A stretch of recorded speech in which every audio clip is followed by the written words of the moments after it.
important session which is connected to the different kinds of works, themes, ideas, and also the history of Latin America. So while we discuss the 100 years of Gabriel Garcia Marquez, we also must keep in mind that we are discussing an entire range of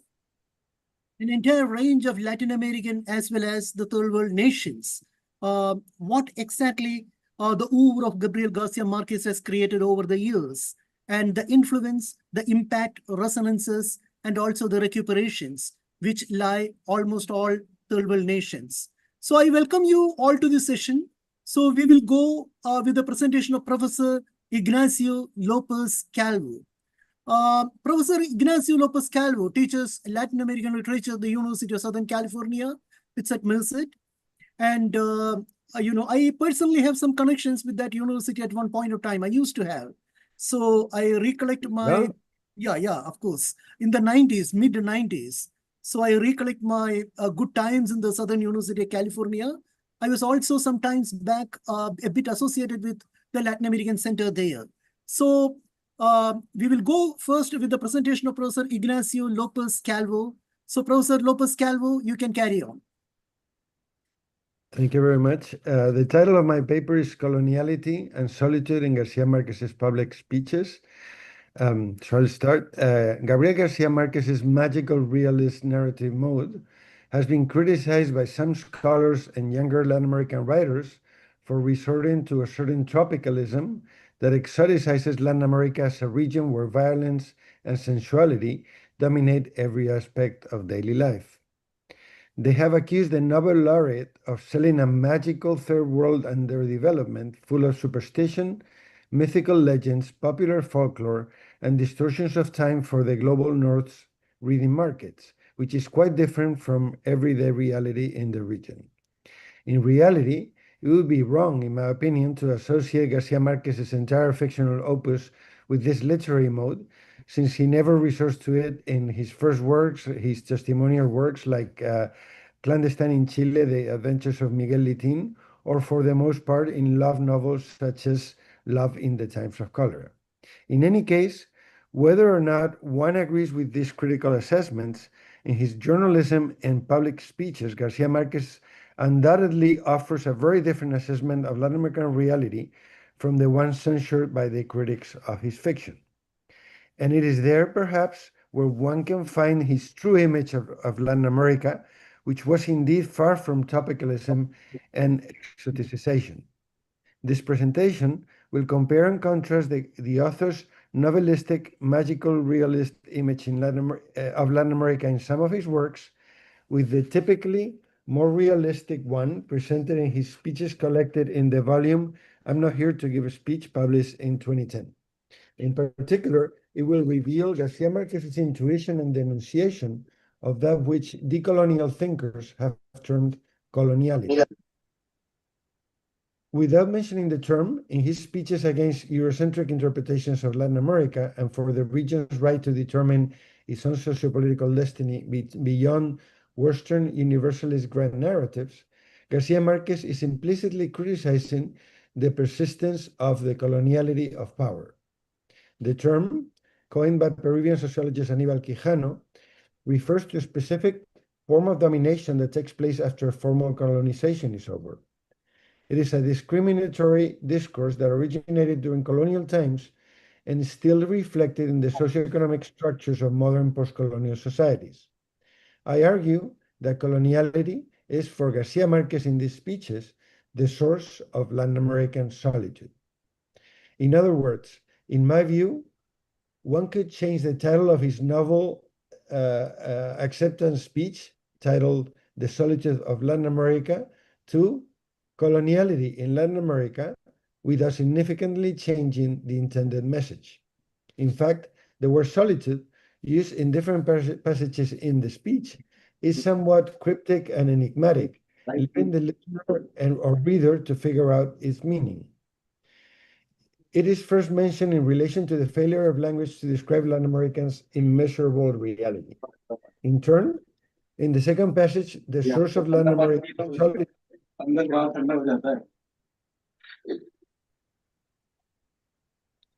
Can the admin mute the microphone, please?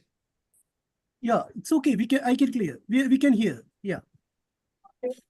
In the second passage, the source of Latin America's solitude seems to be Europe's denial of the region's right to search for original paths to and methods for social change and justice, always considering the different circumstances. The third time and last time the word solitude is used is in connection with Latin Americans' right to dream with a utopia where no one can decide for them any longer, where love and happiness are finally possible. This utopia, or second opportunity, as he calls it, is nothing else but the end of the coloniality of power. The author not only blames the global North's colonial gaze, which is still negatively affecting Latin America, but also the omnipresence of these same Eurocentric views in Latin American societies themselves, which have not yet managed to articulate an independent regional identity and worldview, in his opinion. It could be argued that his attempts at creating a united Latin American film industry and a coherent Latin American journalism, documented in several speeches in Gabrielgarcia Marquez' I'm Not Here to Give a Speech, are his own expressions of leadership in search of such a pan-Latin American worldview and identity, finally liberated from coloniality. Garcia Marquez suggests that if Latin America is ever going to rid itself of its economic and political dependence, it must first eradicate this Eurocentric colonial difference in the areas of epistemology and culture. He reminds Latin Americans that they can and must also produce valuable knowledge, accepting indigenous and Afro-Latin American knowledges, based on their own particular experiences. This advice is in fact reminiscent of Walter Mignolo's concept of the geopolitics of knowledge, a term introduced to counter the idea that knowledge is universal, that is, that it has no location. Knowledge, according to Mignolo, is always located and situated in the colonial matrix of power, according to racial, sexual, and gender classifications. In this context, Garcia Marquez declares that Europe must accept Latin American ways of being in the world, as well as its struggles for liberation, including decolonization. As is well known, Garcia Marquez has openly condemned contemporary U.S. imperialism. For instance, in his 23 speech, The Beloved, Though Distant Homeland, he states, and I quote, "There are still some puerile souls who look to the United States as a pole star of salvation, with the certainty that in our country we have used up even the size to die in peace. However, what they find there is a blind empire that no longer considers Colombia a good neighbor or even a cheap, trustworthy accomplice, but only another target for its imperial voracity." The presence of a critique to imperialism and colonialism in Garcia Marquez's discourse is not, however, the object of studying this essay. Rather, I am more interested in his early intuition and denunciation of the persistence of coloniality in Latin America. Thus, in his 1982 speech, The Solitude of Latin America, given during his Nobel Prize in Literature acceptance, as well as in his 1995 speeches, Latin America Exists and Dreams for the 21st Century, one finds an openly decolonial and anti-Eurocentric stance with which he calls on Europe to try to conceive of Latin America in a different, less paternalistic way. He demands that peripheral, non-Eurocentric worldviews and ways of being in the world be respected in equal terms. Moreover, a sober, realistic denunciation of injustice, infant mortality, disappearance, genocide, the abundance of forced exiles and refugees, and other social evils pervades many of these speeches and newspaper articles. In all, I consider these texts essential not only to understand Garcia Marquez's fiction, but more important, to gain insight into how he really saw Colombia and Latin America, the social problems, the obstacles to liberation, and what he perceived as possible solutions. Garcia Marquez begins his 1982 acceptance speech for the Nobel Prize for Literature by presenting as a predecessor of magical realism the imaginative description of natives as well as the flora and fauna of the Americas by Antonio Pigafetta, a Florentine navigator who served as Magellan's official chronicler during their historic first circumnavigation of the planet. The author then proceeds to mention the testimonies of Latin American reality provided by the chroniclers of the Indies, including the imagined El Dorado. According to him, the indigenous people would rid themselves of invaders by saying, yeah, it's that way, keep going, to get rid of them, right? He also mentions the Fountain of Youth, the exploration of Álvaro Núñez Cabeza de Vaca, followed by the mad deeds of several Latin American dictators. Yet, after these four paragraphs, somehow reminiscent of the tone and content of his magical realist texts, the speaker dives into the tragic reality of the Latin American of the early 1980s, full of military coup, dictatorships, civil wars, ethnocide, child death, stolen children, exiled refugees, and disappearances, claiming along the way his literature's attachment to these harsh circumstances. And I quote, "All of us who are creatures of that disoriented reality have had to ask very little of our imaginations, because the greatest challenge for us has been the insufficiency of conventional devices to make our lives believable." And remember, he always told European journalists that it was magical realism for them. For him, it was just reality, everyday reality, right? The Nobel Prize laureate then modestly presumes that it is this unforgiving Latin American reality that has attracted the Swedish Academy of Letters' attention rather than his literary representation of it. It is at this point when Garcia Marquez suddenly moves from thankfulness and modesty to an open condemnation of Eurocentric interpretations of Latin American plight and of European refusal to allow Latin Americans to build their own type of modernity. He even resorts, in my opinion, to a hardly veiled touch of sarcasm. And I quote, "It is not difficult to understand that the rational prodigies of this side of the world, enraptured by the contemplation of their own culture, have been left without a valid method of interpreting us. It is understandable that they insist on measuring us with the same yardstick they used to measure themselves, not remembering that the ravages of life are not the same for everyone, and that the search for identity is as arduous and bloody for us as it was for them. The interpretation of our reality using foreign systems only contributes to making us more and more unknown, less and less free, more and more solitary. Perhaps venerable Europe would be more understanding if it tried to see us in its own past." Sarcastically calling Europeans, or perhaps the Swedish Academy in particular, rational prodigies, in Spanish is talentos racionales, brings to mind the Spanish colonial differentiation between gente de razón, that is, people of reason or rational people, a term that was used in the context of the sistema de castas or caste system in New Spain and Peru, to refer to people who had been culturally Hispanicized, as opposed to indigenous people who maintain their culture in repúblicas de indios or mixed race people in urban areas. This way, the speech is subtly framed from then on within the context of historical European colonialism in the Americas. The passage hints at the idea that contemporary Europeans still today refuse to see Latin Americans as equal as gente de razón, simply because they do not think or act like them, because they are not Europeanized enough. At the same time, despite the accusation of ethnocentrism, Garcia Marquez may be falling in this paragraph into the Eurocentric colonial trap of seeing the global South as a historical stage behind Europe, or perhaps of conceiving their peripheral histories are mere variations of a purported master narrative of Europe's history or of European modernity.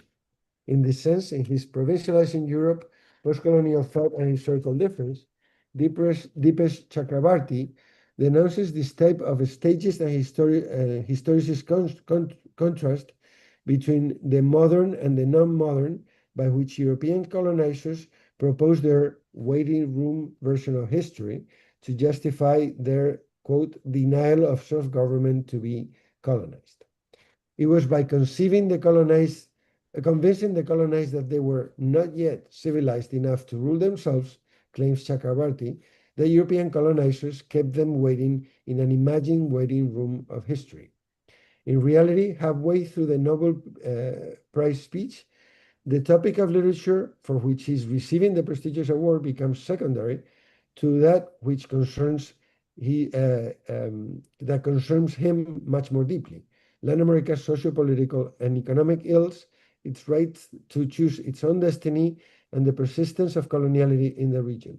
In fact, it would not be too far-fetched to conclude that perhaps even Garcia Marquez's decision to break tradition and deliver his Nobel speech dressed in a liki, which is a typical outfit from the Llanos, a region between Colombia and Venezuela, instead of the formal white tie and tails attire, was yet another way to claim Latin America's right to delink from coloniality and to do things its own way.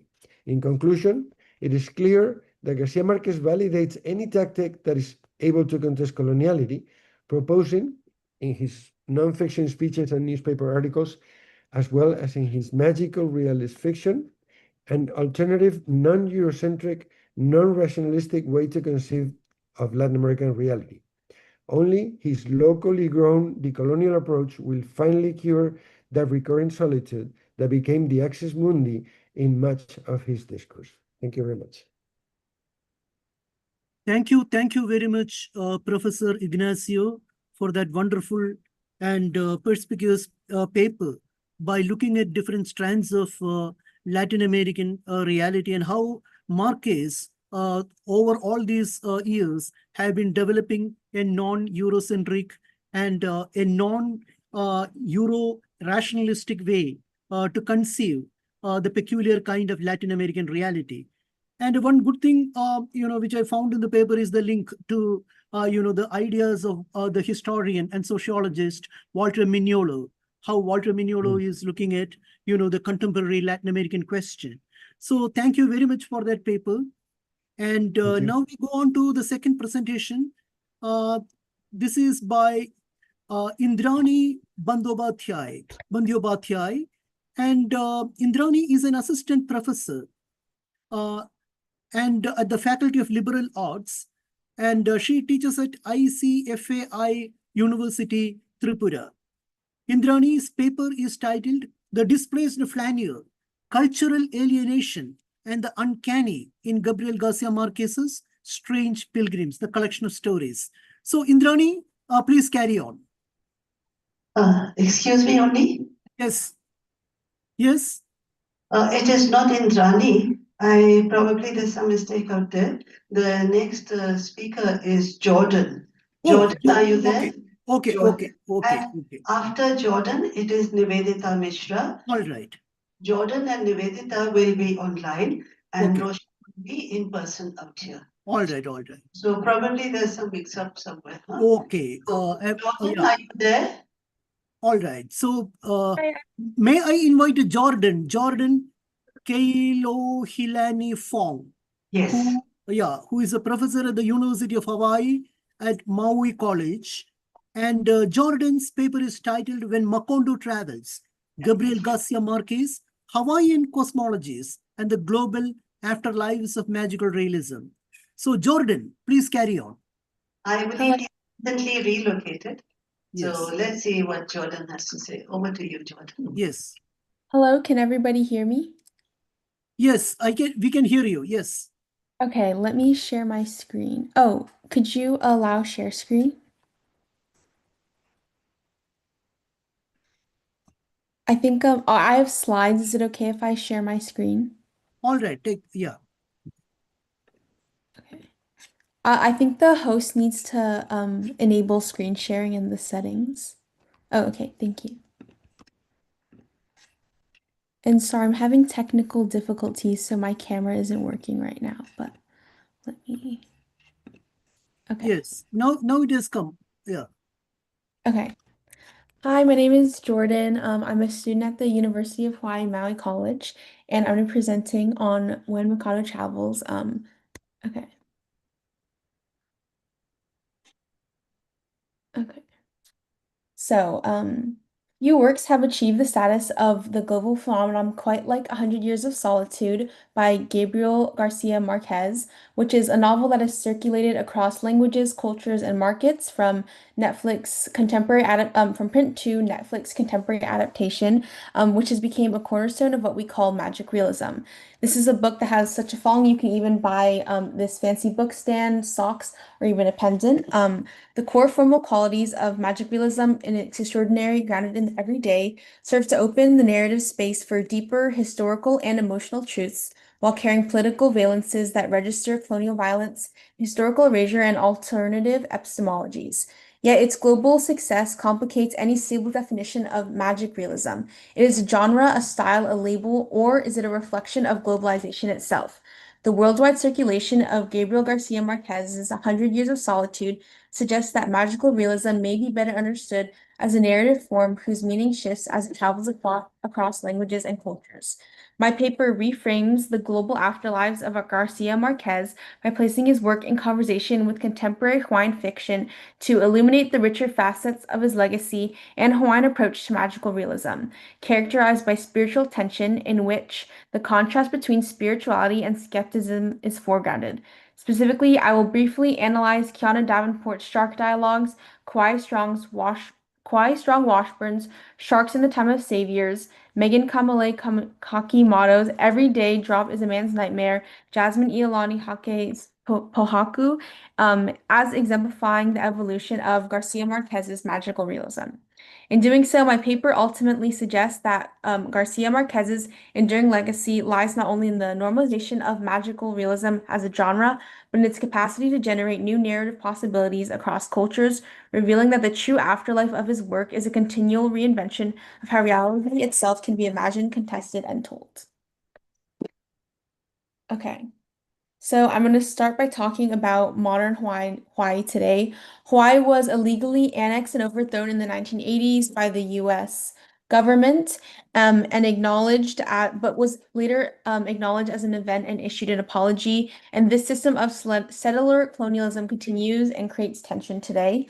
I'm also going to be talking a little bit about Hawaiian cosmetologies. To grasp with how spiritual tension characterizes magical realism in Hawaii, one must also engage with the island's culture. Hawaii is a land rich with spiritual elements, genealogy, and myths. In Hawaii, your ancestors are always around and can even be animals like sharks, lizards, and even rocks. Okay. Again, there's the spiritual tension in Hawaii, which foregrounds the contrast between spirituality and skepticism, which is unique to Hawaii. Okay. I'm going to be first highlighting ambiguity. Here's this quote from Garcia. Quite the opposite, she said. I never felt better. She had just finished saying it when Fernanda felt a delicate wind of light pull the sheets out of her hands and open them up wide.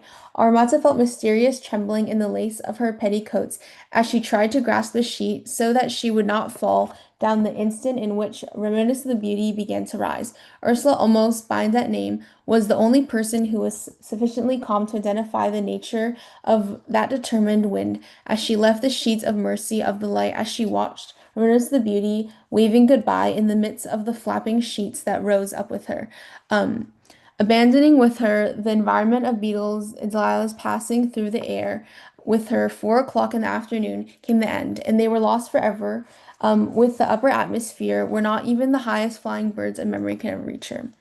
This quote is said in a very straightforward manner, in contrast with this other quote. The outsiders, of course, thought the wonders of beauty and finally succumbed to the irrevocable fate of a queen bee that her family was trying to save her honor with a tale of levitation. The narrator actually says this, and this is the first time the narrator provides an outsider perspective, which causes ambiguity with the previous quote. In terms of shark dialogues, where Pono the shark is the question, Kiana Davenport, there's this spiritual tension that emerged through moments that explicitly question what is real and what is imagined. The novel, which is a multi-generational story of a native Hawaiian family, spans before the overthrow of the Queen in 1893 to the sovereignty moments of the 1990s, which centers around Pono, which is a matriarch, and her granddaughters who feel disconnected from their identities and must find a way back to both the land and themselves. In one striking scene, Pono eats a pink glowing seaweed and begins to transform. Her jaws tighten and something grows like a snout as she sees herself a white-tipped reef shark, powerful in size, moving like a bullet. The vivid sensory detail initially grounds the transformation as physical and real, but the narrative immediately destabilized this by stating, then she remembered she was asleep, that her shark form was imagined, forcing both the reader and the characters to question whether the moment reflects an ancestral connection through the shark, Amakua, a spiritual guardian, or merely a dream or hallucination from eating a questionable pink seaweed. Pono's transformation creates tension because it forces both the characters and the reader to decide what they believe, but the story never fully confirms either side. And this uncertainty of what is real or unreal continues in scenes involving night marchers, which is a group of rural warrior ghosts marching in a haunted procession, typically with torches accompanied by firing. When confronted with the supernatural possibility of the night marchers approaching, Simon, one of the granddaughter's white boyfriends, dismisses it outright. It's the night marchers he's afraid, a grown man afraid of bloody ghosts. He reared back as a large hunk of lava hit him, and then another. Where did that come from? It explains. That's what he meant. They don't want us here. It's their place.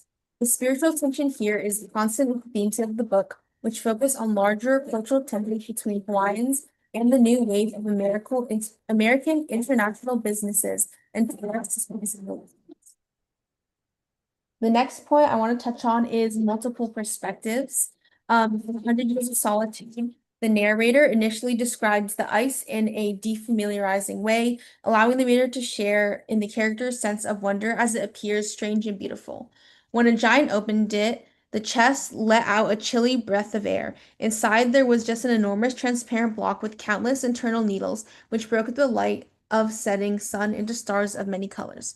However, this alignment quickly shifts when the narrator reveals, taken aback yet knowing that his sons expected an immediate explanation, Jose dared to murmur, "It's the biggest diamond in the world." No, the gypsy corrected him, "It's ice." Jose saying that this is the most perfect thing, but the gypsy is just saying that it's ice, which shows the appearance of multiple perspectives. In Kwai Washburn's Sharks in the Time of Saviors, it executes spiritual tension by questioning the necessity and helpfulness of magic through competing perspectives. The novel follows Hawaiian-Filipino family and their 3 children, Naioa, Dean, and Kwai, whose individual stories unfold within the larger spiritual and cultural world of Hawaii. The novel centers on a defining moment when the youngest son, Naioa, falls overboard and is miraculously saved by a shark, an event that suggests a connection to the ancestral Amakua and introduces the question of faith and belief. From this point on, the characters struggle to understand what miracle means, especially as they face hardship and uncertainty.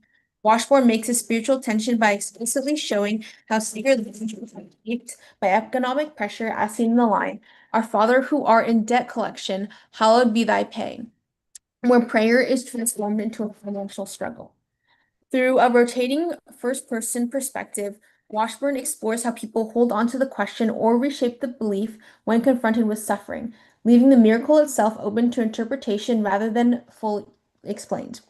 The novel continually raises the question, is this a supernatural event, a hallucination, or simply a specific way of seeing the world? As Washburn explains, he uses language that renders those moments not as fantastical as they might otherwise have been, preserving that fun play between something that is maybe real and not real. This narrative structure prevents any single authoritative explanation. Miliana's mother fully believes. She recalls, "The shark was holding you gently, like you were made of glass, like you were its child. They brought you straight to me." For her, sharks are not just animals, but part of a spiritual system connected to ancestry and land. She imagines Naioa as a figure who could heal the damage that is caused by outside forces. "You would be the new legend, enough to challenge all the things that hurt in Hawaii. The asphalt, the crushing kalo, warships benching filth into the sea, the venomous rum of Halo Money." In Washburn. The belief places immense pressure on Naioa, turning into a symbol of cultural restoration. But the outcome of the event feels ambiguous, with Dean questioning whether magic was really magic or just particular optimism of interpretation. Dean is pragmatic and skeptical of supernatural, believing survival for his family depends on success within a capitalist American system. Yet he is conflicted. I don't want to believe in him, but most times I do. So yeah, I believe it. I hate it, but I believe. Washburn even adds more doubt as Naoa's powers are not always available and are inconsistent.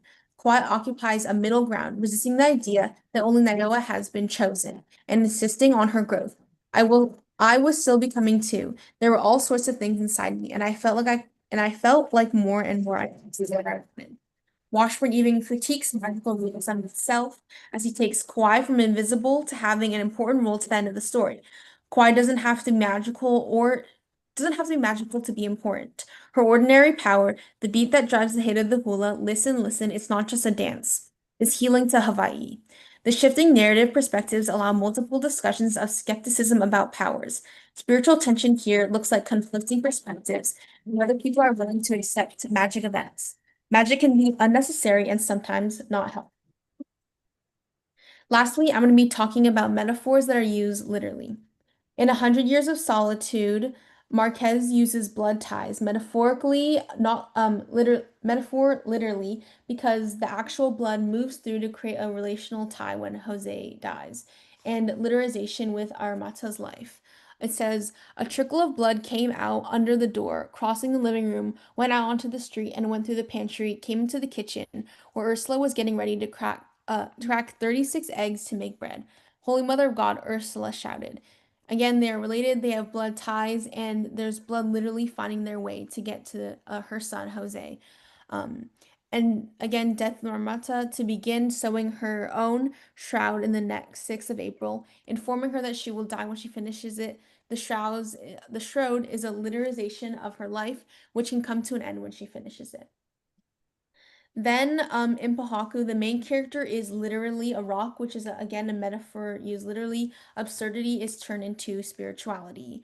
Pohaku as Akuma, we can see an extension of the strategy in Pohaku, where Jasmine Ohani Tax adapts the literization of a metaphor to express spiritual tension, while Garcia Marquez renders metaphor as physical reality to produce absurdity. Marquez employs a similar technique to foreground Hawaiian beliefs in which might be read as a metaphor, such as a stone embodying mana, power, memory, ancestry, instead is treated as fully real. We can see an extension of Garcia Marquez's rhetorical strategy of reducing metaphors to their literal meanings in Pohaku, where Jasmine transforms this technique to express spiritual tension.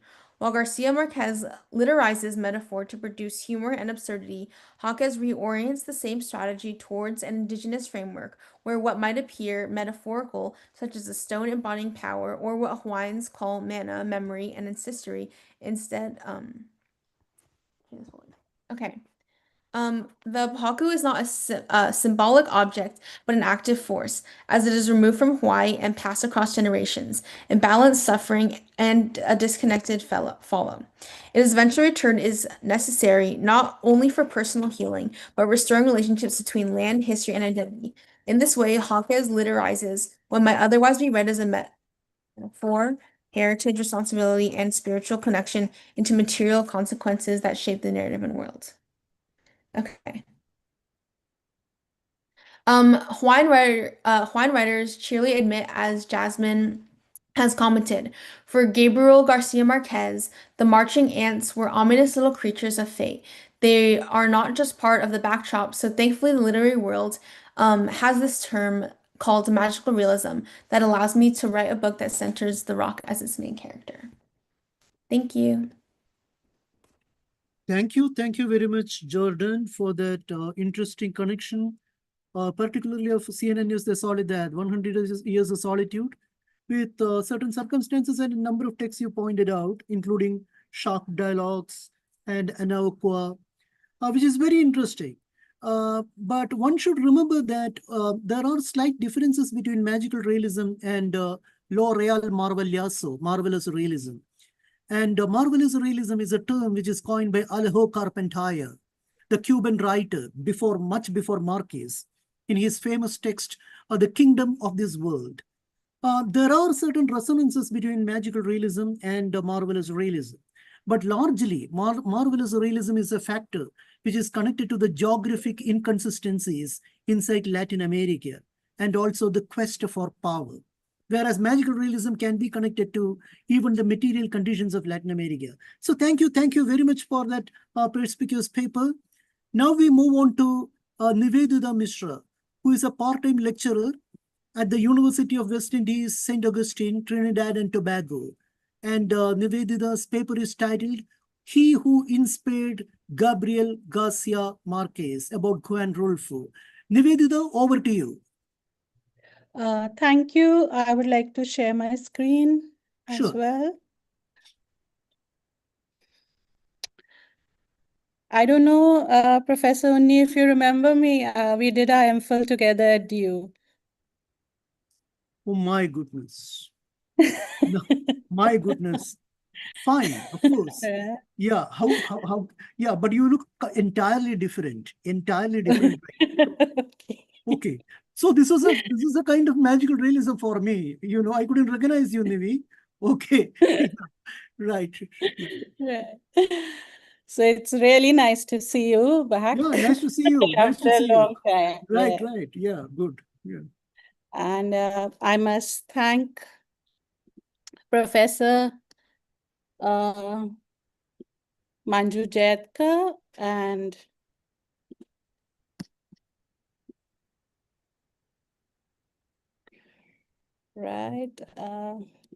let me just share this again.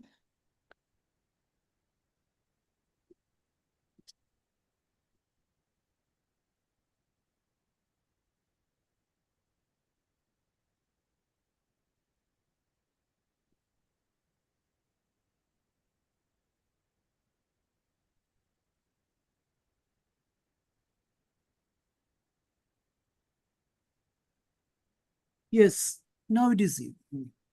Right? Yes, Okay, correct. Yeah. Yeah, sorry. Yeah, so I must thank Professor Jaitkar and Professor Roshan Lal for having given me this opportunity to speak on something that came along. It was a discovery for me as well that there was another person quite near to where I am right now in the Caribbean, and we got to know about this person, Juan Rulfo, and his book, Pedro Paramore. And I realized that he had been a source of inspiration for Gabrielgarcia Marquez. So I said, why not do a paper on him?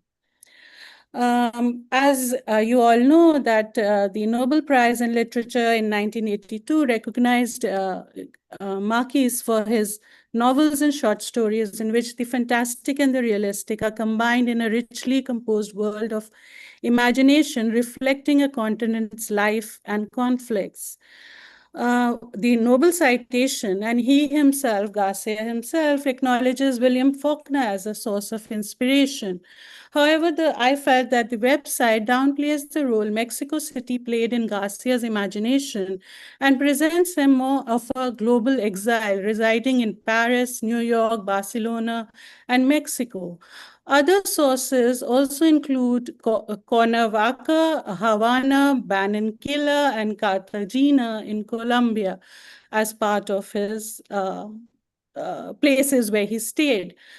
However, it is important to realize that at the age of 32, Marquez came to the city of Mexico after he had been, in a sense, exiled from Colombia. He had been working for the newspaper The Spectator and had been posted to Paris. In Paris, while he was in Paris, there was a coup. There was a change in dictatorship. Gustavo Rojas Pinilla came on and he shut down the newspaper. So Marquez was left out in Paris without anything to do, without a source of income, but he still stayed on there for another 3 years and then for another 8 months in New York. And then he finally came to Mexico City. Now, Mexico City embraced him in a sense of having given him the first opportunity to really move around in a literary society of its making. So he initially worked in advertising and wrote screenplays before writing 100 Years of Solitude in 1967. His two sons were born there, and he remained in Mexico for the remainder of his life, dying there in 2014. Due to his extreme political views, influenced by the leftist and evidenced by his Nobel Prize acceptance speech, he found refuge in Mexico, where the revolution of 1910, the Cristero Wars of 1926 to 29, and the educational reforms of 1934 to 38 had brought peace in a new nation with a new constitution. Mexico, in that sense, was a country that promised hope. It was also here that he was welcomed in a community of writers and harbored and harnessed his imagination. It was here that he first read Juan Rulfo. He says, my discovery was by chance. I had been here already from 1959 to 61, and then somebody just gave me this book, and it was a revelation. This is a photograph of Juan Rulfo with Carlos Velo. Carlos Velo wrote the script for the film that was made on Pedro Páramo, the first of the films that was made. I have not found a single instance of Garcia Marquez having met Juan Rulfo. However, he has written a foreword to his book, and therefore we know that they knew each other. Basically, I think they were part of the same community and meeting with same people. Garcia Marquez acknowledges that though by this time he had published one novel and had written another 4, so he had already been writing and he had written 5 novels. By this time, his literary muse had exhausted itself. He felt that there were more novels inside himself, but that he could not find the means of convincing and convincing and poetic way to write them. Pedro Páramo had such an effect on him that, he says, I could recite the entire book, front to back and vice versa, without a single appreciable error. I could tell you on which page of my edition each scene could be found, and there wasn't a single aspect of its characters, personalities, which I wasn't deeply familiar with. Garcia Marquez rightly calls Pedro Páramo a poetic work of highest order, and he once described him as Sophocles. This is a photograph of Juan Rulfo. He was a journalist, a photographer, and he worked in the government. In terms of the literary output, he had only 3 books. One is the short stories, The Burning Plain, Pedro Páramo, which is the most substantial novel that he wrote in 1955, and the third one, The Cockerel, and other stories. So again, a collection of his short essays. So not much of a literary output. However, Rulfo is a very dominant figure in Mexican literature. Pedro Páramo, in 1955, published in 1955, is a foundational text of Latin American literature. Rulfo wrote at a time when the official history of the revolution was questioned in terms of lack of social justice and equality, unsuccessful land reforms, and political control by the few oligarchs among the others. Some critics categorize Pedro Páramo as a sociological novel that criticizes the unsuccessful social and economic reforms brought about by the new bourgeois who benefited from the revolution. I personally think it steers between being oversympathetic with the rebels without sinking back into sympathy for the cacique or the estate chief. The book itself could be described as a Bildungsroman, a mystery novel, a love story, a ghost story, all in the space of little less than 100 pages. Practically every school kid in Mexico reads the book in their secondary school at the secondary level, and therefore it has a lot of stake behind it when we talk about Pedro Páramo. This is the cover of his novel. As you can see, it comes with a foreword by Garcia Marquez, which was written in 1980. The book was written in 1955. The foreword was written in 1980. Rulfo was born in the state of Jalisco in Mexico in 1917. He witnessed firsthand the violent peasant and Cristero revolts of the 1920s, events that would have a profound influence on his work. He lost his father and an uncle, leaving him an orphan. This doesn't really tell you the whole story, but he belonged to a very powerful family, a cacique family, which is to say they were estate owners.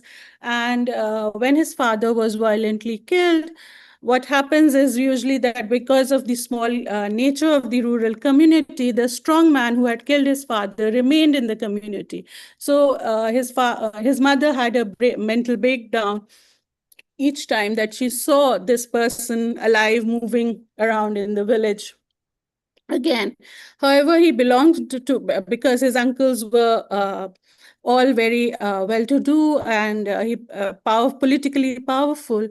He did have a good education. However, the family was broken up. His brother was sent to one arm of the family. He was sent to another arm. At a certain time, he was sent to an orphanage. At another time, he was sent to a seminary, etc. So he didn't have a very good childhood. In an interview with Waldemar Dante, Rulfo said that the story begins by being narrated by a dead man who tells it to another dead man who tells another dead man. It is a dialogue among the dead in a dead town. I am just reading out a few lines, the opening lines of the book Pedro Páramo, to give you a sense of what it is that Marquez took from here. The opening says, I came to Comala because I was told my father lived here, a man named Pedro Páramo. That's what my mother told me. And I promised her I'd come see him as soon as she died. I squeezed her hands as a sign I would. After all, she was near death, and I was of a mind to promise her anything. Don't fail to visit him, she urged. Some call him one thing, some another. I'm sure he'd love to meet you. That's why I couldn't refuse her. And after agreeing so many times, I just kept at it until I had to struggle to free my hands from hers, which were now without life. Before this, she had told me, don't ask him for anything. Just insist on what's ours, what he was obligated to give me, but never did. Make him pay dearly, my son, for the indifference he showed toward us. I will, mother. I never thought I'd keep my promise. Until recently, when I began to imagine all kinds of possibilities and allowed my fantasies to run free, etc., etc. I had, for that man named Pedro Páramo, my mother's husband. That's why I came to Comala. So Comala is the town's name. You would realize that the opening is quite similar to, many years ago when he faced the firing squad, Colonel Aurelia, etc., were standing there. So, that kind of eye-catching, immediate focus on something.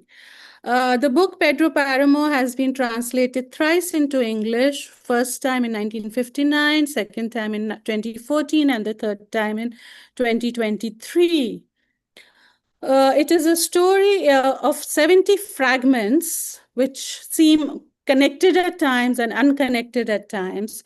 Pedro Páramo is the story of a dead town inhabited by dead people.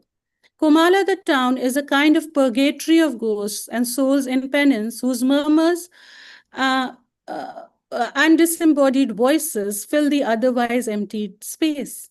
The narrator, Juan Preciando, who soon finds that Comala is dead, but it is ironic since he finds this out only in the middle of the narrative.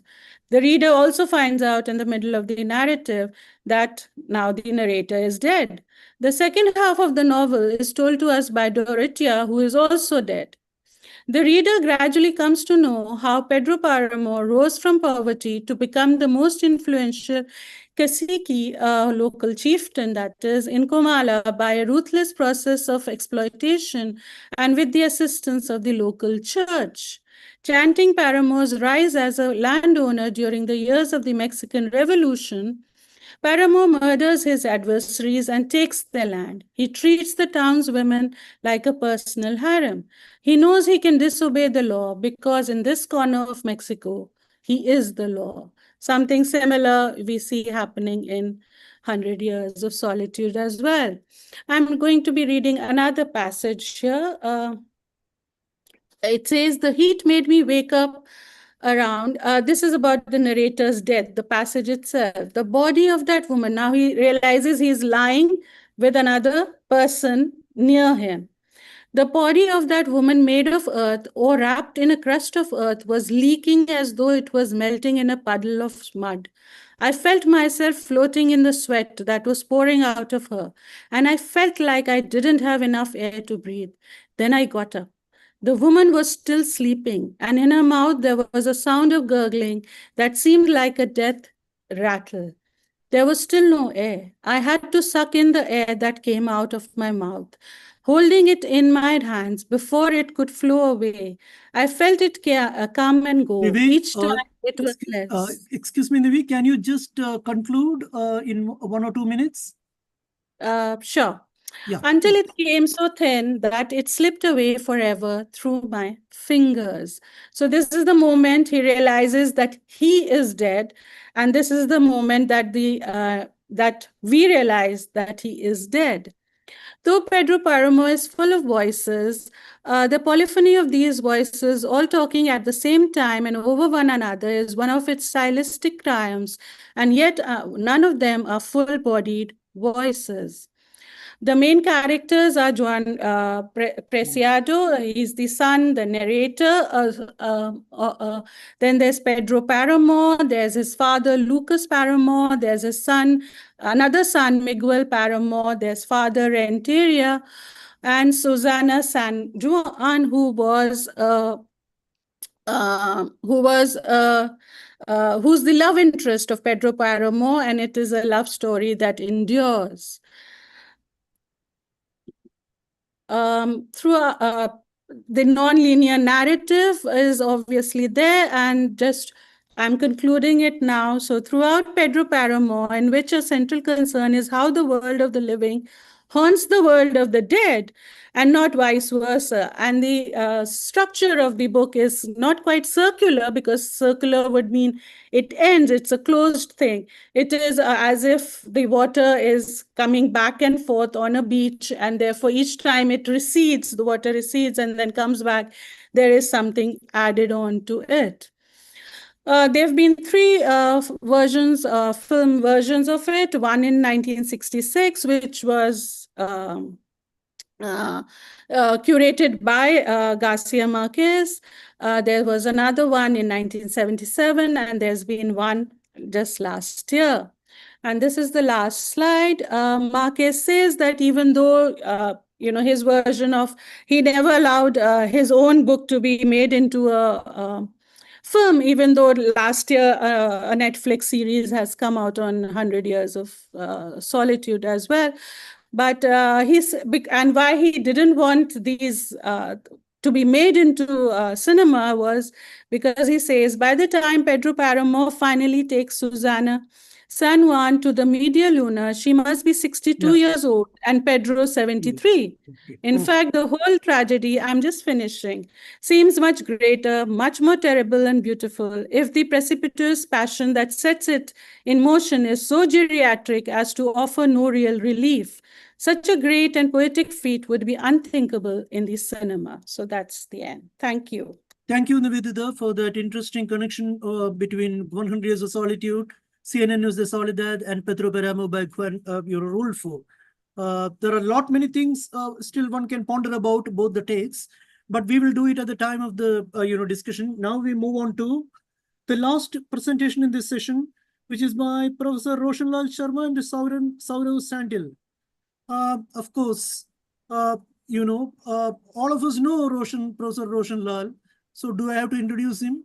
Well, Professor Roshan is an extremely important intellectual and also a professor from the University of Himachal. And he is one of the pillars of Mini-Melow, Indian Mini-Melow. And their paper is titled Journalism Fiction Symbiosis in Gabrielgarcia Marquez's writings.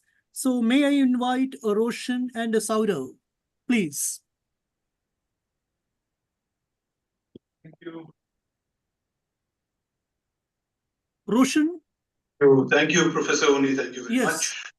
Yes, Saurav is already there. So I'll start it off because we have just 15 minutes. So I'll try and adhere to the time limit. Garcia Marquez once said, and I quote, "The novel is the possibility of finding the truth," unquote, while he also believed that, again, I quote, "literature is an art destined to improve the world," unquote. This is precisely what Marquez has tried to achieve, not only through his journalism, but fiction as well. In Marquez's journalistic and fictional world, the mundane has always appeared to be extraordinary, and the extraordinary is more. His writings consistently reshaped the boundaries between journalism and fiction by treating marvels with journalistic austerity and the mundane with awe. Marquez has engaged his readers with a sense of astonishment. Before becoming a creative maverick, he was a journalist for El Espectador, The Spectator, a Colombian newspaper, a practice which later shaped his writings, particularly in how he blended factual reporting with imaginative storytelling. Even though in his school days, Marquez wrote stories and poems, becoming a writer or novelist was not in his catalogue of desires.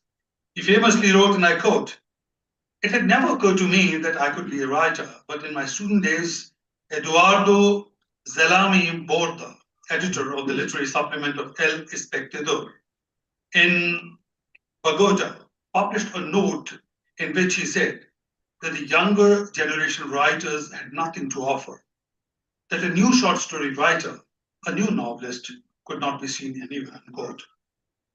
This remark infuriated Marquez, who then wrote a story to wrap up the reservation communicated by Borda. However, what often goes unnoticed is that he was raised in a family tradition filled with magical stories that blended the real with the supernatural since childhood. Thus, his literary career did not arise from some isolated aesthetic awakening, but rather from a challenge that he undertook, which altered public discourse in an artistic self-fashion. Marquez himself states, and I quote, "I'd left university with the rash hope that I could earn a living through literature. And he also believed that he wouldn't need to learn anything else, that is, from living to tell the tale." However, his pursuits turned fruitful, and his historic and discursive moment has led to the birth of a Nobel laureate who relied on journalistic rigor in order to narrativize the Latin American reality. However, despite his literary fame, he never abandoned journalism. He valued the discipline of journalism as much as the craft of writing. This is one of the reasons he's celebrated for his novels, short stories, and journalism.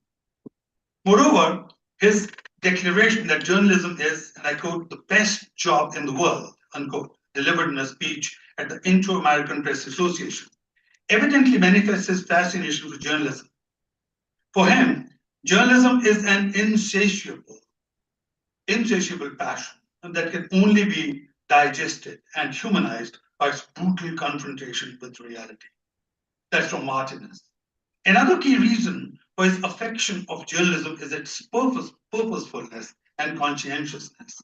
Journalism for him is not merely a means of spreading information, but about bearing witness to reality. Marquez's literary influence was not only limited to his readers, even many fictional masters such as Salman Rushdie, Carlos Fuentes, and James Coetzee have drawn insights from his works. Rushdie has read Marquez thoroughly, and according to him, his works often appear to be preoccupied with reality and cultural truths, reflecting the complexities of Latin American identity and magical realism, with Marquez engaged with, which he engaged with seriously. According to Rushdie, Macondo is not a fictional city of Marquez's tales, but a fictional reimagining of reality. He used magical realist narrativization in order to see the world through fictionalized reality, which in turn would address the present realities of Latin America. It was only after gaining financial independence as a novelist that he became free from ideological constraints, which also provided him creative control over his themes. Thus, it was journalism that acted as a foundation that shaped his style and disciplined him. Fiction enabled him to expand his creative endeavors by providing him with autonomy to explore deeper truths. This situation creates a paradox. Marquez became a great master of fiction, yet he also became an unrestrained journalist. His writings have unsettled the traditional division between reportage, that's formal kind of reporting, and fictionalization. He has instead relied on a symbiotic relationship between journalism and fiction. From his early days as a journalist, where he learned investigation and witnessing, to his mature days as a fiction writer, which offered him a space to amplify, organize, and interrogate those findings, his development appears to have taken a leap. I quote Swenson here.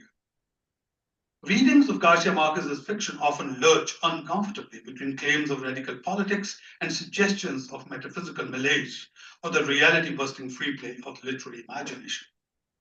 This unauthorized marriage between journalism and fiction resulted in a hybrid byproduct in which reality can be better apprehended, even though in a fictionalized way. His works, particularly The Story of a Shipwrecked Sailor, Chronicle of a Death Foretold, and The Scandal of the Century, and other writings, experiment with and blur the genre boundaries. The first alters the testimony, which is The Story of a Shipwrecked Sailor. This alters the testimony of a shipwrecked sailor into a tightly woven survival narrative.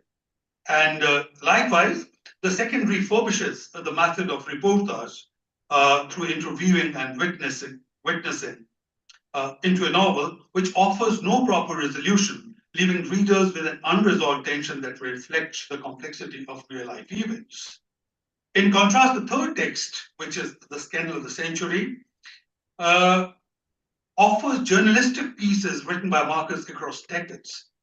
Across these texts, readers can clearly see how the techniques move in both ways. Journalism borrows elements of fiction, such as plot, characters, and multiple voices, while fiction adopts journalistic techniques, such as interviews and corroborators. The end product that comes out of the symbiotic relationship is the practice of reconstructing truth instead of a simplistic representation of events.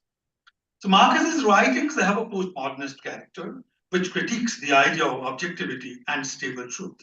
His works often resonate with Lyotard's incredulity towards meta-narratives, legible, clear in the form of no single unified account of things.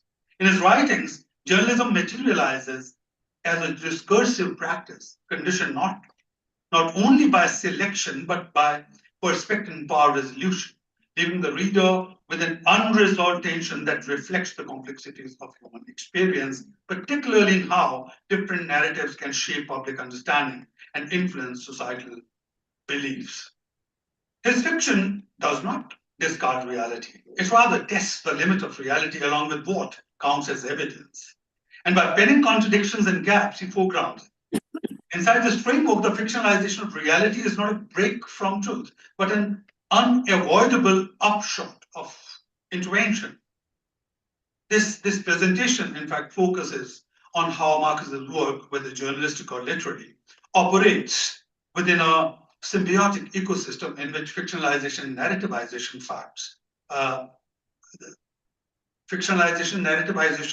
they become inevitable. The kind of blend and fusion becomes inevitable. So by reading these texts across genres, this presentation also tries to show that Marquez has heavily blurred the lines between genres. He also renders that boundary logically untenable and instead recasts both in the complementary manner to engage with the complexities of lived reality. Chronicle of a Death Foretold, for example, we have occupies an intermediate space, and we've been talking about this text. Won't give or won't dwell in details about the textual analyses. I'll take it up quickly. This novel occupies an intermediate space between fiction and reportage, functioning as a narrative indebted to journalism both structurally and methodically. Simultaneously, the novel enacts a distinct postmodern interrogation of truth. Even though the work is formally categorized as a novella, the readers are able to understand its investigative journalistic conventions. The narrative reconstructs a fictionalized account of a real incident of a foretold murder via multiple testimonies of various peoples. The novella opens up with a proleptic, which is a kind of anticipatory statement, and I quote, "On the day they were going to kill him, Santiago Nasser got up at 5:30 in the morning to wait for the boat the bishop was coming on." Yesterday also, it was quoted by, I think, 2 presenters. That's the opening. It disrupts the idea of linear storytelling by revealing the outcome at the very beginning of the novel, which at once shifts the reader's attention from the event to the manner of the story's reconstruction. So the novella thus casts off linear progression and, as a replacement for it, implements a retrospective fact-finding edifice, while Santiago's walking up at 5:30 is precise and resembles journalistic inquiry. It carries a significant dramatic irony, as the reader knows the tragic fate that awaits him later in the story, contrasting with the mundane act of waking up. Although the novella does not match the overt fantastical world depicted in 100 Years of Solitude, there is nevertheless a reliance on magical realist narrativization, though this is not achieved through some astonishing mystical events, but through the crafty transformation of reality into something mysterious and acquiescently ordered. For instance, Santiago's mother, and a quote from the text, had a well-earned reputation as an accurate interpreter of other people's dreams, provided they were told to her before eating, but she hadn't noticed any ominous augury in those 2 dreams of her sons or the other dreams of trees he told his mother about on the morning preceding his death, unquote. So his mother possessed some mysterious power to interpret dreams. Nonetheless, she failed to interpret her son's dreams. Dreams, omens, and intuitive foreknowledge of things mark the presence of these elements. Now, this actually is a murder which is well known. So the whole town knew that the brothers were planning to kill Santiago, but everyone found it absurd that he was unaware of this. And I quote, "No one even wondered whether Santiago Nasser had been warned because it seemed impossible to all that he hadn't."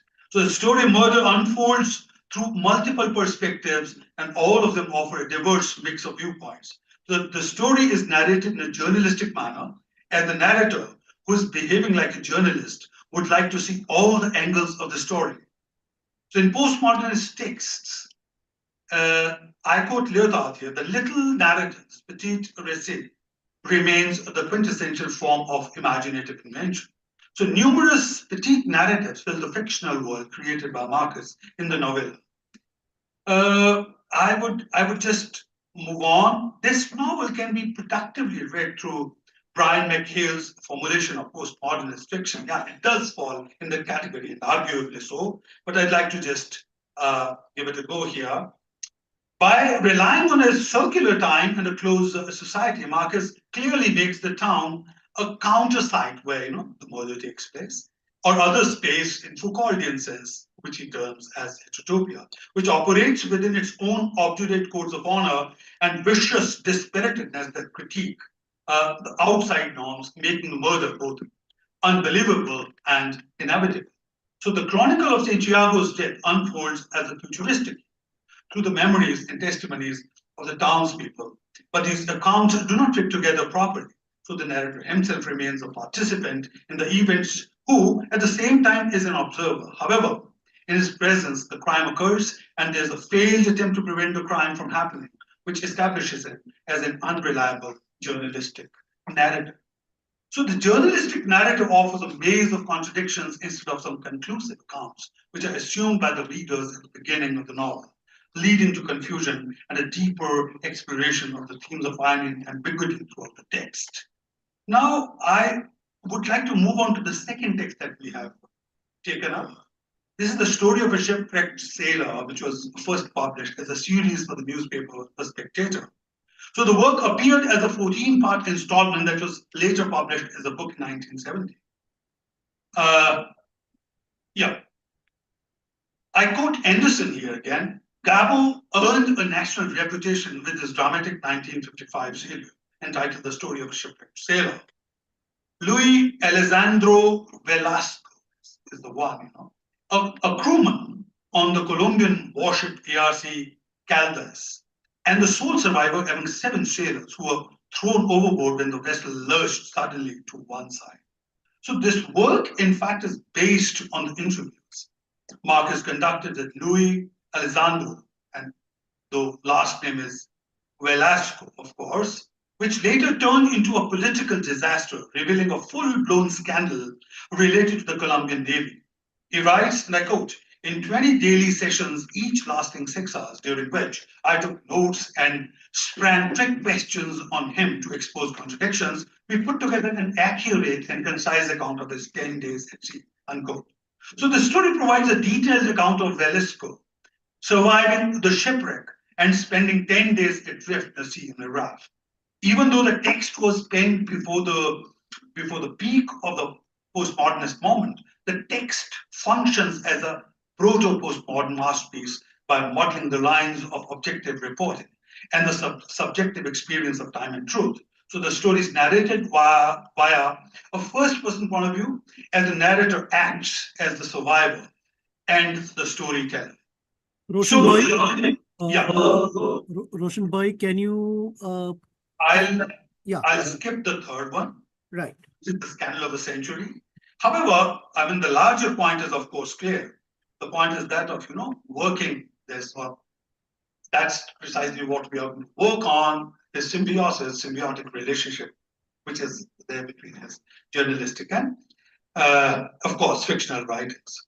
So this presentation, in fact, is an attempt at working that relationship out. So the textual analysis, 2 texts I just touched upon, the detailed analysis was not possible because of the paucity of time. It reveals that Marquez's journalistic style skillfully merges the practicalities of fictional techniques, resulting in a narrative that blurs the boundaries between reality and fiction, thereby enhancing the reader's engagement in the story.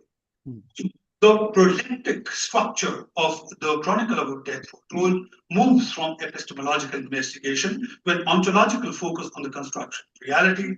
Likewise, the story of a shipwrecked sailor suggests how the editorial narrative maneuvering of actual events can lead to more profound investigations with the idea of truth and expose the irregularities within narratives in circulation. The Scandal of the Century demonstrates how reportage changes into fiction through dramatization, fragmentation, and self-reflexivity. In every case, the distinction between reality and fiction is not just blurred, but thoroughly destabilized, which demonstrates that both function through indistinguishable logics rooted within storytelling traditions, ultimately challenging the audience's perception of truth and narrative authenticity. Thank you. Thank you very much, Professor. Thank you. Thank you, Roshan, for that extremely interesting connection of reportage to that of writing fictions. And the Cronica de una Muerte Anuncia, the Chronicle of a Death Foretold, is an excellent example for that. And also the story you cited, the story of a shipwrecked sailor. Apart from that, there are certain other Marquezian texts also, but these are very, very important connections, texts that mix up reportage, the ways of reporting and the ways of narrative in a peculiar sense. Now, ladies and gentlemen, all the 4 papers are open for discussion, but make your questions very, very brief since we are running a little short of time. Identify yourself. So we have approximately 7 minutes for discussion, Q&A. So I invite questions, suggestions, comments, observations. Morning. Anyone in the audience have any queries, questions,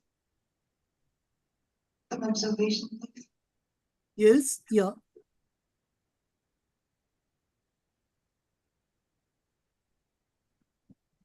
Okay, so I would just curious, I wanted to ask Professor Roshan Lal Sharma that, many of the literatures, whether it's Hemingway, Dickens, Twain, or even John Steinbeck, they were all journalists, at some point of, their careers.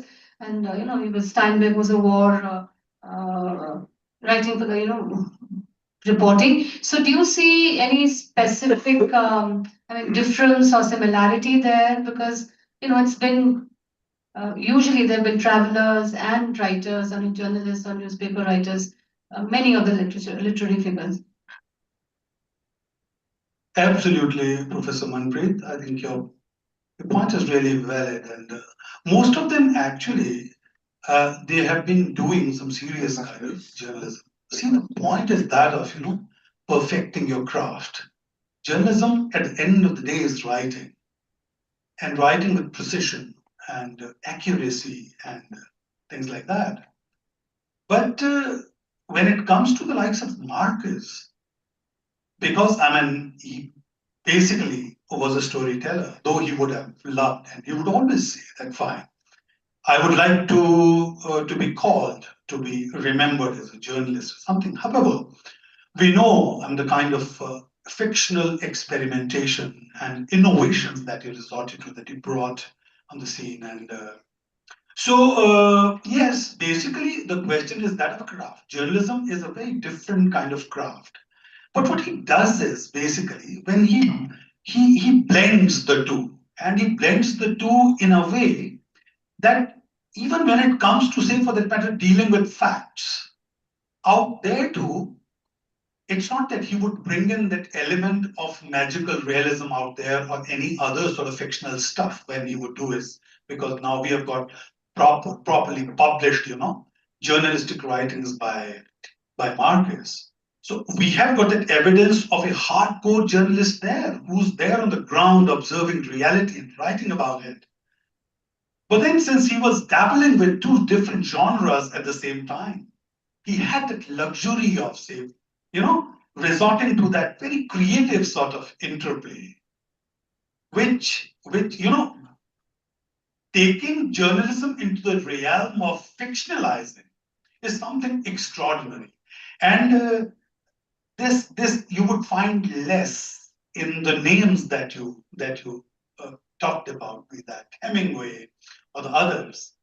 That semblance of reality, that fact, would be there. They would also, their novels are also based on very real events that they had experienced, for that matter, Hemingway, Fiesta, and so many other works for that matter. But taking this craft to a level, where it can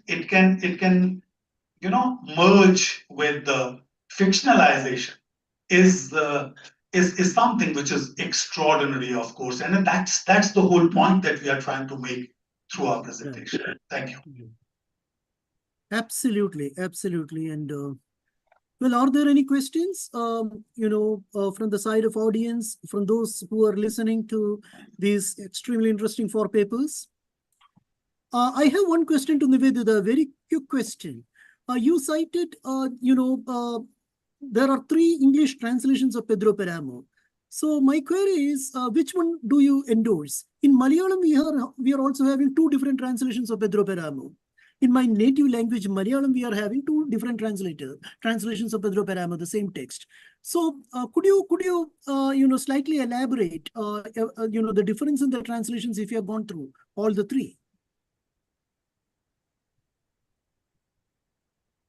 Well, I haven't gone through the translations because I don't know Spanish. So because the original is written in Spanish, so there's no point in my trying to even compare. But each one comes with an introduction in which they speak about how they are being more true to Juan Rolfo rather than the next one, the earlier Right, ones. So right. I do have read about them, but I cannot personally comment upon any All right. of them. Yes, yeah.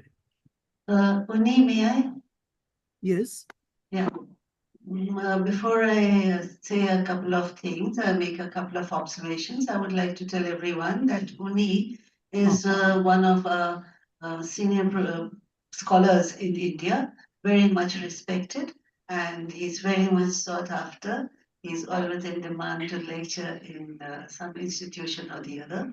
And Uni, we are so thankful that you could join us today. He's a scholar, he's a creative writer, not only in English, but also in Malayalam. Very well traveled and is a great support to our society, Mellow. Thank you, Uni, for being with us today also. My pleasure. My pleasure. Right. I have an observation for Professor Ignacio, actually a question. Professor Ignacio, thank you so much for joining us today. Thank you. I was thinking of a time when everyone was talking about magic realism, Salman Rushdie and Marquez. That was a time when all our young scholars wanted to work on these authors. But then there came a lull, there was a decline in the interest in these two writers, in magic realism as such. And do you see any revival of that interest now that it's going to be 100 years next year? What is your prediction? We know that you are a scholar, a very well reputed scholar of Latin American studies, so perhaps you would have your own take on it. Do you think young scholars, the coming generations, will go back to Marquez, or will they move on to other fields, AI and so on? It depends, in my opinion, on the region. In Latin America, magical realism has lost prestige for a number of reasons. A lot of critics feel that a number of epigones have, have turned it into a formulaic way to write in order to sell for the global North market, and writers like Isabel Allende or I forget now, like the author of like Water for Chocolate. They have lost prestige amongst critics because they think they're copying Garcia Marquez. And there are two specific movements: the crack in Mexico and the Macondo group in South America, who openly rejected magical realism. That's not us. Latin America is not like that. That's tropicalizing it. So I find it very, very difficult for it to make a comeback in Latin America. However, in the US and the rest of the world, it's still running strong. There's a lot of people, especially women in the global South, who find in magical realism an important tool to express their views in non-Eurocentric ways. So it's a double response, right? Yes, in the rest of the world, no in Latin America, in my opinion. Thank you, Professor Ignacio. That's Thank very you. informative. Yeah. And I was wondering, Jordan, are you still there? Jordan? Yeah. Jordan was telling us, Jordan was making parallels between the rituals, the beliefs that we come across in Marquez, comparing them with the Hawaiian. But I think you can find a similar parallel in a lot of other societies which are traditional, which are old. For instance, if you read African literature, you'll find that a lot of their rituals, which may be dismissed as mumbo jumbo by the Western audience, you'll find the similarities there. And in India also, in India, we have so many tribes, so many beliefs, and a whole system of living which is very different from the so-called modern and civilized world. So perhaps you could expand your study in order to include some other cultures also. This is just a suggestion. But thank you for the speakers today. And I'm handing the mic back to this young lady who is one of the group organizers. Her name is Manisha Rai. Manisha, back to you. She's the co-chair of the session. I just wanted to, is this an observation? I'm just saying about it. The other cultures, even in Sikkim, we have some kind of references such this usual mumbo jumbo. The tribes have this culture, and we have some rituals that relates with the animism, so, as such. So I think we can look from that angle also. So that's like. So I think we are ending the session now. So before ending the session, I want to thank all the speakers and our online chair, Professor O'Neill, for the session, this enriching session for all of us. Thank you so much. And I also like to thank our audience for this. Thank you so much. Thank you very much. Thank you. And Thank you for your invitation. a special request to all our online delegates out here. Please stay in touch with Melo. We keep organizing events from time to time. We would love it if you could join us again. Thank you. Thank you. Thank you so much. Okay, thank you. Bye.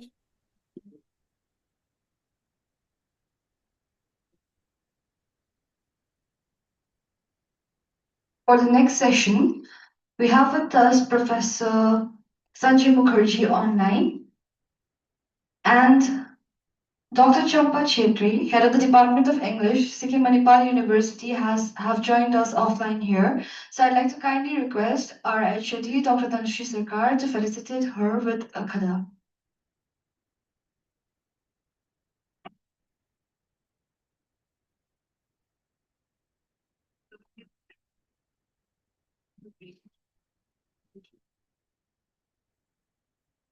So before beginning the session, we'll have a short break and we'll start the session at 11 o'clock.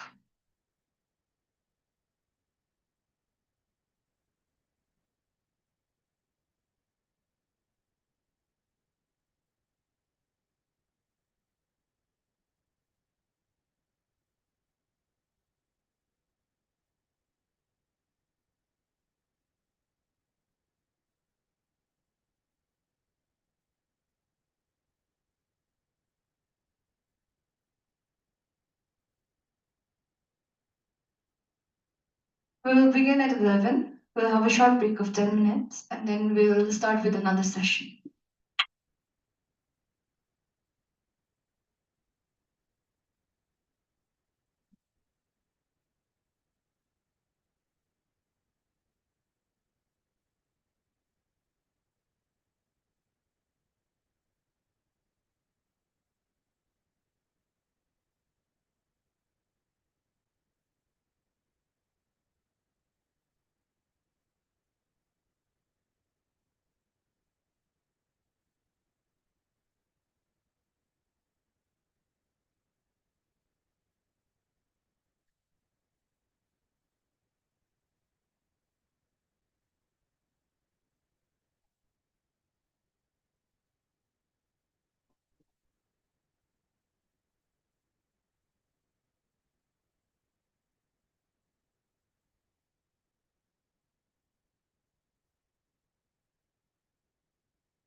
Of the world. A balanced They serve as this suffering incredibly and a dedicated, disconnected highly fellow organized follow. academic hub. Its eventual And what's return really is grounding about necessary this society not is only its for physical personal anchor. healing, but While restoring they're out there studying relationships all these between global land, texts, history, and identity. they're actually proudly In this way, headquartered in the Hawke is shibboleth enclave literizing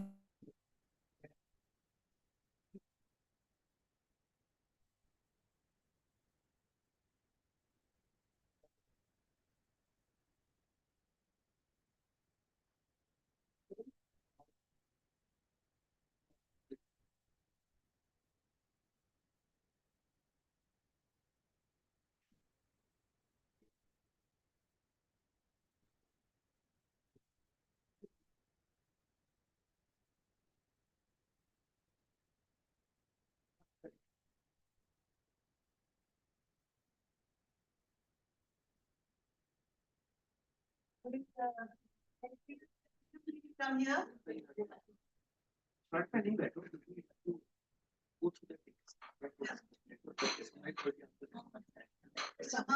it got minimized. I was trying to share this.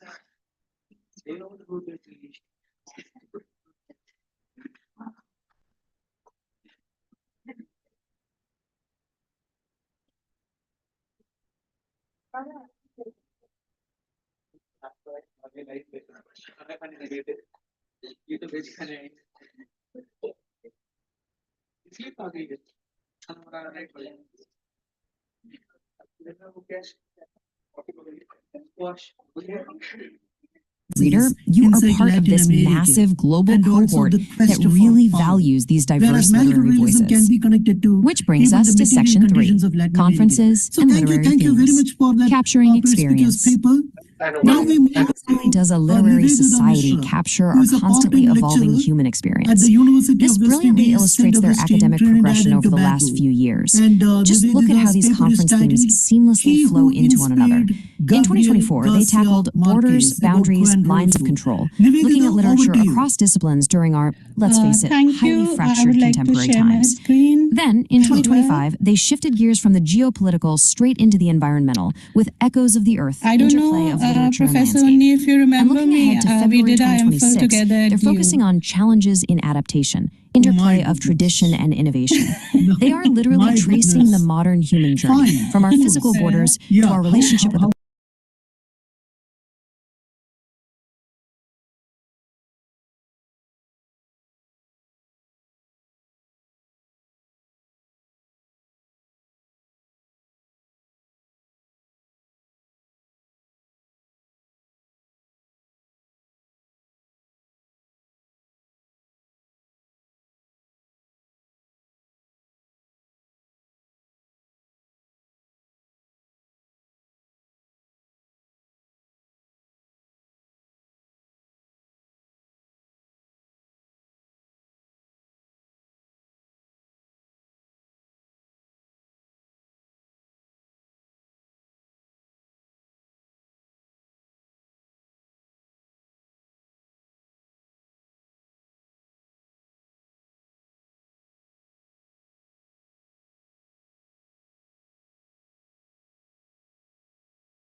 This is such a brilliant strategy.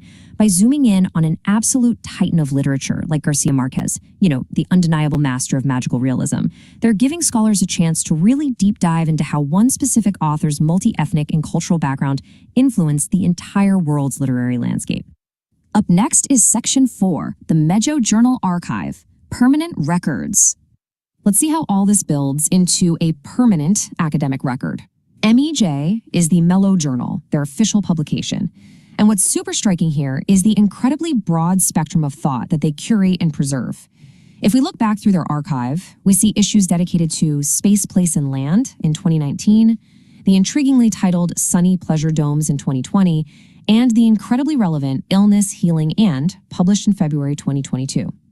They also get into the practical application of literature, like in their 2017 issue, Towards Praxis.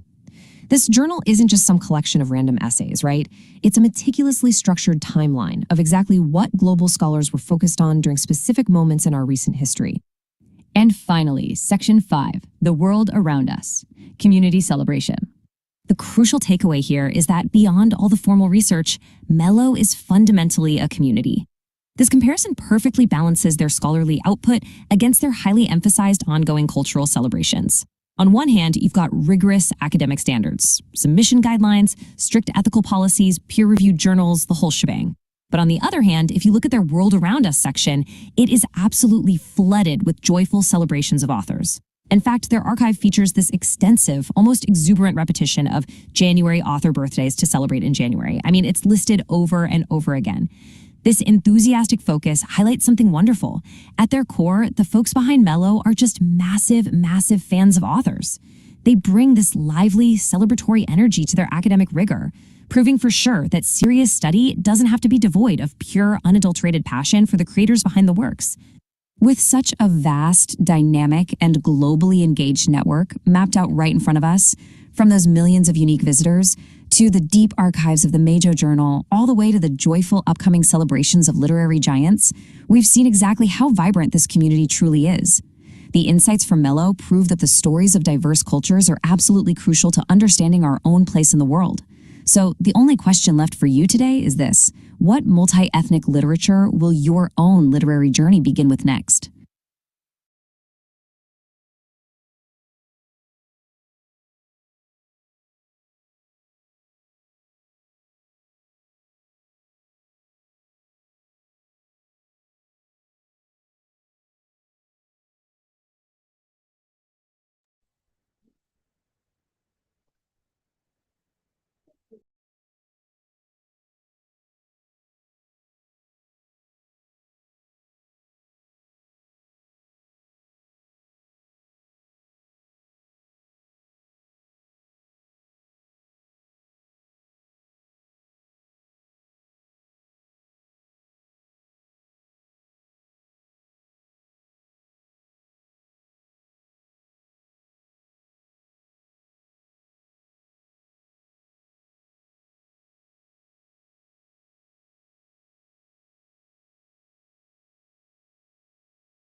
Yeah.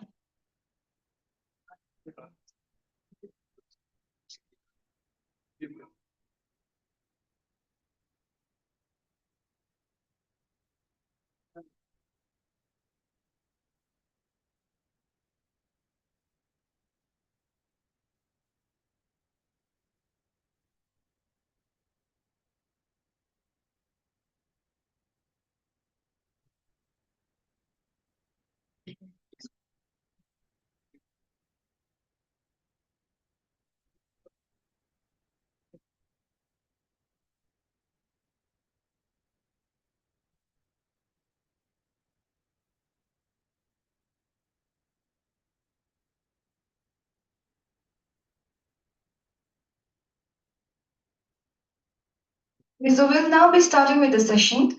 The session chairs for this session is Professor Sanjay Mukherjee, who will be joining us online. And we have with us Dr. Champa Chetri. For the presenters, the first presenter of the day is Ms. Indrani. Can you please come to the stage, ma'am?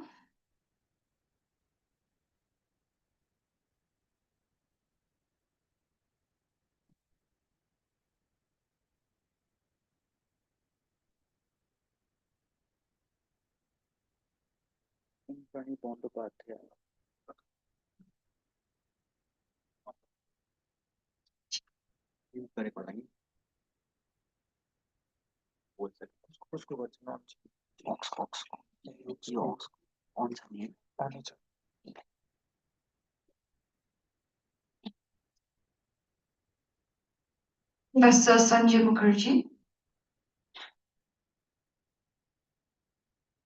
Sir, can you please unmute yourself?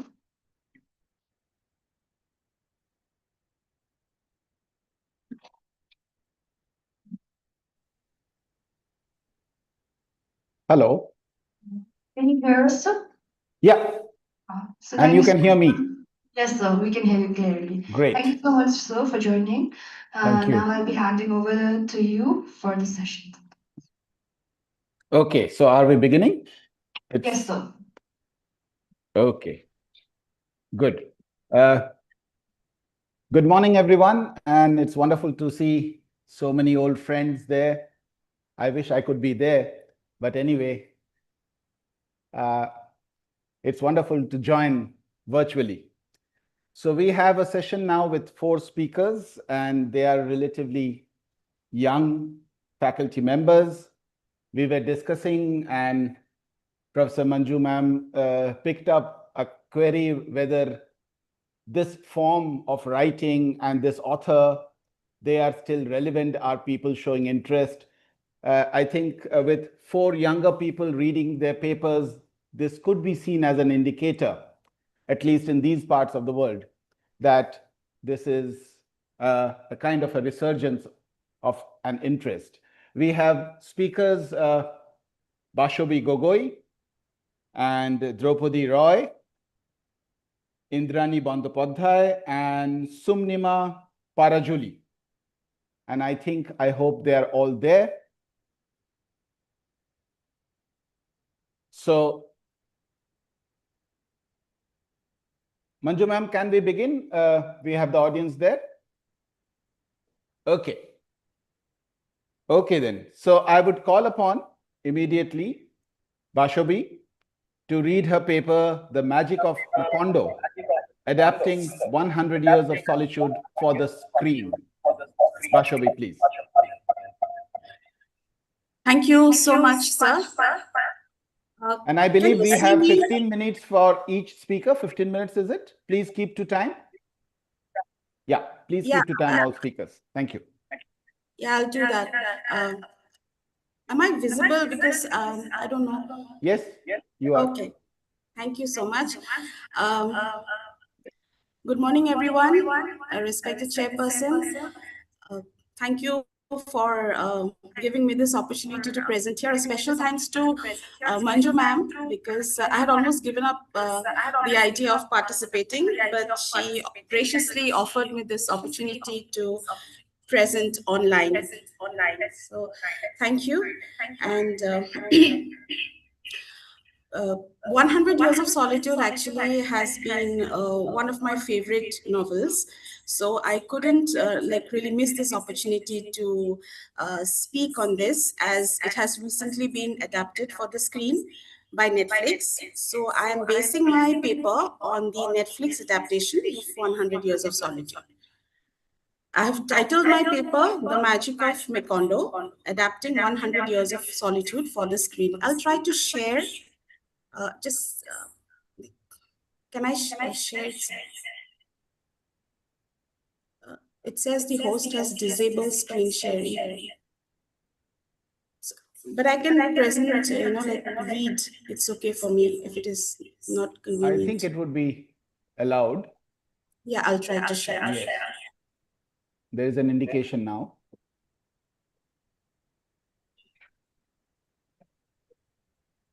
Is it visible? Yes, it is on now. Yeah. The screen is visible. Thank you. Okay. So the title is The Magic of Macondo, Adapting 100 Years of Solitude for the Screen. And I would like to begin with the most famous quote from the book. Many years later, as he faced the firing squad, Colonel Aureliano Buendia was to remember that distant afternoon when his father took him to discover ice. So begins Garcia Marquez's exotic tale, 100 Years of Solitude, set in Macondo. Macondo, believed to be inspired from Garcia Marquez's childhood town, Aracataca in Colombia, is the fictional town founded by the patriarch of the Buendia family, Jose Arcadio Buendia, a microscopic rendering of Latin American history.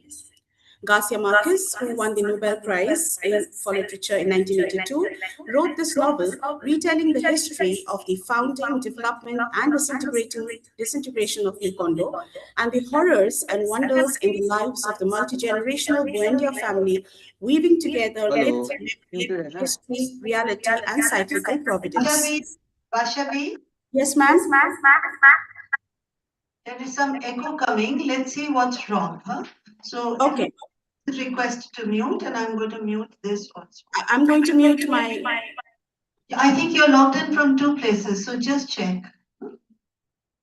No, ma'am, I'm working from my laptop only. I'll try to switch off my video. Let's see. I'm using my laptop only, ma'am.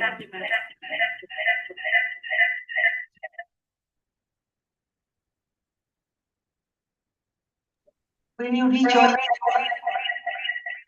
join again. Hello. Yeah, there's Join again. Log out and log in again, please. I'll just log out.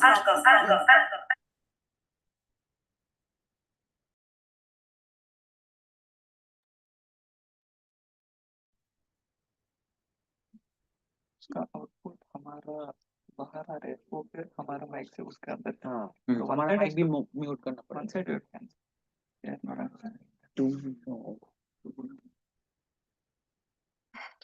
Is it okay now? yes ma'am, yes.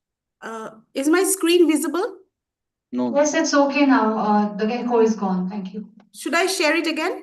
My Yeah, screen? please do. Please do. Yes.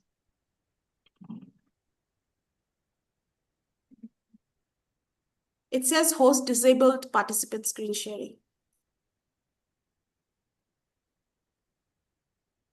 Enabled.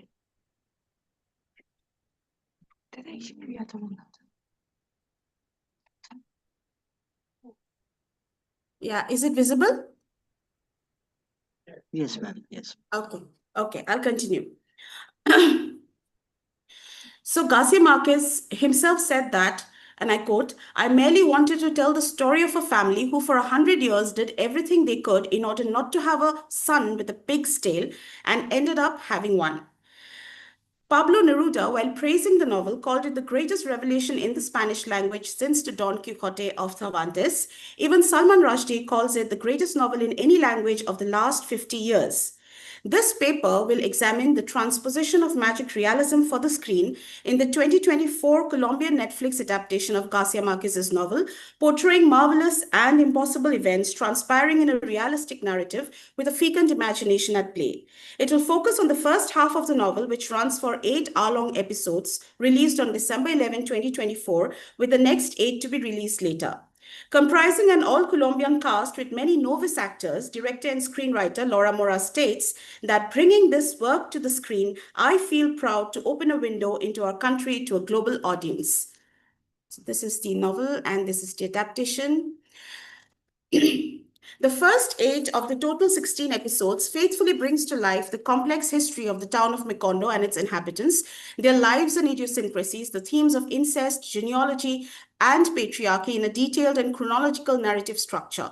The novel intertwines mythology and history, and the mythology of history and the history of mythology in the interplay of the two senses of time, linear and circular, which creates some of the novel's most important effects. In this transmedial journey, the medium has to do justice to encompass the ontological ambiguity of magic realism in a format which includes spectacle, financial viability, and audience expectations. Garcia Marquez maintains that magic realism is a kind of premeditated fiction, and therefore his use of magic realism is not just a literary technique, but also a mirror of the reality in which the transactions between the extraordinary, fantastic, and grotesque are part of everyday mundane life. He even suggests that the magic text is paradoxically more realist than the realist text. This is because magic is no longer chaotic madness, but normative and normalizing. It is a simple matter of the most complicated sort.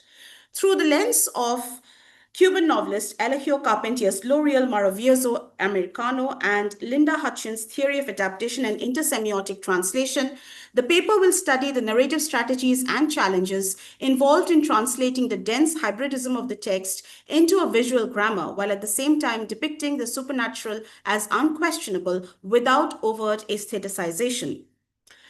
Although sometimes distinguished from magic realism, L'Oreal Maravilloso, or the marvelous real, had a significant impact on the theoretical understanding of magic realism.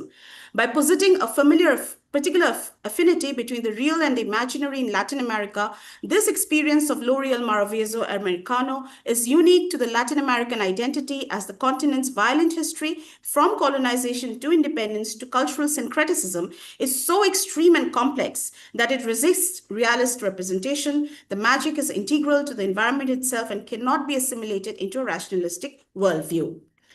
Within the praxis of decolonial aesthetics, this novel challenges dominant epistemologies and realist hierarchies by reclaiming marginalized histories and centering the fantastic in the everyday without too much explanation. The adaptation, too, serves as a decolonial act of reinscribing the marvelous into the general consciousness, an aesthetic medium where visuality is reclaimed and amplified. In the narrative universe of 100 Years of Solitude, ghosts are a seamless part of everyday life. Conversing with the living, insomnia is accepted as a given but also erases memory. A woman lives to be over 145 years old. Characters are resurrected and also ascend to heaven without disrupting the narrative. These are not presented as anomalies but normalized in a matter-of-fact manner. Linda Hutchins has said that the adaptation seen as a formal entity or product is an announced and extensive transposition of a particular work, in this case, 100 Years of Solitude, the novel. Adapting a polyphonic narrative like 100 Years of Solitude with its complex and non-linear temporal structure involves reimagining the narrative strategy, which will reshape the ontology of the narrative. In order to reduce ambiguity, certain implied scenes in the text have to be made explicit. The paper will also situate the text within the fidelity debate of film theorist Robert Stam, who, while maintaining that film texts are worthy of the same serious attention normally given to literature, conquers that fidelity is a chimera, an unproductive benchmark, and it is questionable whether strict fidelity is even possible. The Netflix adaptation negotiates fidelity not as being faithful, but rather as an ideological act by condensing and modifying much of the source text. The paper will attempt to study how in this transmedial journey, the camera, as a rich, sensorially composite language, transforms the polyphonic diversity of materials in the novel, reshaping the ontology of magic realism as mundane. The paper also considers the politics of adaptation in recreating iconic and surrealistic scenes like the founding of Macondo, the discovery of ice, Miltiades' inventions, the insomnia plague, the ghost of Prudencio Aguilar, etc., making them accessible to a contemporary and global audience. It will explore whether the visual spectacle enhances or dilutes the narrative ambiguity of the text through questions of temporality, spatiality, focalization, and symbolism. The Macondo in the adaptation is visualized as a verdant geographical environment, a tangible, bucolic place, more spatially concrete than allegorically abstract. Rather than being overly dramatic, the adaptation naturalizes the supernatural occurrences without straitjacketing it within the horror or fantasy trope. After Jose Arcadio Buendia spears Prudencio Aguilar to death, his ghost continues to haunt and torment the Buendias, albeit without any visible aggression, but just with its spectral presence and quiet coexistence. When Ursula first saw the ghost of Prudencio Aguilar standing by the water jar with a livid, sad expression on his face, she did not feel fear, rather only pity for him. But when Jose Arcadio Buendia, annoyed with his wife's hallucinations, threatens the ghost to go away and latter does not, it plagues the former's sleep. It is because of Prudencio's annoying presence that Jose Arcadio Buendia and the other young men left the town and undertook the crossing of the mountains, dismantled their houses and packed up to head towards the land that no one had promised them. The cinematic reconfiguration of the discovery of ice retains the same sense of wonder and childlike awe that we find in the novel. The memory of the discovery of ice is invoked symbolically and used as a framing device when many years later Aureliano remembers his first touch of the ice block and the boiling sensation that he had felt as a flashback when he faces the firing squad. In episode 2, the tactile experience is foregrounded when Jose Arcadio Buendia pays 30 reals to see what was inside a pirate chest in the gypsy camp. When opened, the chest gave off a glacial exhalation. Inside, there was only an enormous transparent block with infinite internal needles in which the light of the sunset was broken up into colored stars. Jose Arcadio Buendia's amazement is palpable when he claims that it is the largest diamond in the world, only to be told by the gypsy that it is ice. Ice is posited here not as a physical substance, but a conduit between knowledge and enchantment. Melchizedek, this is the discovery of ice, the scene of the discovery of ice. Melchizedek, a heavy gypsy with an untamed beard and sparrow hands, is another fantastic and enigmatic figure whose inventions embody the convergence of science, mysticism, worldly knowledge, alchemy, and technology. There is a material specificity in the way his inventions are visualized in a tangible manner. His arrival in episode 1 is depicted in a colorful cornucopia of exciting and stimulating gadgets and contraptions. He introduces magnets to the curious people, calling it the eighth wonder of the wisest alchemist of Macedonia. The visual rendering of the scene, along with the one when Jose Arcadio Buendia is overawed by the compass and sextant, lends an ekphrastic dimension to the narrative. This is Melchizedek. The insomnia plague depicted in episode 3 is profoundly metaphorical. Everyone loses their memory, the meaning, names, and notions of all things vanishes. As Visitacion, the Indian woman describes, the most fearsome part of the sickness of insomnia was not the impossibility of sleeping, for the body did not feel fatigue at all, but its inexorable evolution towards a more critical manifestation, a loss of memory. The adaptation makes tangible the cognitive breakdown of the residents by capturing the thematic essence of memory and forgetting. The residents of Mikondo start labeling all objects and things with visual markers. This was brought about by the arrival of Rebecca in Mikondo, a strange girl of unclear origins who eats dirt and whitewash. She is one of the most enigmatic characters in the novel, and we see her in the adaptation as an orphan who appears on the threshold of the Buendias with her baggage consisting of a small trunk, a little rocking chair with hand-painted flowers, and a canvas sack which kept making a clock, clock, clock sound where she carried her parents' bones. Her habit of eating dirt by eschewing real food is more than just an odd character trait. It is not geophagy, but more of a survival instinct, symbolizing her grief and longing in a world that does not understand her pain. Garcia Marquez uses Rebecca as a symbol of longing, grief, and the cyclical tragedies haunting the Buendia family. She is also key to understanding the deeper themes of the novel, as the bones she carried with her are a visceral reminder of her loss and reflects her alienation. She is physically present, but emotionally disconnected. Her geophagy... Varshavi, you'll have to think of winding up now, okay? Can you give me just 2 minutes? Yeah, 2 minutes are okay. Her geophagy becomes perceptible when tragedy strikes or her relationships fall apart. The adaptation beautifully depicts the way in which Garcia Marquez interleaves her into the surreal world of Mikondo. Her dirt eating becomes a symbol of humanity's most primal needs. There is a linear development to the history of the town of Mikondo, from its perilous founding to its growth into a flourishing modern town, and then to its decline and consequent annihilation. But with all its linearity, we also sense a second sense of time, that is history, as almost obsessively circular.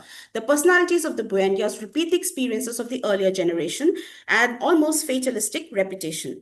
Once a person has been named, the trajectory of their lives are determined, and even their deaths are in a sense preordained. There is an underlying irony, a sadness, and a sense of tragic fatality about the story of the failure of a town and family, which for all their amazing vitality are irrevocably wiped off the face of the earth. Amidst all the irrational fantasy, destructive violence, inexplicable cruelty, and acute despair, the central feature of the novel is the solitude that each of the characters finally becomes immersed in.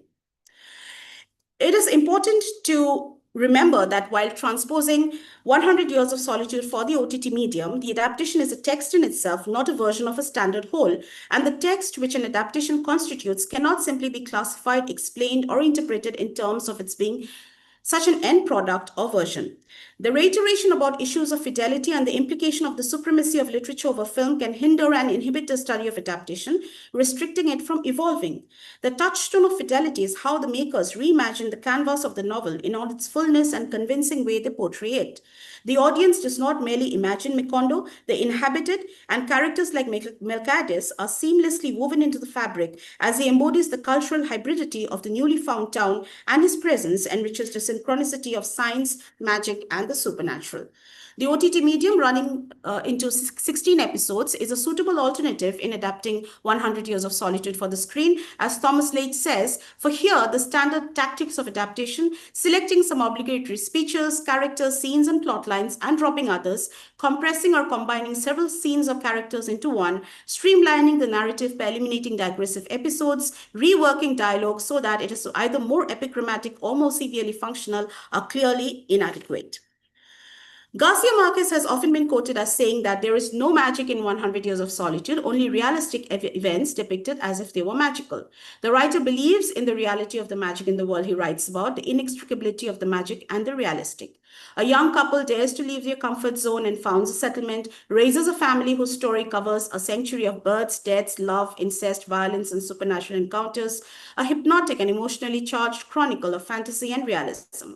This shift from a quintessential Colombian magical realist text to the sensory experience of a global streaming platform governed by its own aesthetics while overcoming logistical challenges makes this adaptation an act of cultural translation, enhancing the audience with the magic of Mikondo while preserving the densely layered politics of the novel.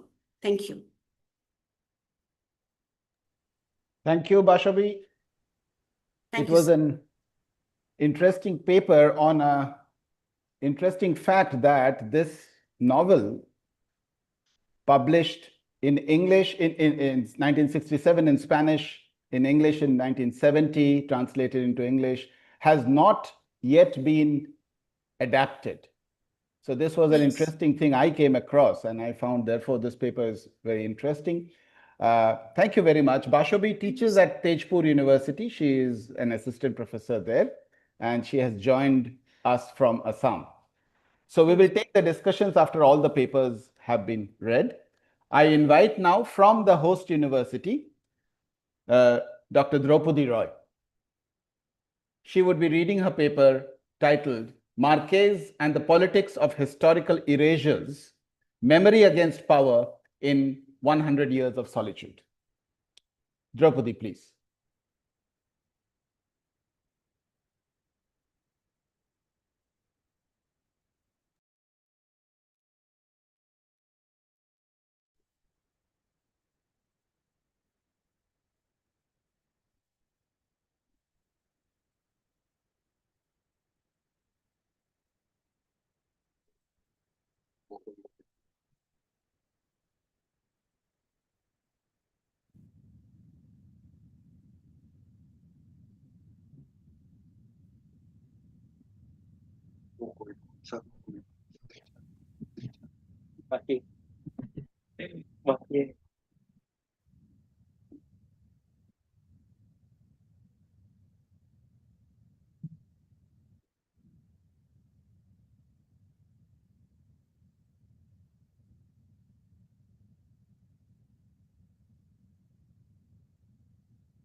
Good afternoon, everyone.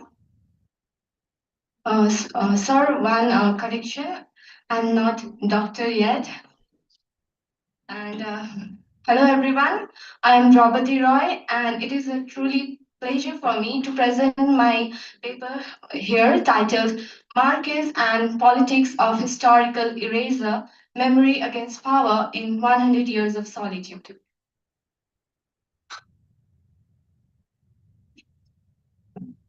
100 Years of Solitude by Gabrielgarcia Marquez was published in 1967. It is set in fictional town Mocondo. The novel follows the rise and fall of Wandiya family across 7 generations.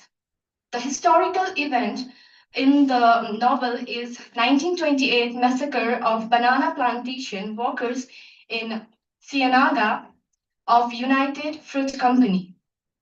The workers organized a strike in demanding fair wages, sanitation, and basic medical care, for which they were killed in thousands of numbers. And yet, the brutal event was later denied and erased from historical records. The number of casualties still remain uncertain. First, they said it was 47 of people who died, then it became thousands.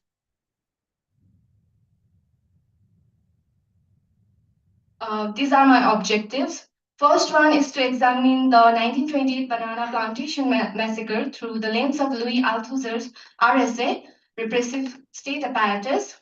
Second one is to analyze how ideological state apparatus erases the banana plantation massacre memory, leaving only Jose Arcadio Segundo as a sole witness. Third one is to apply Michel Foucault's concept of power to show how workers' experience are excluded from dominant narratives and how magical realism uncovers them.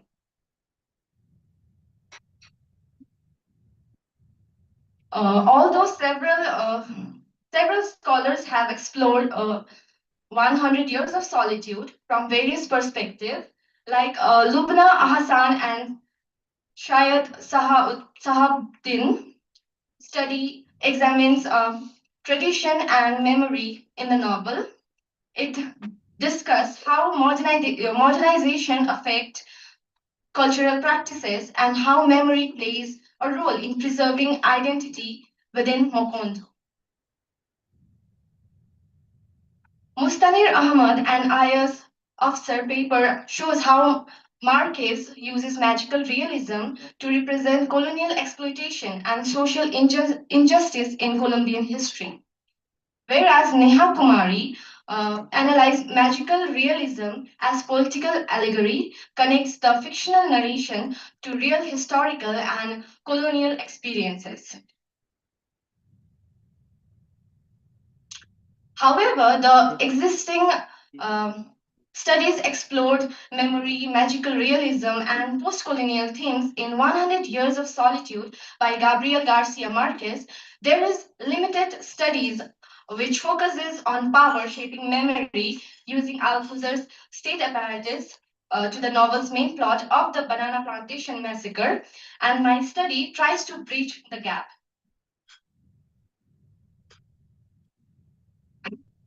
This study uses two theoretical frameworks. The first one is Louis Althusser's RSA and ISA from 1970s essay Ideology and Ideological State Apparatus. The RSA, which is repressive state apparatus, operates through direct physical force, which includes army, police, and judicial law. It uses violence as well. Whereas ideological state apparatus uses ideology, which shapes what people believe to be natural, inevitable, and true. It includes institutions like schools, universities, media, family, and any institution which is related to religion. The second theory I used is Michel Foucault's concept of power, from power, knowledge, selected interview, and other writings. Foucault argues that power and knowledge are inseparable, that there's controls who that those controls who what knowledge controls what truth is. Knowledge controls what truth is. In the novel, the repressive state apparatus is evident during the massacre. In the massacre scene, workers were gathered at Mokondo train station where they expected to negotiate for their demands, but instead they were surrounded by military people. An officer climbs onto a platform and reads Decree number 4, ordering the workers to disperse. When the crowd didn't move, 14 machine guns answered at once, killing people, which includes women and children. The law here is not protection, but rather a weapon against these people. The violence doesn't end with killing. Jose Arcadio Segundo witnessed bodies loaded onto a train and thrown into the city, into a sea. like rejected bananas. The RSA leaves no trace, evidence that could later be used to hold the state accountable. It was erased there and thereby. RSA explains the massacre, and ISA, ideological state apparatus, explains what happens next. After the mass killing, the state moves immediately to rewrite the event. Official declared nothing happened. When Jose Arcadio Segundo returns to Mocondo, telling people what he witnessed, an army official tells him that there were not any dead. Nothing has ever happened in Mocondo, and nothing will ever happen. This is a happy town. Arcadio is considered as madman after this incident. This is how ideological state apparatus works. Ideology so thoroughly distributed through official institutions that it has replaced lived experiences. Ideology reshaped reality and erases lived experience. Through Foucault's lens, this paper argues that power shapes truth and memory. In the novel, it is clear how official narrative completely erases the banana plantation massacre from collective memory, and their version of truth is accepted. A declaration had claimed that the workers returned home after the incident peacefully, without doing anything. And the reign continues, and everyone eventually forgets what happened in the massacre and how many people died there, except Jose Arcadio Segundo. Arcadio isolates himself in the room of Melquiades after that event, where his memory is survived. He reads Melquiades' manuscript, which has inscripted history of Vandia family and Mocondo. Melquiades wrote about these events before the events were even occurred. When an army person come into the room of Melquiades looking for Arcadio, he didn't see Jose Arcadio.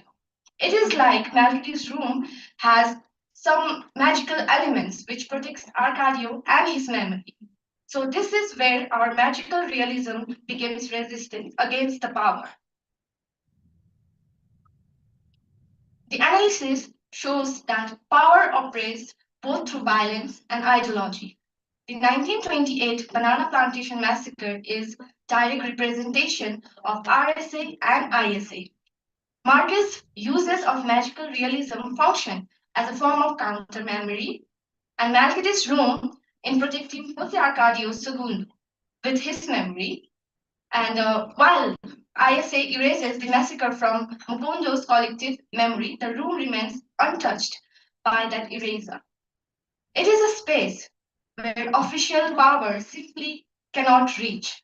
The room not only protects Jose Arcadio Segundo, it protects his memory as well.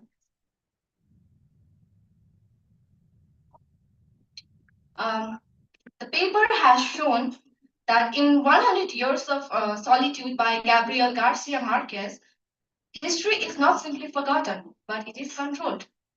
Althusser's explain the violence and the eraser. Foucault explains how official truth replaced what actually happened. And Marquez's magical realism ensures that replacement was never complete. In 100 Years of Solitude, magical realism does not only recover lost history, it also questions what is accepted as real, as truth.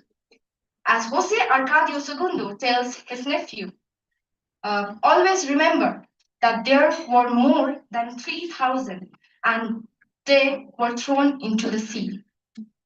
So I want to conclude by saying that power decides what would be remembered, and Marquez decided otherwise. Thank you.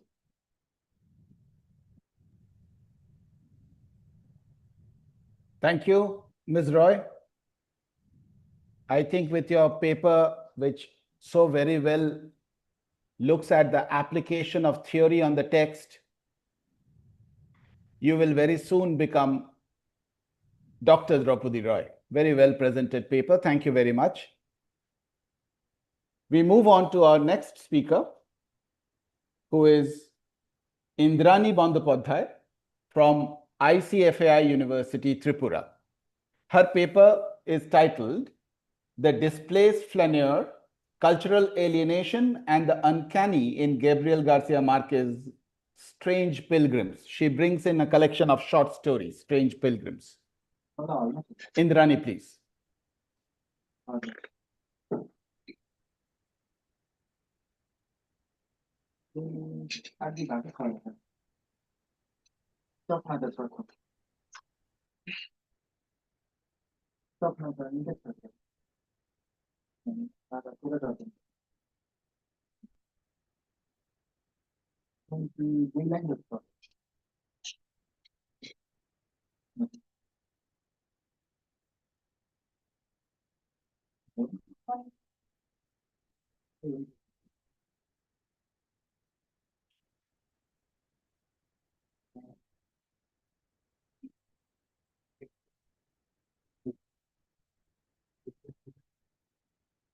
It's okay, I'll just read my paper. So, good morning all. Regards to respected chairperson and all the dignitaries present here in offline and online platform. So, in my presentation today, it's entitled as The Displaced Flaneur, Cultural Alienation and the Uncanny in Gabrielgarcia Marquez's Strange Pilgrims. We often associate his work with vibrant, grounded magics of Mohondo. The stories of Strange Pilgrims moves us into the cold, bureaucratic, and often holistic landscape of Western Europe. This paper will be exploring the figure of displaced flaneurs, the characters from the short story who wanders through the cities like Paris, Madrid, Barcelona, but finds themselves fundamentally alienated from their surroundings. By looking closely at the intersection of Marquez's journalistic background and his unique evolution of magic realism, this paper will argue how the selected short stories use travel as a tool to represent a distant land or foreign culture. So primarily, this research paper deals with the 12 short stories from the collection called Strange Pilgrims, particularly the stories like Sleeping Beauty and the Airplane. I only came to use the phone. Light is like water. So there are already existing research on Marquez, especially based on the field of magic realism, memory, and all the other perspectives. So I find out a research gap. So where if we apply the concept of travel, and we can find out new perspectives in Marquez's short story writings. There are methodological approach which can be applied here, starting from post-colonial perspectives, displacement, cultural identity, immigrants' experience, existentialism, and definitely magic realism and Freudian unhealment. So the method of this research paper uses qualitative research approach with a close textual analysis. In the prologue of the book, Why 12 Why Stories and Why Pilgrims, Marquez mentioned that the first story idea came to me in early 1973, the result of illuminating dream I had after leaving Barcelona for 5 years. So personally, he was also dislocated from his own place. I dreamed I was attending my own funeral, walking with a group of friends, dressed in solemn mourning, but in a festive mood. We all seemed happy to be together. So we all know Freud said that dreams are the royal road to the unconscious mind. Somehow he was very sad being away from home, so that wish fulfillment happened when he was with his friends. And I, more than anyone else, I was very happy because of the wonderful opportunity that death afforded me to be with my close friends from Latin America. They were my oldest and dearest friends that once I had not seen for long. At the end of the service, when they began to disperse, I attempted to leave too. But one of them made me see the decisive finality that as far as I was concerned, the party was over. You are the only one who cannot go. He said, only then I realized that dying means never being with the friends again. Marquez's literary voice began in his newsroom of Colombia and the streets of Europe. beginning his career as a young reporter in El Universal and El Heraldo, and later serving as a foreign correspondent in Rome and Paris. This journalistic schooling instilled in him a rigorous attention to detail, a commitment in documenting the real, which paradoxically become foundation for his magic realism. His time in Europe during 1950s was particularly transformative, providing the raw lived data for the themes of displacement and isolation depicted in the short stories called collection called Strange Pilgrims. In the prologue, he particularly mentioned about each and every background of writing all the short stories. So we can say that all the short stories are coming from the fact uh, the short story collection, Strange Pilgrims, reflect the significant departure of the literary trajectory of Marquez, while his earlier works like 100 Years of Solitude rooted the magical in the soil of Mukondo. These 12 stories shift the lens to the cold structured landscape of Western Europe. This paper explores how Marquez utilizes travel as a tool to document the experience of Latin American old man, student in a distant land by analyzing stories such as I only came to use the phone, the light is like water. This paper argues that Marquez transformed travel to a vehicle to a cultural alienation and the urban uncanny, where his journalistic background serves to anchor the surreal displacement within the harsh realities of immigrant experiences. Marquez's history as a foreign correspondent in Europe during 1950s is a fundamental to the texture of these short stories. His journalistic eye for detail strips away the romanticism often associated with European capitals, replacing it with the observations of isolation. In Strange Pilgrims, Europe is not a destination of enlightenment, but a labyrinth of bureaucratic social barriers. For the pilgrims, the term Marquez uses to denote the sacred yet grueling journey. The transition from Latin America to Europe is a psychic rupture. The concept of the urban uncanny is most prominently realized in the short story called I Only Came to Use the Phone. In this short story, Maria, a character, a 27 years old girl, a car breakdown in a Spanish desert leads to his accidental incarnation to a mental asylum. The uncanny here arises from the transformation of a mundane necessity, a phone call, into an instrumental entrapment. Her alienation is twofold. First, she is a stranger in a foreign land and a sane person in a madhouse. Marquez uses the cold, sterile hospital European setting to amplify her helplessness, suggesting that Latin American traveler. So I am also personally a frequent traveler. Coincidentally, I read the short story called The Sleeping Beauty in the aeroplane. So I could relate with the short story. So it makes it relevant that even after 100 years, till today, we can relate Marquez. So where maybe we are all lost traveler, we are all maybe experiencing the same thing which he depicted in his short stories. In the short story, if I am given a time, I will read passages from that short story. In Light is Like Water, Marquez explores a different facet of displacement by relocating the magic in his earlier works to a morbid apartment where two boys named Joel and Toto break light bulbs to navigate through the flowing light as if it were water. The magical realism serves as a symptom of profound cultural disorientation. The boys use their imagination to recreate the Caribbean Sea within the confines of landlocked urban environment.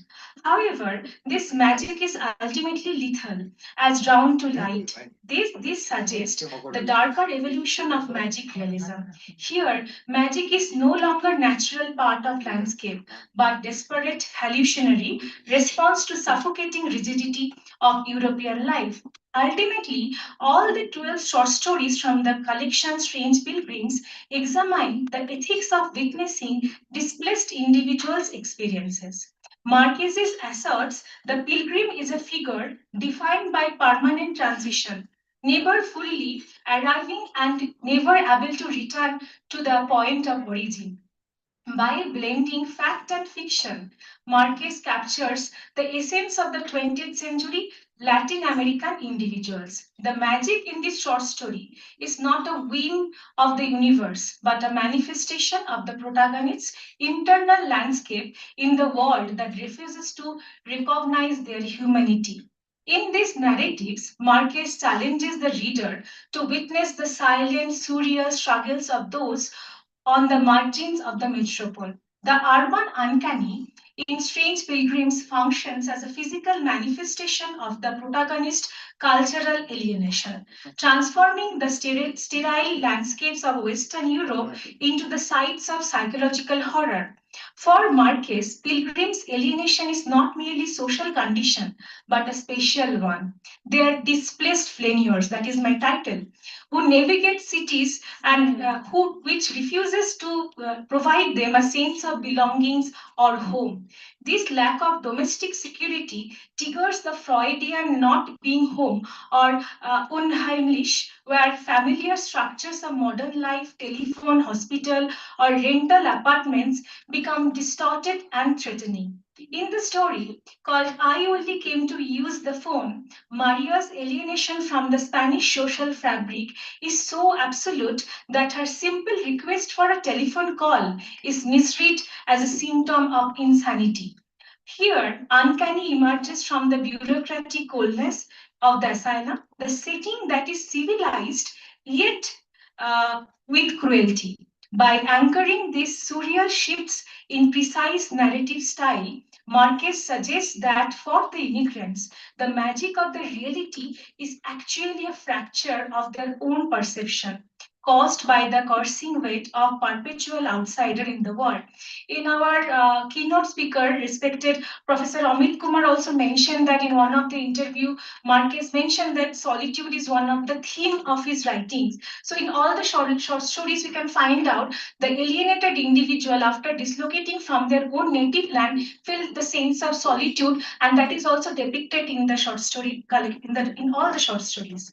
Marquez utilizes travel not as a narrative bridge between 2 points, but as a tool of fragmentation. By uprooting the protagonist, he employs travel to expose the fragility of the Latin American identity when it is no longer supported by the native landscape.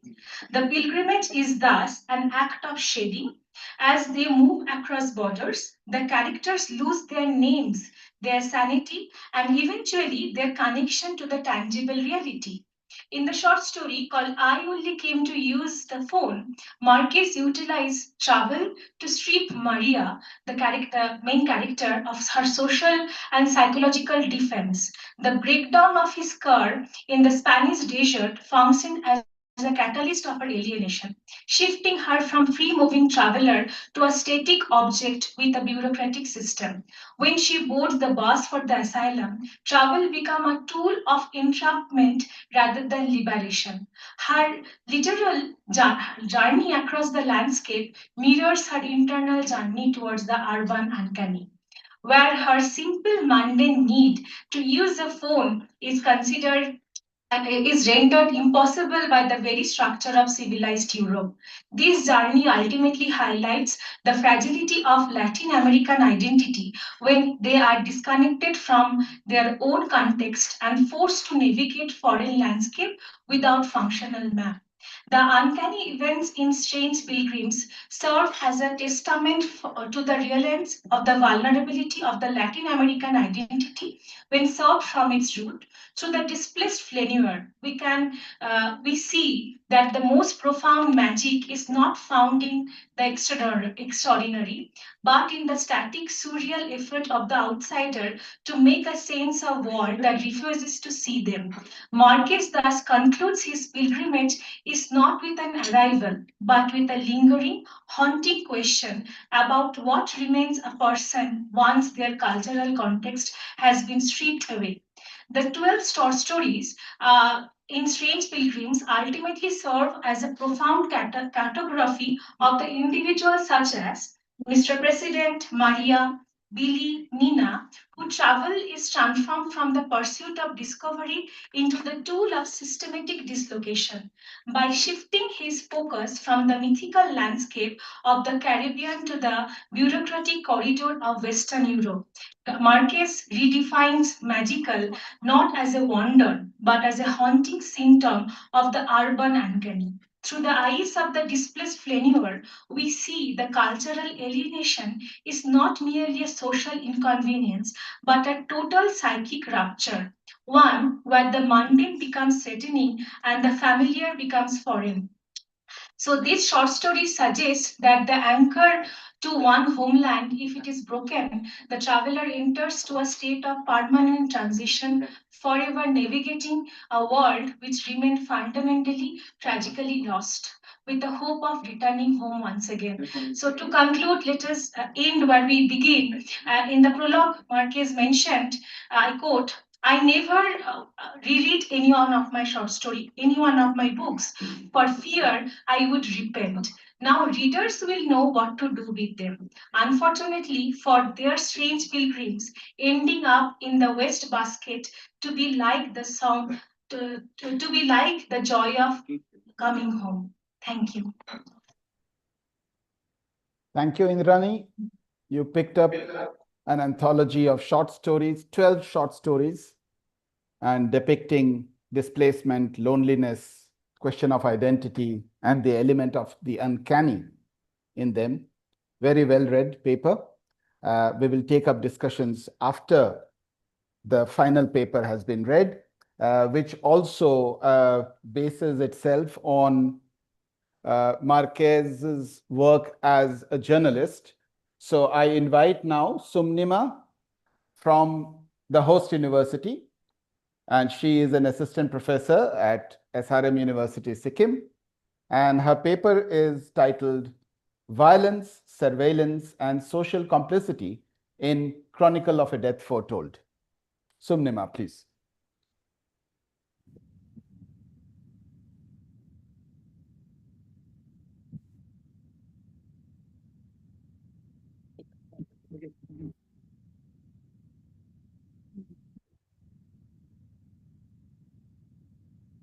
Good morning, respected Chair and the dignitaries and presenters both online and offline. My paper is titled Violence, Surveillance and Social Complicity in Chronicles of a Death Foretold by Marquez. This paper examines how violence in the novel is not simply an individual act, but a collectively enabled social phenomena shaped by surveillance, honor, and communal inaction. The paper explores the intersection of collective awareness and social norms in sustaining violence. The novel presents a murder that is publicly known yet unprevented, which creates a powerful paradox.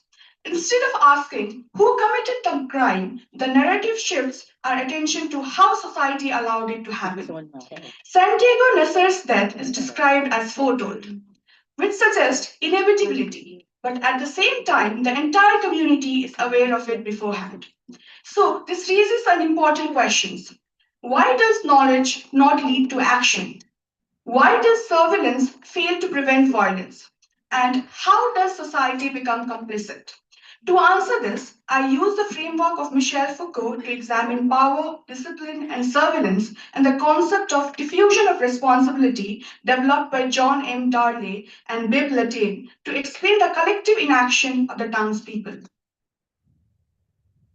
Several scholars have engaged with this novel from different perspectives. However, most of these studies focuses on honor, fatalism, narrative techniques. There's a limited engagement with surveillance as a central analytical lens. This leads to the research gap. While the novel has been widely studied, there's insufficient attention to how surveillance operates within the text. This study addresses that gap by arguing that surveillance does not prevent violence. It actually contributes to its normalization and acceptance. The study is guided by three objectives: to analyze how surveillance operates and why knowledge fails to prevent violence, to examine honor as a disciplinary mechanism, and to investigate how collective complicity transforms individual crime into social violence. This study is grounded in Michel Foucault's theory from Discipline and Punish. Foucault introduces the idea of panopticism based on the model of panopticon by Jeremy Bentham. In such a system, individuals are constantly visible. They internalize surveillance and power operates without direct enforcement. Importantly, power is not centralized, but it is diffuse and relational. In the novel, the town functions as a decentralized panopticon. Surveillance occurs through gossip, rumors, and shared knowledge. In addition, the study also incorporates the concept of diffusion of responsibility to explain the collective inaction of the townspeople. Diffusion of responsibility occurs where no one takes action because everyone assumes someone else will. The first objective examines surveillance. At the core of the narrative lies a striking paradox. The murder of Santiago Nasser unfolds within a framework of complete public visibility, yet remains unprevented. From the very opening line, on the day they were going to kill him, Santiago Nasser got up at 5:30 in the morning. The novel establishes a condition of foreknowledge where the crime is not concealed but anticipated. This is reinforced through repeated assertions such as everybody knew they were going to kill him. There had never been a death more foretold, which emphasize the impending violence is widely known, openly discussed, and socially circulated. The murder therefore exists not in secrecy, but in a space of collective awareness. This condition can be effectively understood through Foucault's concept of panopticism. The town functions as a decentralized panopticon where surveillance operates through gossip, rumor, and shared knowledge rather than a centralized authority. In this system, individuals are simultaneously observers and participants, and information circulates freely across community. However, unlike the classical model where surveillance produces discipline and control, here it generates passive awareness. The visibility of the crime does not lead to intervention. Instead, it normalizes the event. Many characters assume that someone else will act or that the situation will resolve itself, resulting in delayed or ineffective responses. Thus, surveillance in the novel does not function as a mechanism of prevention, but as a structure that diffuses responsibility. Visibility becomes a form of social acceptance where knowledge fails to translate into action. The narrative exposes how, within such a system, collective awareness can paradoxically enable violence by transforming observers into passive witnesses, thereby allowing the crime to unfold in plain sight. At the center of the narrative lies the concept of honor, which functions as an invisible but powerful disciplinary force. Angela Vicarious returned to her family on her wedding night after Bayardo syndrome discovers she is not a virgin, triggers a crisis that extends beyond the private sphere. Her body becomes public site of moral judgment, and the restoration of honor becomes a communal obligation. Under pressure, Angela names Santiago Nasser as the man responsible. The truth of this accusation remains ambiguous, yet it is accepted without question because it aligns with the demands of the honor system. The Vicarian twins' decision to kill Santiago is not framed as a personal choice, but as a social duty. Their repeated declaration, "We are going to kill Santiago Nasser," underscores the performative nature of their intent. They announce their plan openly, almost as if seeking validation or intervention. Foucault's concept of disciplinary power helps explain this phenomena. The twins have internalized the expectation of their society to such an extent that they perceive violence as necessary and inevitable. As Constantly Armentat prospectively observed, I felt that they were not as eager to carry out the crime as to find someone who would do them the favor of stopping them. This statement reveals the tension between individual reluctance and social obligation.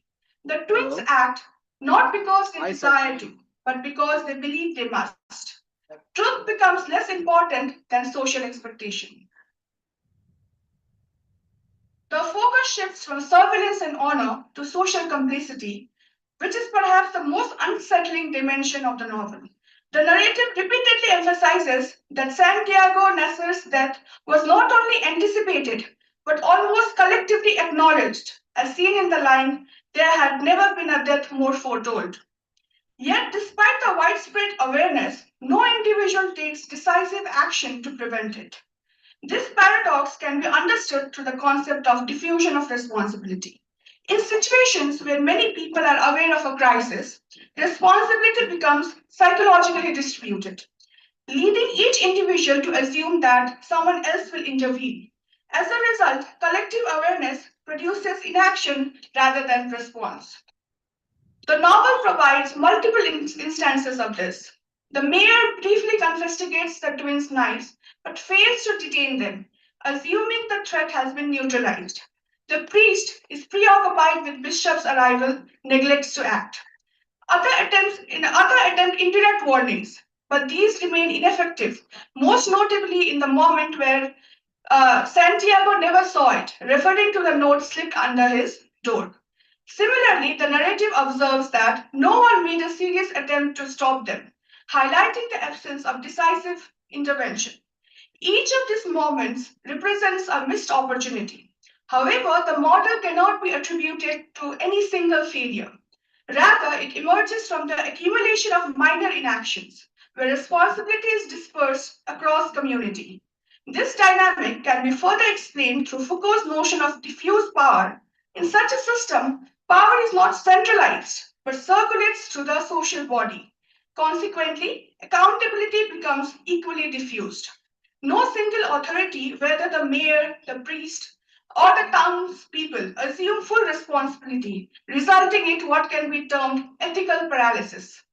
The repeated emphasis on foreknowledge intensifies this effect. The idea that death was foretold creates a sense of inevitability, leading characters to perceive the murder as something that must happen rather than something that can be prevented. This fatalistic attitude further discourages intervention. Ultimately, the novel reveals that violence is not merely committed, it is collectively produced. The community's shared awareness, instead of preventing the act, becomes the very condition that enables it. In this way, social complicity transforms passive witness into indirect participants, making the violence a product of the social system itself. As I move towards the conclusion, I'd like to highlight the key findings of this study. Chronicle of a Death Foretold demonstrates that violence is not accidental, but socially constructed. The murder of Santiago Nasser is not just an individual act. It is produced through a network of social forces. A central finding is that surveillance does not prevent violence. Rather, it normalizes and facilitates it. The town functions as a decentralized panoptic space where everyone is aware of the impending crime. However, this visibility leads to compliance instead of intervention. At the same time, honor operates as a disciplinary force, legitimizing violence as a social obligation. The actions of vicarious twins are shaped by collective expectation rather than personal intent. The concept of diffusion of responsibility further explains the community's inaction. Because the responsibility is shared, no one takes decisive action, resulting in ethical paralysis. Taken together, these elements show that violence becomes socially sanctioned and collectively sustained. Ultimately, the novel presents a powerful and unsettling reality, a community where everyone knows, yet no one acts. Thank you.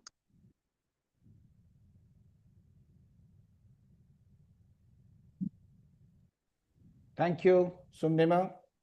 So we have had 4 very good papers. All the paper readers have kept to time. I thank all of them for their very incisive analysis of the issues that they have dealt with. Perhaps one thing, therefore, that we can all recognize is how literature reminds us about the ambiguity of truth.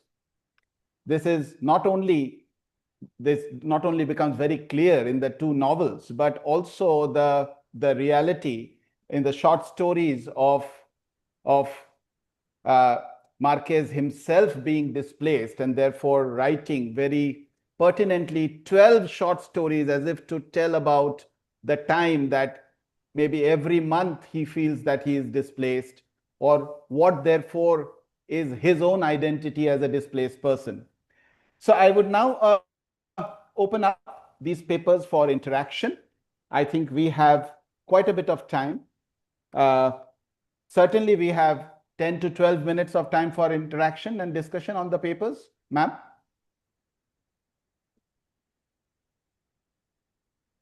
Right. So the papers are open for discussion, please.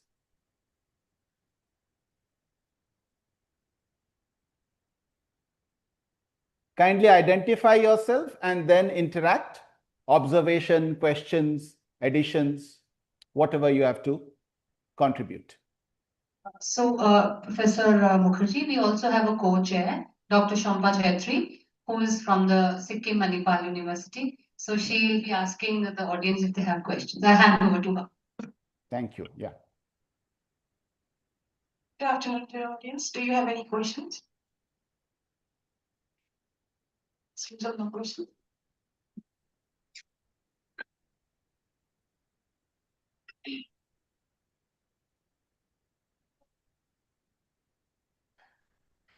Anybody wanting to interact online?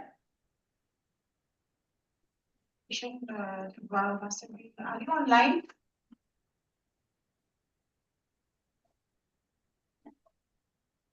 Shabi? Yeah, Bashavi is there. Bashavi, Yes, there is an yes. observation I'm on having a your little paper. issues. Yeah, yes, I'm there. Vasavi, I just want to know, in your opinion, what is lost and what is gained when when novel is being adapted into movies? That I cannot say for, like as a certain, because it depends on the vision of the filmmaker. It is not possible to say what is lost or what is gained.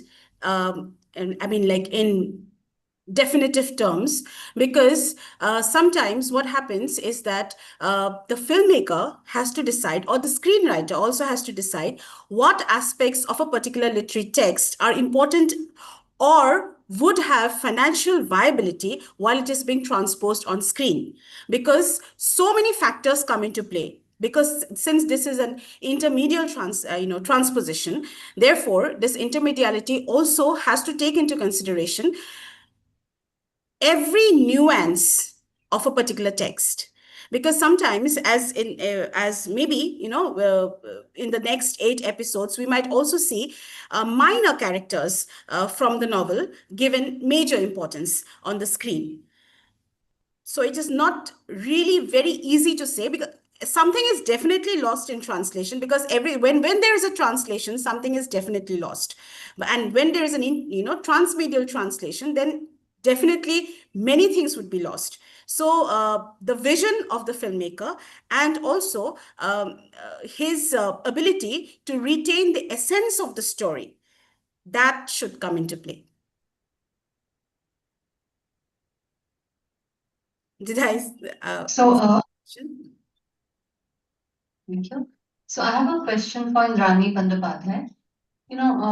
You spoke about how, the author's background as a journalist informs the narrative style, transforming mundane European settings into sites of surreal displacement.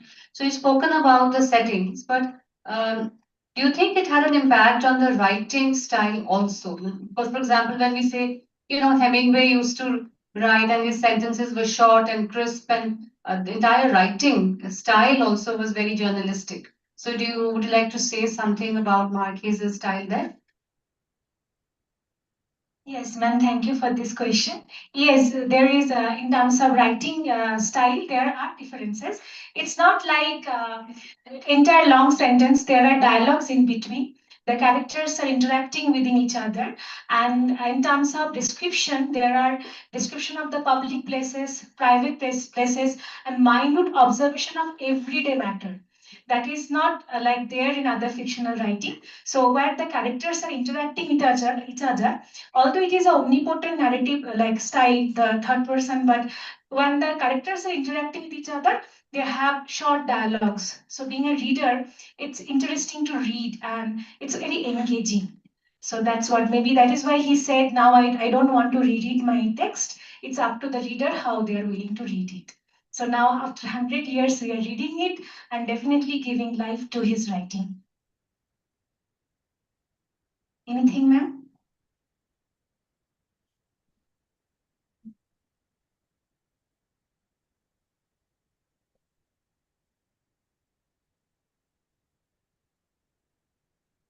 Indrani, yeah, thank you very much. And we particularly like your offer to be one of the members of our support group. I must tell everyone that we have a Melow support group of youngsters who are always around to volunteer for little jobs once in a while. Sometimes it is editing, sometimes it is compiling data or something like that. And we like to appreciate that. Also, thank you. It will be very nice. And of course, we have our online fortnightly sessions where you are expected to be present and take an interest in all the discussions. And Draupadi, where are you? Yes, Draupadi, is it the first time that you were presenting your paper? Please face the camera so that people can see you. So Draupadi, as a first attempt, I think you've done a very good job. And as you grow, as you evolve, I'm sure you will do better, right? So I think in the beginning I was a little strict with you in the correspondence, but you acquitted yourself very good, right? And Somnima has been very nice to us. Somnima, you have been taking care of the local organization. Very creditable that you could also write a paper and present it. Thank you for that also. I'm going to hand this back to our local chair. Manpreet.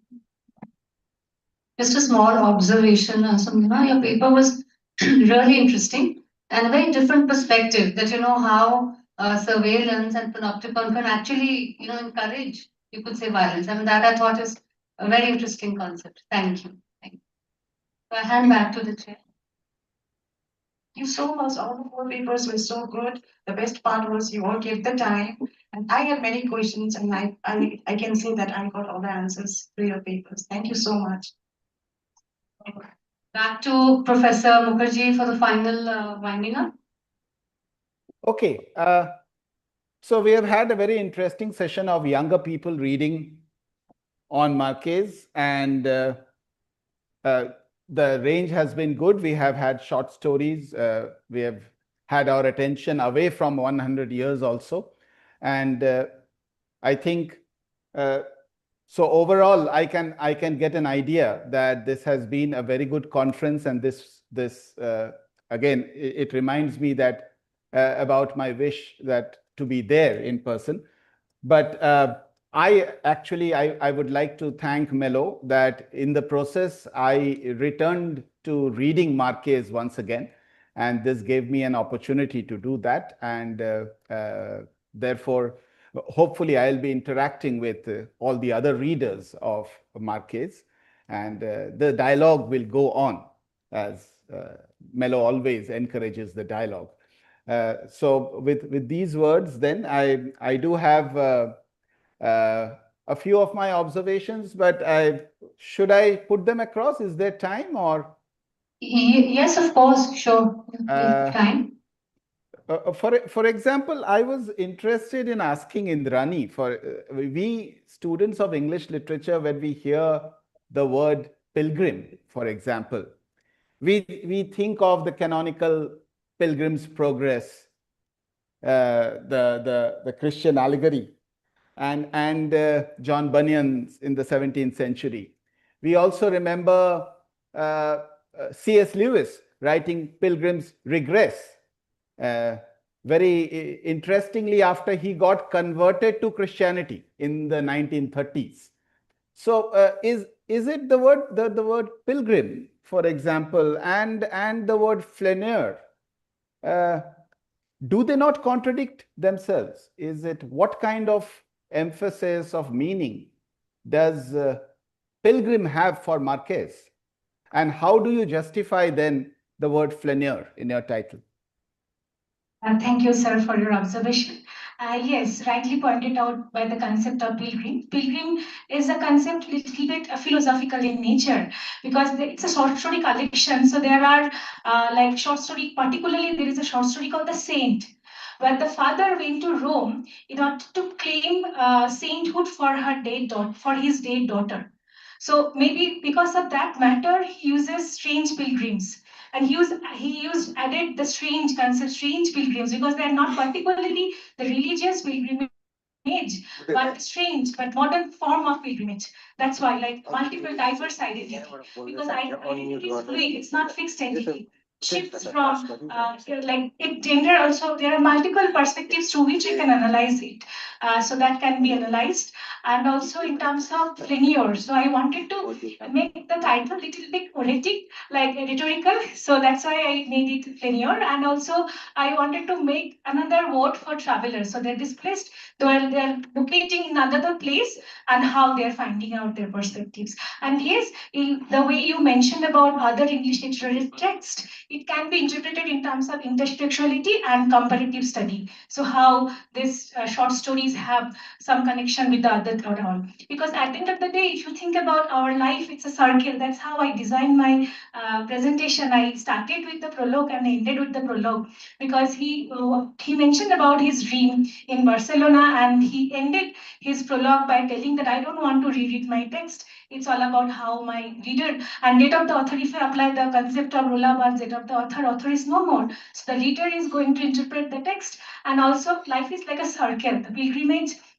There are stages also, if you think about, because our life is nothing but a pilgrimage. If you look to that philosophical aspects, death is also one of the major theme in the short stories. So ultimately, somewhere or the other, death happened in all the short stories. So in that way, it might be a pilgrimage, a suffering that we are all born. There might be another aspects to interpret. So many interpretation can be done, sir. Thank you. Thank you very much. I would also appreciate I think Draupadi, who brought in theoretical perspectives. When we speak of literature resisting erasure to memory, then were you not also reminded of literature as alternative history, and therefore one more strand of theory, that is new historicism? Yes, sir, because in new historicism, we see how history, like all the times, most people, they reinterpret history with their own thinking and with their own interpretation. They keep their perspective, but from a different angle, not from the actual lived experiences. But in historicism, we see, we focus on experiences rather than just the interpretation.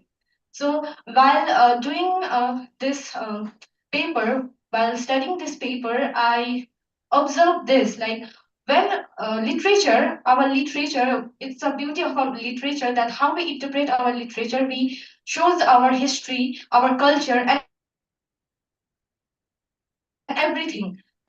Even we like to hide something, but not in a, we don't put it behind the curtains. We try to open the curtains and show what is real and what is true. True narratives, like true magical realism with surrealism and different types of narrative we used in literature.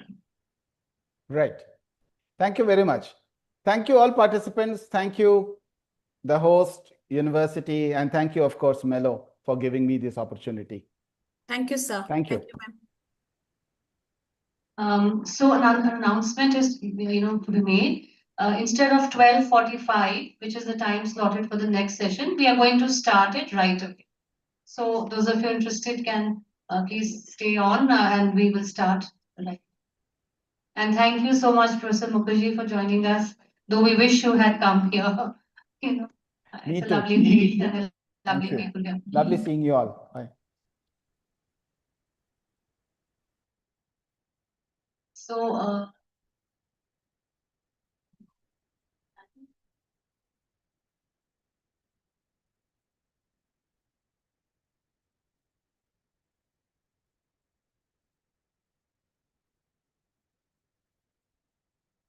Thank you so much to the session chairs and all the presenters. Now for the next session, and this is the last session of Mini-Melow. I now invite the chairs, Professor Mukesh Williams, who will be joining us online, and Dr. Tanushi Sarkar, HOD English, Department of English, SRM University.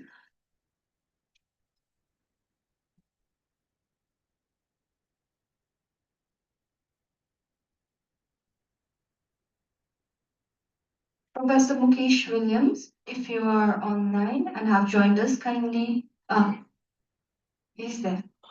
Kindly unmute yourself.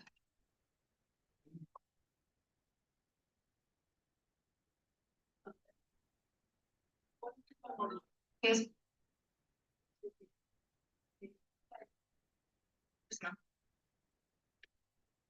All of our presenters for this session will be joining us online. Yes, sir. Just no, he's there. He's there. He's there. He's there. Yes. He's not there.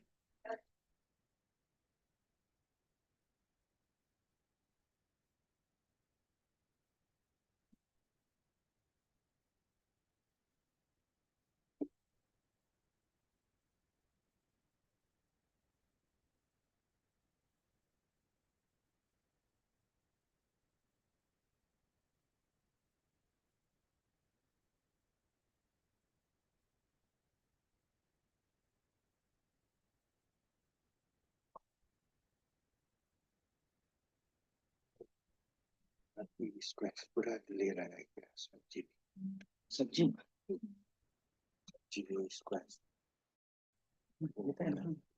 खरीदने मिलता नहीं है stock होता है खरीद के देता है इसको अच्छा लगता है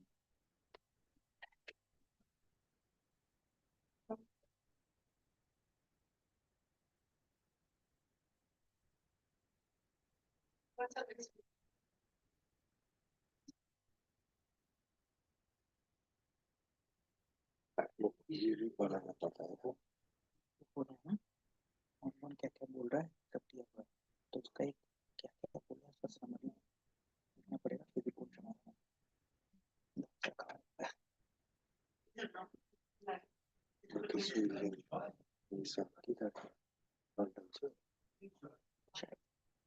अभी ऑनलाइन ज्वाइन करेंगे कॉल भी किया कल भी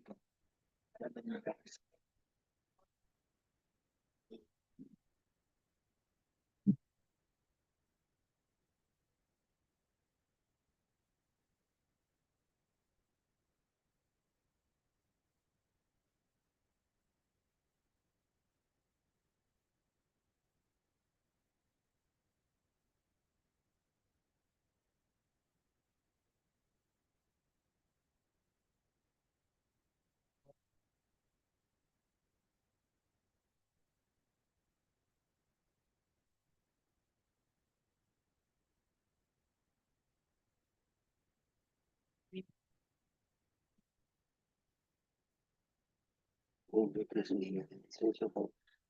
स्टेटमेंट देता है वो टाइपिंग करके एग्जैक्ट तो नहीं होता वो बोलता है उसका मेन जो बात हुआ है उसको ऐसे पॉइंट आउट करके लिखना पड़ेगा तमें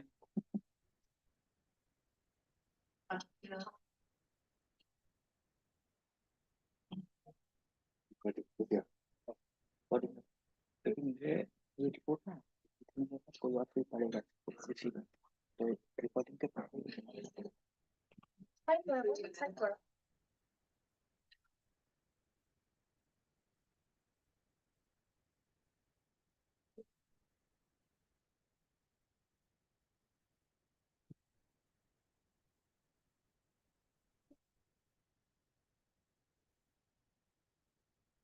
So once again, I'd like to recall that our chairs for this session, the last session of Mini-Melow, are Professor Mukesh Williams, who have joined us online, and Dr. Tanushi Sarkar.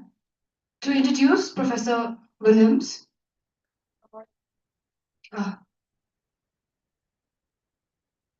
It is my pleasure to introduce Mukesh Williams, but how do you introduce a person that you have known for the last, well, almost a lifetime, and whose contribution you value for every Mellow session and every time you are in need? So he is a friend for all seasons.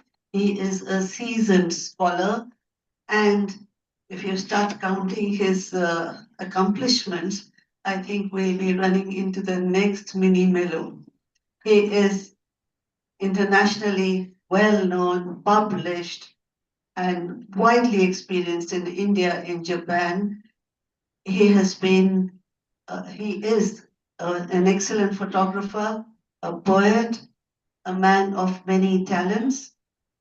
And what I personally like best about him is that he is a great mentor. Over many years, he has been bringing his young students to India, and not just one or two, sometimes as many as 20 or 30. So he's been bringing them to India on an educational, cultural trip. He's been taking them around, and over the last, I think, 25, 30 years, we've been watching him do that. Everyone does not do it. And hats off to you, Mukesh. We really appreciate that. And Mellow is really grateful to you because you have been associated with us since our inception, since 1997, and we want you to continue. So thank you very much for joining us today. There is a local host also amongst us, the local chairperson, Tanushri. Tanushri, incidentally, is she's the lead local organizer. So I'm going to hand it back to you, but over to you, Mukesh. You can say a few words if you wish. Thanks.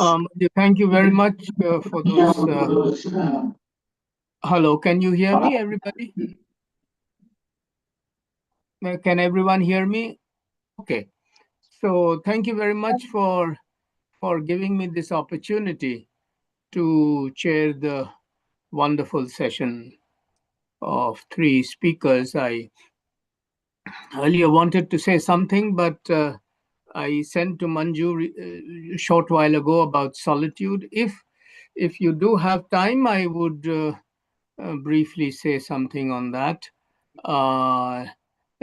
Nevertheless, thank you, and I hope you have. Please go ahead, Professor Williams. We have time. Please go ahead.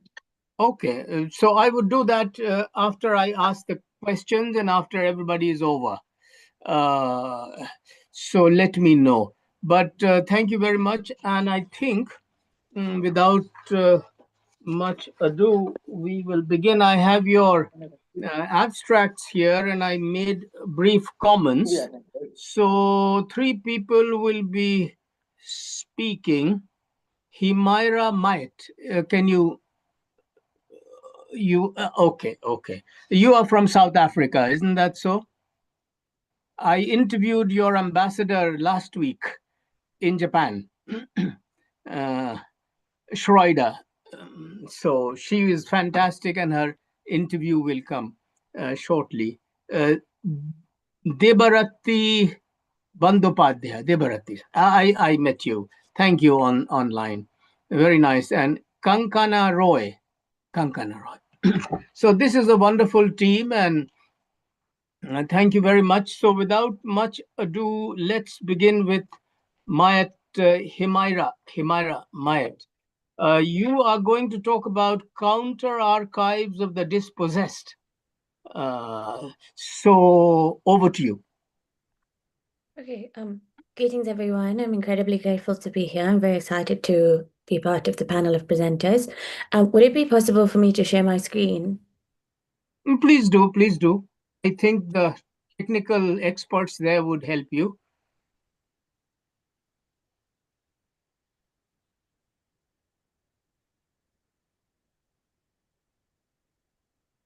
If that doesn't work, you can do without it. We'll understand you. Okay, perfect. It's working. Yeah, it seems to be working. Great. That's fantastic. Hi, everyone. Thank you so much for having me. I'm so excited to join Mellow, which I only recently found out about. Yeah, Let's begin. So this paper proposes a rereading of 100 Years of Solitude as a text that does more than simply narrate history, but it theorizes how memory persists under conditions of dispossession. So rather than situating Marquez within an exclusively Latin American tradition, I approach the novel as part of a broader conversation about how histories survive when they cannot be stabilized within official archives. So the intervention is both literary and methodological. It asks what happens when we treat narrative not as representation, but as alternative archival form. So indeed, archives are conventionally understood as institutional. They consist of documents, records, and official repositories that preserve the past. Critical archival scholarship, however, has demonstrated that archives are not neutral.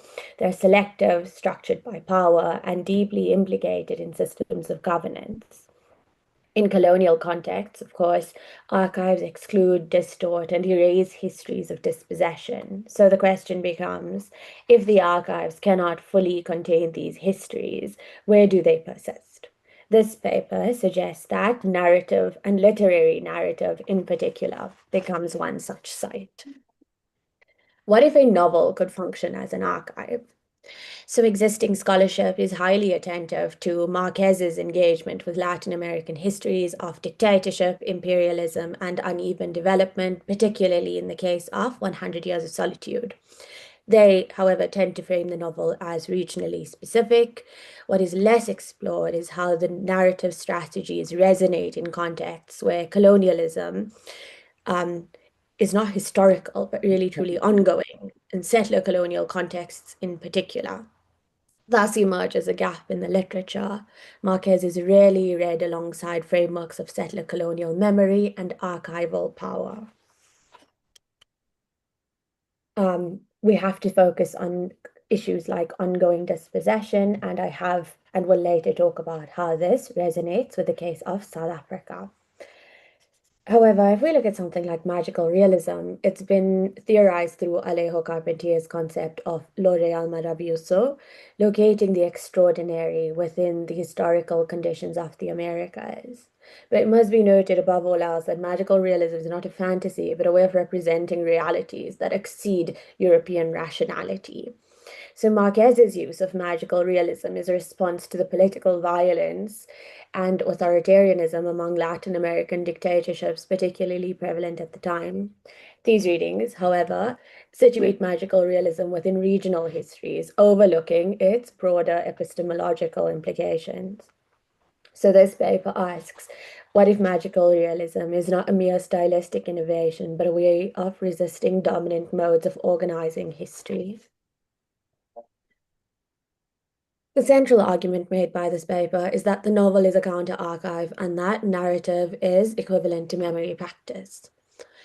Within my literature review, I draw upon three seminal thinkers, Foucault, Derrida, and Stoller. So to Foucault, the archive is not a collection of documents, but a system, an entire system governing what can be said and what is historically intelligible. Derrida, of course, extends this, showing that archives are always tied to authority, that they are sites of power determining what is preserved and what is excluded. Stoller illustrates that archives are not neutral, but technologies of governance used to organize knowledge and, of course, within the context of both Latin America and South Africa, stabilize coloniality. Together, they reveal that archives are deeply political. They shape history as much as they record it. The framework illustrates that memory operates through symbols, narratives, and repetition. This is seen time and time again in the novel, looking at things like recurring symbols, the narrative, and of course the cyclical repetition seen among the Buendia family. Macondo is a place, yes, but it is so much more than that. Macondo is an archive. It is not ordered, it is not stable, it is not complete. Parallels can, of course, be drawn between Macondo and the anti-colonial archive. We look at this map of Macondo, and I don't know, I'm sorry, I couldn't find a better map. I looked hard, but this is the one as per the Netflix TV show, which I don't know, is neither here nor there. but you can see how many changes occur along the lines of the Buendia family and the land itself. A very important motif that comes across in the novel is that of time. Time repeats, history does not end. It's cyclical, it's a spiral, it is not at all linear. Events recur across generations, names repeat, and history is never ever fully resolved. This disrupts the linear temporality associated with colonial narratives of progress, particularly the idea that colonial violence belongs to the past. Within the novel, there is excess. There is too much memory, there are too many events, and the archive overflows. This is seen very much within the anti-colonial archive, particularly in the case of South Africa. There's unstable memory. Forgetting does not at all equate to disappearance. It is simply forgotten, but there's always a chance for it to come back, and thus memory persists. The novel demonstrates that memory persists even when it is not formally recorded. Forgetting does not erase history, but it reconfigures it. So memory, therefore, begins to survive through fragments, repetition, and narrative transmission. Within the novel, there's a massive spectral presence coming and going throughout the lineage of the Buendia family. Are ghosts history, or are they not? And of course, it's seen time and time again that the past remains within the present. Ghosts represent unresolved histories. So if we draw upon something like Derrida's concept of hauntology, it shows that the past continues to shape the present, both actively and passively. This is particularly relevant in contexts where historical violence has not been fully addressed, such as Latin America and South Africa. Now we come to the case of South Africa, where settler colonialism is very much underway and dispossession is ongoing. Under apartheid in South Africa, dispossession took place, but it must be noted that this dispossession was not confined to the past. Land inequalities, spatial segregation, and structural violence persist. This makes the novel's cyclical temporality and unresolved histories particularly resonant. If we look at the case of South Africa, the colorful areas highlighted are called Bantustans, and they were where Black people were relegated to during apartheid, and with the remainder being either farmlands or in a city for the white population. And until today, the population divide takes place very much along these lines. So the novel is something of counter-memory. It proves that memory persists through storytelling, through testimony, and through community. And this is seen not only in the novel, but in all anti-colonial struggles. There's a key shift. Within the novel and within the cases discussed, narrative does not simply describe history, but produces it. The final claim is that literature is an archive of survival, that histories do not disappear, but they return. This paper argues that 100 years of solitude operates as a counter-archive of the dispossessed. Its narrative strategies challenge the authority of institutional archives and demonstrate how memory persists beyond documentation. By reading the novel through a South-South comparative lens, we see that its insights extend beyond Latin America. Ultimately, literature becomes a site where history survived, not as fixed records, but as living, returning presences. Histories, of course, do not disappear, they return. Thank you. Thank you very much. So would it be okay to ask you a question and then to move on to the next speaker? Otherwise, I forget and everybody forgets.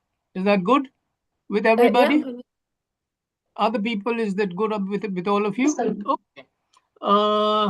Himaira, thank you very much for your wonderful presentation. And you said many things, but at this point in time, difficult to ask you those things. But later on, perhaps, one has to be a little careful about dealing with history and literature. They are not interchangeable, though a lot of people have talked about it. For example, there are archives which are private archives, and they're not open to people. And I have accessed a lot of such archives, and they are not institutional. And a lot of good work is done through these archives because, public archives have a problem. The second problem is archives are also manipulated and depends on what you select and what you neglect. And sometimes you are forced not to select. And sometimes you are not made available certain archival material. So the other thing is history cannot be created through fiction. That is not possible. You can manipulate history through fiction, but you cannot create history. History is something that has happened and recorded in a certain way. Recording can be an issue. My question, these are some of the things that I wanted to say. Coming to the question, Marquez complained that literary originality was celebrated in the early 1980s when he got the Nobel Prize. But efforts towards social change was ignored.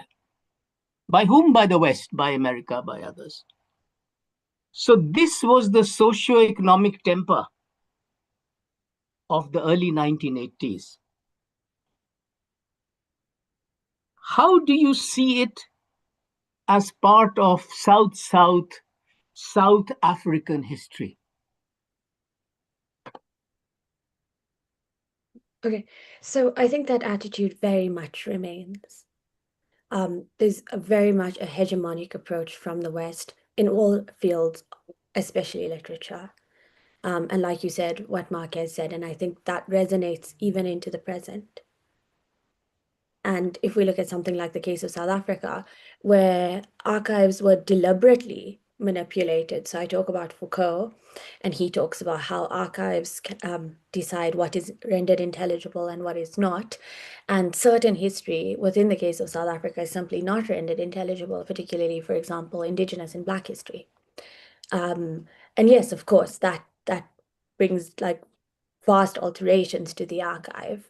And what's very important to note is that the counter archives that are kept of these are very, very informal, particularly in the case of South Africa. Of course, this differs from country to country.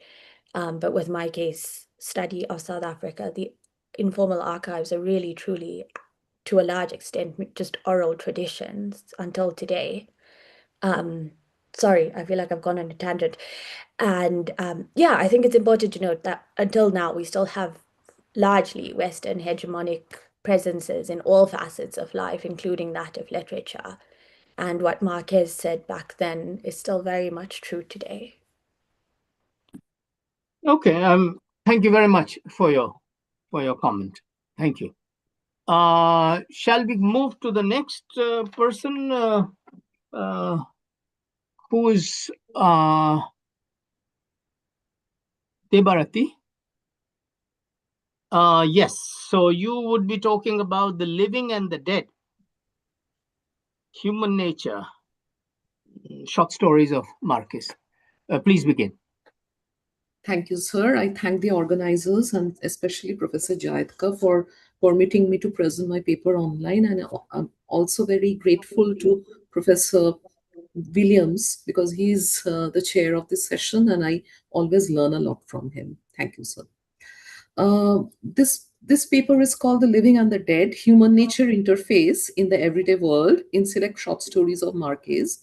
And I am actually trying to return to the 1940s with the first few short stories of Marquez in a sense. In Magical Realism, published in 2004, Maggie Ann Bowers pointed out the nature of the term, presumably as oxymorons describing the forced relationship of irreconcilable terms. She quoted from Magical Realism Theory History Community by the 1995 volume of Zamora and Faris. And she reminded us that magical realism was introduced in the 1950s and Ultimately, it included magical happenings in a realist, matter-of-fact narrative whereby the supernatural is not a simple or obvious matter, but it is an ordinary matter, an everyday occurrence, admitted, accepted, and integrated into the rationality and materiality of literary realism. Bowers also tried to describe magical realism, borrowing Salman Rushdie's words as the commingling of the improbable and the mundane. She referred to the three sources of Garcia Marquez's magical realism. One was a confusion of time scales that suggests a mythical time. The second is a mixture of superstition, gossip, and exaggeration. And the third is the shock of the new, as in scientific case of scientific gadgets, etc. So we are now trying to think not just of the novels of Marquez, but I would actually think of these narrative strategies in terms of not only for political resistance about the way truth is imposed, truth is presented to the general population. In this paper, actually, I would borrow some of those aspects of Bowers' idea, but at the same time, I am trying to read everyday life in some of the short stories of Marquez with special reference to his presentation of the meaning and intertwining of life and death in terms of the human nature interface. For instance, in The Third Resignation, the short story published in 1947, we learn about a recurring noise that torments one man who really was a corpse, and he could really feel the passage of time and death on his young and sickly body. The atmosphere had hardened all through the house as if it had been filled with cement, and in the middle of that block, there he was, carefully placed inside a coffin of hard but transparent cement. This person seemed to remember that the doctor had told his mother years ago, 18 years ago to be precise, "Madam, your child has a grave illness. He is dead. Nevertheless," the doctor went on, "we shall do everything possible to keep him alive beyond death. We will succeed in making his organic functions continue through a complex system of autonutrition. Only his motor function will be different, his spontaneous movements, actually. We shall watch his life through growth, which too shall continue on in a normal fashion. It is simply a living death." Now, the dead person doubted whether the doctor had actually talked about a living death or not. He felt it was illogical, paradoxical, simply contradictory, and it made him suspect now that he was really dead, that he had been like that for 18 years. But the doctor had said something about growth, and therefore, instead of a small coffin fit for a 7-year-old child, a log coffin was made to permit his body to grow. And now, at 25 years of age, he had reached full height lying in the coffin, and his beard had grown as well. On hot days, it made him suffer, though his mother would continuously arrange the bed properly. He was also disturbed by the thought of the 5 mice which gnawed at the candles and the clothes, and he thought might soon begin to gnaw at him. At 25, he felt that he was not growing and therefore must be finally dead, with the gravity helping the corpse rest. He thought of himself, and I quote, "He had been chopped down like a 25-year-old tree," unquote. But he was happy. He had grown great lucidity. Would he feel fear afterward, he thought? Who can say? He realized that during the night, the corpse rot had begun to have its effects. His organism had begun to decompose, rot, like the bodies of all dead people. Yet, there was another kind of realization, and I quote, "It was hard to think about the moment when the hammer would pound the nails into the green wood and the coffin would creak under its certain hope of becoming a tree once more." No, he wouldn't feel fear there either. He will feel that he doesn't have any definitive exact form, and he will know with resignation that he has lost his perfect 25-year-old anatomy and has been changed into a handful of shapeless dust with no geometric definition. The biblical dust of death. Perhaps then he will feel a slight nostalgia, the nostalgia of not being a formal anatomical corpse, but rather an imaginary abstract corpse. He will know then that he will rise up the capillary vessels of an apple tree and awaken bitten by the hunger of a child on some autumn day, unquote. In What is Posthumanism, published in 2010 by Carrie Wolf, it was stated that one way of looking at the idea of posthumanism could be like this. Far from surpassing or rejecting the human, it actually enables us to describe the human condition in terms of the characteristics. I mean, communication, growth, etc., the social position, all these things are what we understand as part of being human. Now, she said that there is a greater specificity which we come across when we talk about the human in terms of posthumanism. And she said that once we have removed meaning from the ontologically closed domain of consciousness, reason, reflection, and so on, it forces us to rethink our taken for granted modes of human experience, including the normal perceptual modes and affective states of Homo sapiens itself, by recontextualizing them in terms of the entire sensorium of other living beings, etc. So she is trying to talk about how we are not about, if you are a human, there are specificities, but at the same time, we are also beings in the world. And there are, as a part of that world, we are thinking of humanism paradoxically when we acknowledge that it is a fundamentally prosthetic creature that we are talking about. So we are a part of technicity. That is one part. It reminds me of the third part of the idea of magical realism in terms of the scientific inventions that help us. And the other part is materiality, forms that are radically non-human, but have nevertheless made the human what it is, unquote. In the few stories of Marquez, it is possible to trace the heightened consciousness of the materiality of human existence, especially in terms of what Carrie Wolf highlighted in terms of that recontextualization with special focus on the entire sensorium of other living beings. I now move on to the other side of death, a story published in 1948. There we find a man waking up with a start because of a sharp smell of violets and formaldehyde. And he goes on to think of the everyday world of the dawn, the opening flowers, the sweet smell, but the sound of the sprinkler. These things are supposed to be soothing, but then in his dreamlike condition at dawn, he feels there is a looseness, a laxity of his muscles, and he feels as if he's losing consciousness of his own material structure, that heavy, earthy substance that defined it, as if the whole organism had turned into a single large total organism.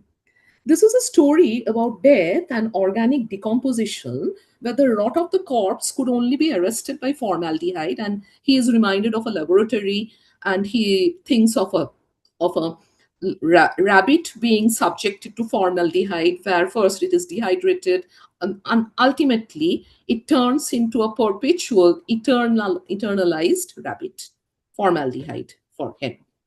On the other hand, this is also a story about a man feeling oneness with the everyday rhythms of nature. I quote, "Through the partly open window, the smell entered again, mixed in now with a different smell of damp earth, submerged bones, and his sense of smell came out to meet it joyfully, with the tremendous happiness of a bestial man," unquote. So the entire sensorium of other living beings mentioned by Carrie Wolf as essential for recontextualization of what we understand as being human. This is something that I find necessary all over again, because what is living, what is dying? These are the questions. The Marquez's writing has blurred the lines between life and death to a certain extent. One very idiosyncratic way in which Marquez talked about the everyday reality of materiality of the human body in life and death is found in Eva is Inside Her Cat, a story published in 1947 or 48.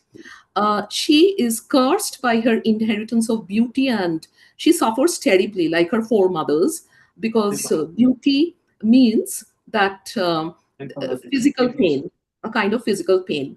She wanted to survive like an ordinary woman, ordinary looking woman even, but then there are a number of things which cause disquiet. One is the grave of her boy, a boy buried in her courtyard under the orange tree, 5-year-old boy, and she seems to feel his presence continuously in her life, day and night. And the other thing that is a matter of disquiet is her sudden hankering for an orange. She wanted to eat an orange, but thought that the boy had got into the orange blossoms, to the roots, to the trunk, to the orange blossoms, and now maybe the flesh of the boy was the flesh of the orange. This, of course, reminds me of the third resignation where we were talking about the apple. But then she rationalized the thing and said it was foolishness to think that the boy was inside a fruit. And if this is the first step, then there is the second step, because she suddenly feels disembodied, as if she is hovering over everything in her house. But she's still obsessed with the idea of having an orange, and she finds out that the only living creature supposedly near her is that cat. So she wanted to be the cat, enter into the body of the cat. And she thought that, of course, there will be great energy. What would the green eyes look at, etc. But then she thought that, am I going to crave a mouse then, or a rat, like a cat? So now she has to rationalize the whole thing. She thought that I am not going to be a pure spirit being nowhere. I cannot afford that for eternity. So she said that, why did she have to feel the desire to eat a mouse? Who would rule in that synthesis of woman and cat? Would the primitive animal instinct of the body rule, or the pure will of the woman? The answer to her was crystal clear. There was no reason to be afraid. She would incarnate herself in the cat and would eat her desired orange. However, Eva found their house looking strange, full of arsenic, and the smell of which was beating on her nostrils as if from the depths of a pharmacy. Only then did she understand that 3,000 years had passed since the day she had had a desire to eat the flesh of orange.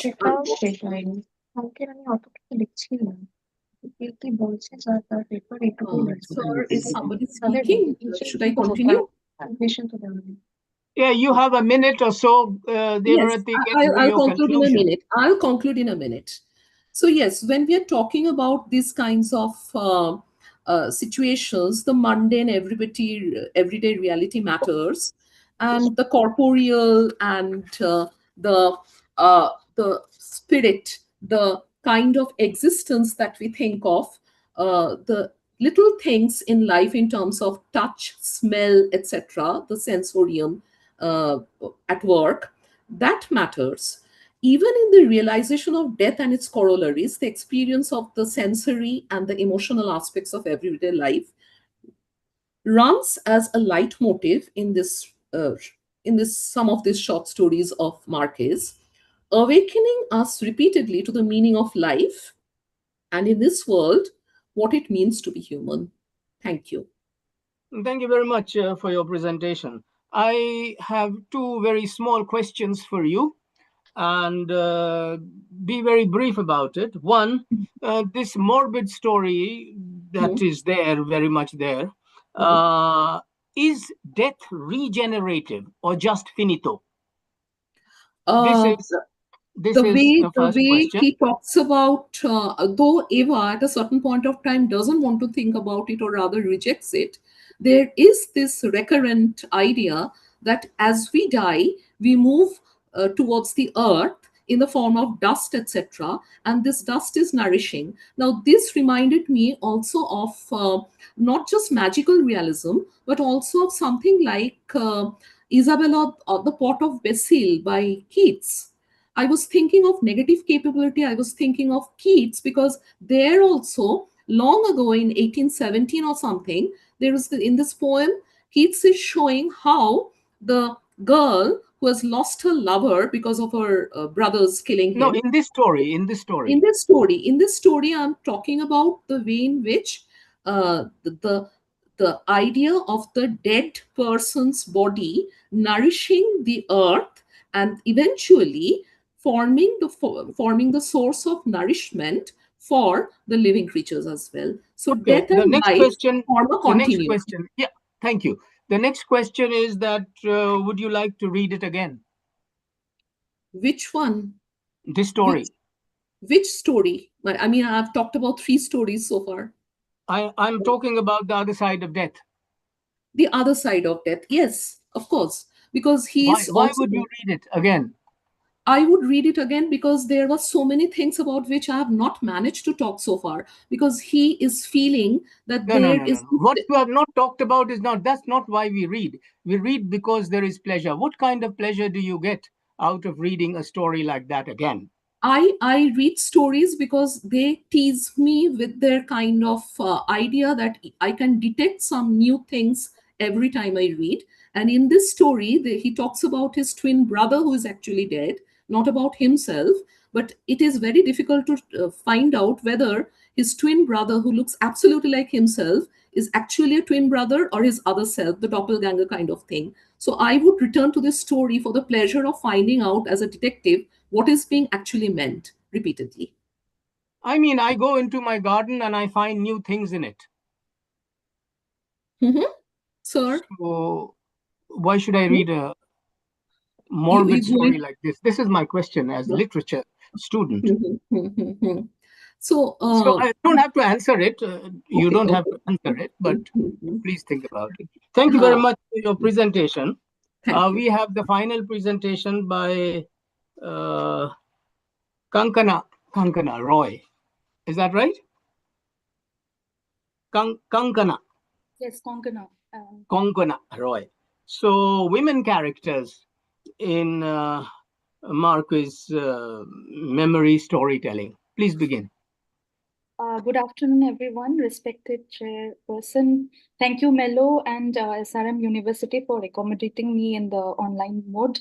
I will directly go to the presentation. The title is Marquez's Women Characters Through the Lens of Myth, Memory, and Storytelling. The fictional as well as non-fictional works of Gabrielgarcia Marquez have been analyzed and explored by many writers and researchers to a great extent. Being one of the pioneers of the boom period of Latin American literary advancement, Marquez, famously known for his magic realism, has his unique style of blending journalistic writing with storytelling and his gift for weaving master narratives. While his works focused on the issues which reveal realities of Latin American society, his works also engaged in the themes of love, power, solitude, politics, incest, infidelity, sex, and various other human emotions and realities. The Marquezan female characters have a unique presence in the novels of Marquez. They are not merely present as powerful partners, passionate lovers, or prostitutes. They are, in various instances, directly or indirectly, had the real power in terms of power dynamics often discussed in the Marquezan world.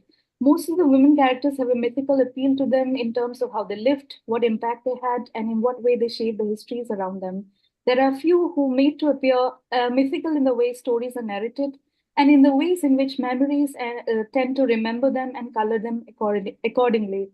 Taking this into consideration, 100 Years of Solitude, Chronicle of That Foretold, No One Writes to the Colonel, Love in the Times of Cholera, and collected stories of Marquez, this paper shall look into the women characters and Marquezan narratives who are placed within the domain of the domestic as well as the public through the storytelling narratives that Marquez employs to weave narratives based on memory and myth.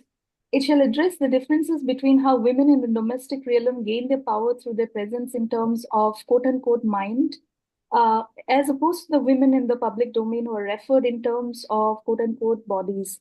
This paper shall look into the kind of status Marquezan narratives grant these women located in two different domains via myth, memory, and storytelling. So there are questions which are raised in this paper in terms of what does it say about the position of women in a society, the domestic space in Marquezan fiction is contrasted with various other domains such as prostitution, politics, alternative lifestyles that of gypsies, taboos, etc. While talking about the representation of women in the public domain or women who are talked about in terms or women who are talked about in terms of their sexuality, I've chosen to talk about Ursula's sexuality to convey the idea of sexuality as being a socially and culturally constructed concept. The body of the prostitute is constructed as more sexual than a domestic woman despite her sexuality, is shown by discussing characters like Pilot, Ternera, Pietra Cotes, and Negromanta in opposed to the sexualized domestic characters like Amaranta, Rebecca, and Meme. In 100 Years of Solitude, the construction of different kinds of sexual configuration and how it affects the representation of the women characters will be explored, while Amaranta's quote-unquote repressed sexuality discusses a kind of sexuality. The relationship between prepubescent girls and old men show different kind of desirability. The body of women is constructed as an erotic side of male gaze and sexual violation. The representation of the independent and newly educated, newly sexed woman will also show how oppression is shown as inevitable through nature or man-made agencies. The presence of sexual contradictions shall be discussed through Fermina Daza and Amaranta. Further, the deep link between race and sexuality will be explored in the presentation of the colored or mestiza woman. They are constantly described in narratives as highly sexualized creatures who have voracious physical needs. Mulata, mestiza women like Bernarda, Pilar, etc. will be discussed in order to understand issues like why are women who are particularly non-white or mixed women portrayed as sexually charged? What is the point of view of the narrator which looks at such women in such a manner? What is the significance of such an attribute? These women feature as very important factors in narratives, and they are often turned into mythical figures by Marquez through the interweaving memory and storytelling. The women characters in the domestic realm of Marquez's fiction carve out their own ways of negotiating relations of power and agency within the domestic space. Within the domestic realm, the Marquezan women are like the Victorian idea of the quote-unquote angels in the house. These women, in spite of being forward and sexually expressive, are compelled to maintain a public image where sexuality is not their identity. Even as the narrative portrays these women as individuals with their own sense of being, it also reveals how they are conditioned to follow social norms of female conduct. Some of them at times protest against such repression, but they ultimately comply. When we look at how these domestic women negotiate power relationships, what sort of games do they play in order to gain power? And how do they exercise power? How do women anchored in the domestic space gain legitimacy in the public domain? We see that these kind of women are governed by the domestic ideal of the ideal feminine. The domestic arena does not give power to women who are sexual, but who are pure and industrious. It is also domestic women who create notions of purity and honor and oppressive social norms like machismo and marinismo. In Marquez's novels, many of the women characters are located in the domain of the domestic space. These women characters have the legitimacy of being figures of power by being the wife, the mother, grandmother figure. Although their power of influence is limited only to the private sense of domesticity, some of them have the knowledge and even venture out into the public. They may not have any power in the domain of politics and state formation, but they are shown as indispensable. They represent consistency and support necessary for both the narratives and the male characters to move forward. Quite contrary to the image of stability and control, women characters within the setup of the household are also shown as responsible for constructing social and cultural norms like the machismo and marinismo. Marquez shows through the characters in the novel for instance, Chronicle of a Death Foretold, on the basis of Ideology of Domesticity, written by Robert Max Jackson, the women characters in the household seem to represent the characters of quote-unquote ideal women. The qualities like patience, industriousness, worldly wise, hard work, etc. form part of domestic ideology of what constructs as the ideal domestic women. The representation of sexual repression also forms a kind of domestic ideology. Sexual desire is often seen as destabilizing the image of the women foregrounded in the context of domesticity. If women display a sexuality that exceeds boundaries of matrimony, they often lose the power they exercise in society by virtue of their role in the domestic realm. The private space, therefore, becomes the site which is associated with power for women who are industrious and pure. The relationship between time and women within the domain of the private also forms another kind of ideology of quote-unquote stability and control. Time, which remains constant in the lives of these women, is seen as an intricate part of their whole existence. They contribute a lot to the well-being of the family, but it is only through quote-unquote time that the real efforts of presence are shown. Just like the existence in the consistent space of the household, time seems to remain constant as well. These are the contexts in which the characterization of women characters, particularly in a private setting, is explored. In 100 Years of Solitude, the character of Ursula appears as a figure of great authority. She combines in herself the figure of mother, wife, grandmother of the entire Buendia family tree. She, in spite of her pregnancy, undertakes the journey of discovering Macondo along with her husband and gives birth to the firstborn son, Jose Arcadio, in Macondo. The birth of a child signifies the inauguration of a familiar space, and for Ursula, this forms the core of one's sense of geographical belonging. She, being the legitimate wife and the new mother of a child, is able to assert her power. She takes the firm decision not to leave Macondo when her husband decides to do so. She argues that they cannot leave the place where they had their first child. Here it is her anchorage to the anchorage to in the domestic domain that grants Ursula the power to take a firm stand. She takes care of the household and extends it to accommodate the ever-increasing size of the family. She also, by sheer legitimacy of being the matriarch, gains the power to intervene in some issues at larger social level. She could turn the whole of Macondo against the influence of the gypsies who brought in radical ideas and affected the stability of Macondo. It is she who decides to bring up Rebecca, who arrives one day at their doorstep, abandoned by the parents to their care. She could influence the way the children were brought. It is she who keeps an eye over Pietro Crispi, who courts her daughters. It is also she who acknowledges the 17th son of her son, Colonel Aurelino Buendia, and baptizes them with her son's first name and the surname with the respective mothers' names. When she tries to interfere in the quote-unquote public matters, she appears weaker, almost a caricature of a strong domestic persona.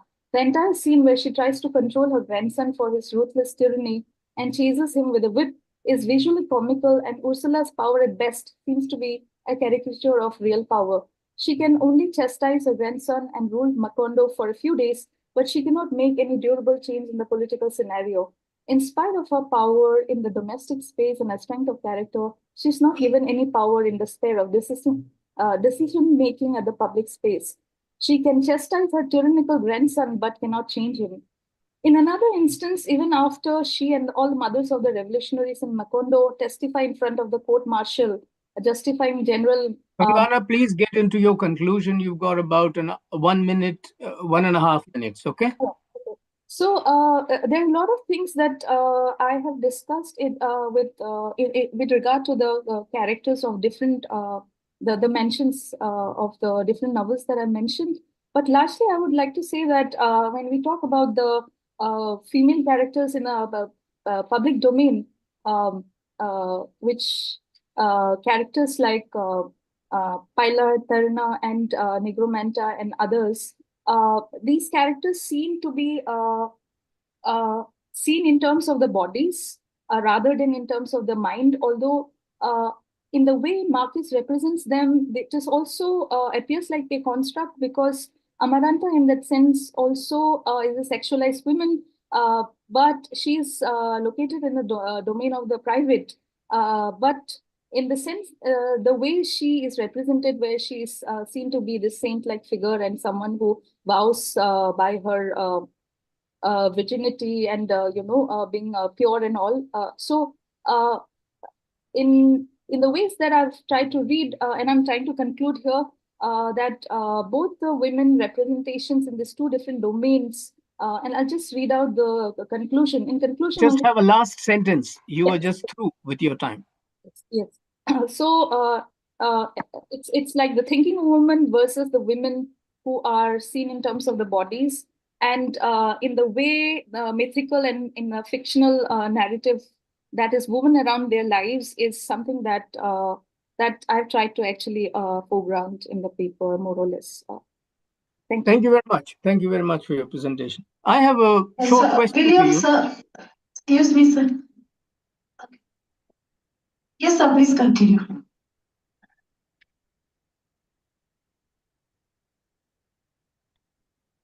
Yes, but you said something.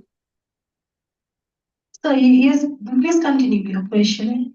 And she has 5 more minutes for. And we have another speaker, Aditya Thakur, only for 5 minutes. Now, what do you want me to do?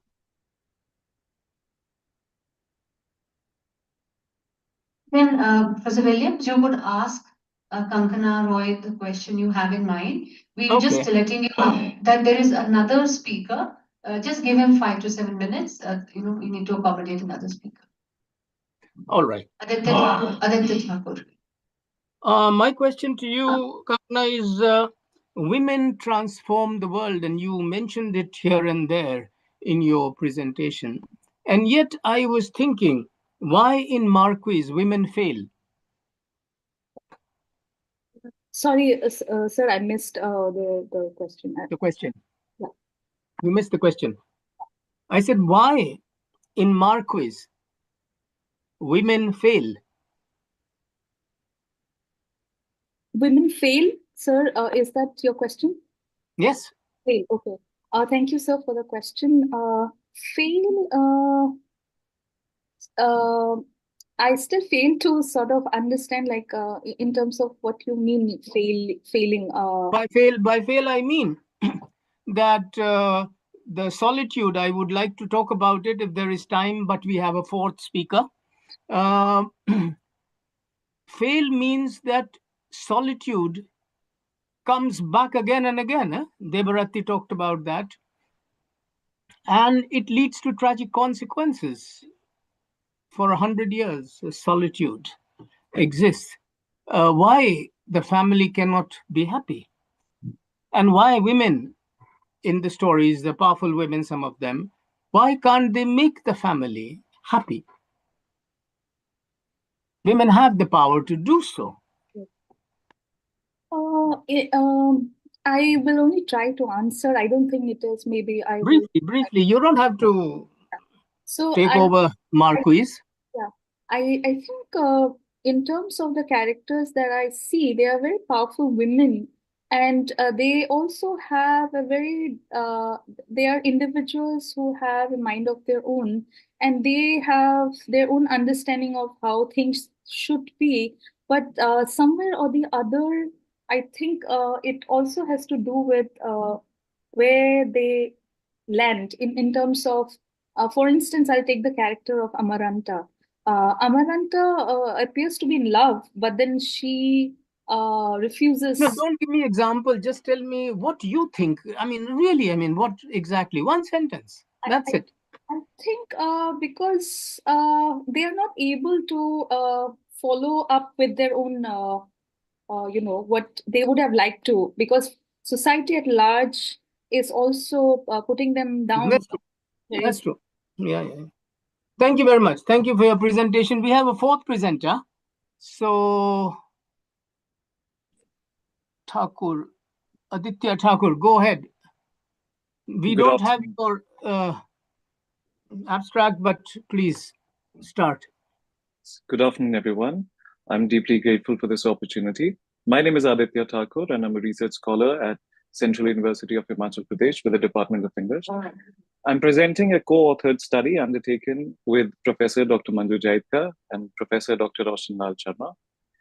The study, titled Mapping the Critical Horizon, an annotated bibliography of the 21st century scholarship on Gabrielgarcia Marquez, examines the major critical trajectories that have shaped criticism on Marquez since the year 2000 and maps changing interpretive frameworks through which his work continues to be read. The centenary of Gabrielgarcia Marquez arrives at a moment when the scholarship surrounding his work has attained considerable scale, disciplinary range, and theoretical diversity. Critical work produced during the past 2 decades approaches Gabrielgarcia Marquez through several recurrent lines of inquiry, including translation and global circulation, memory and historical violence, post-coloniality, gender, ecology, and media adaptation. Yet the expansion of this archive has not been accompanied by a corresponding account of how these lines of inquiry have reorganized the critical reception of Marquez in the 21st century. The present study addresses that condition through an annotated bibliography of post-2000 scholarship designed to map principal critical trajectories that have emerged since 2000 and to situate them in relation to one another. The temporal emphasis follows from a significant shift in organization of Marquez's criticism itself. By the late 20th century, the interpretive frameworks that had shaped his earlier reception particularly magical realism and the Latin American boom, had achieved a relative institutional and conceptual consolidation. 21st century scholarship inherits those frameworks while simultaneously subjecting them to revision, extension, and methodological scrutiny. Questions of translation, circulation, historical memory, political violence, ecological thought, gendered space, and narrative mediation acquire increasing prominence within the field, producing a more dispersed and interdisciplinary critical landscape. 7 trajectories recur with particular consistency across this body of scholarship. The first concerns magical realism itself.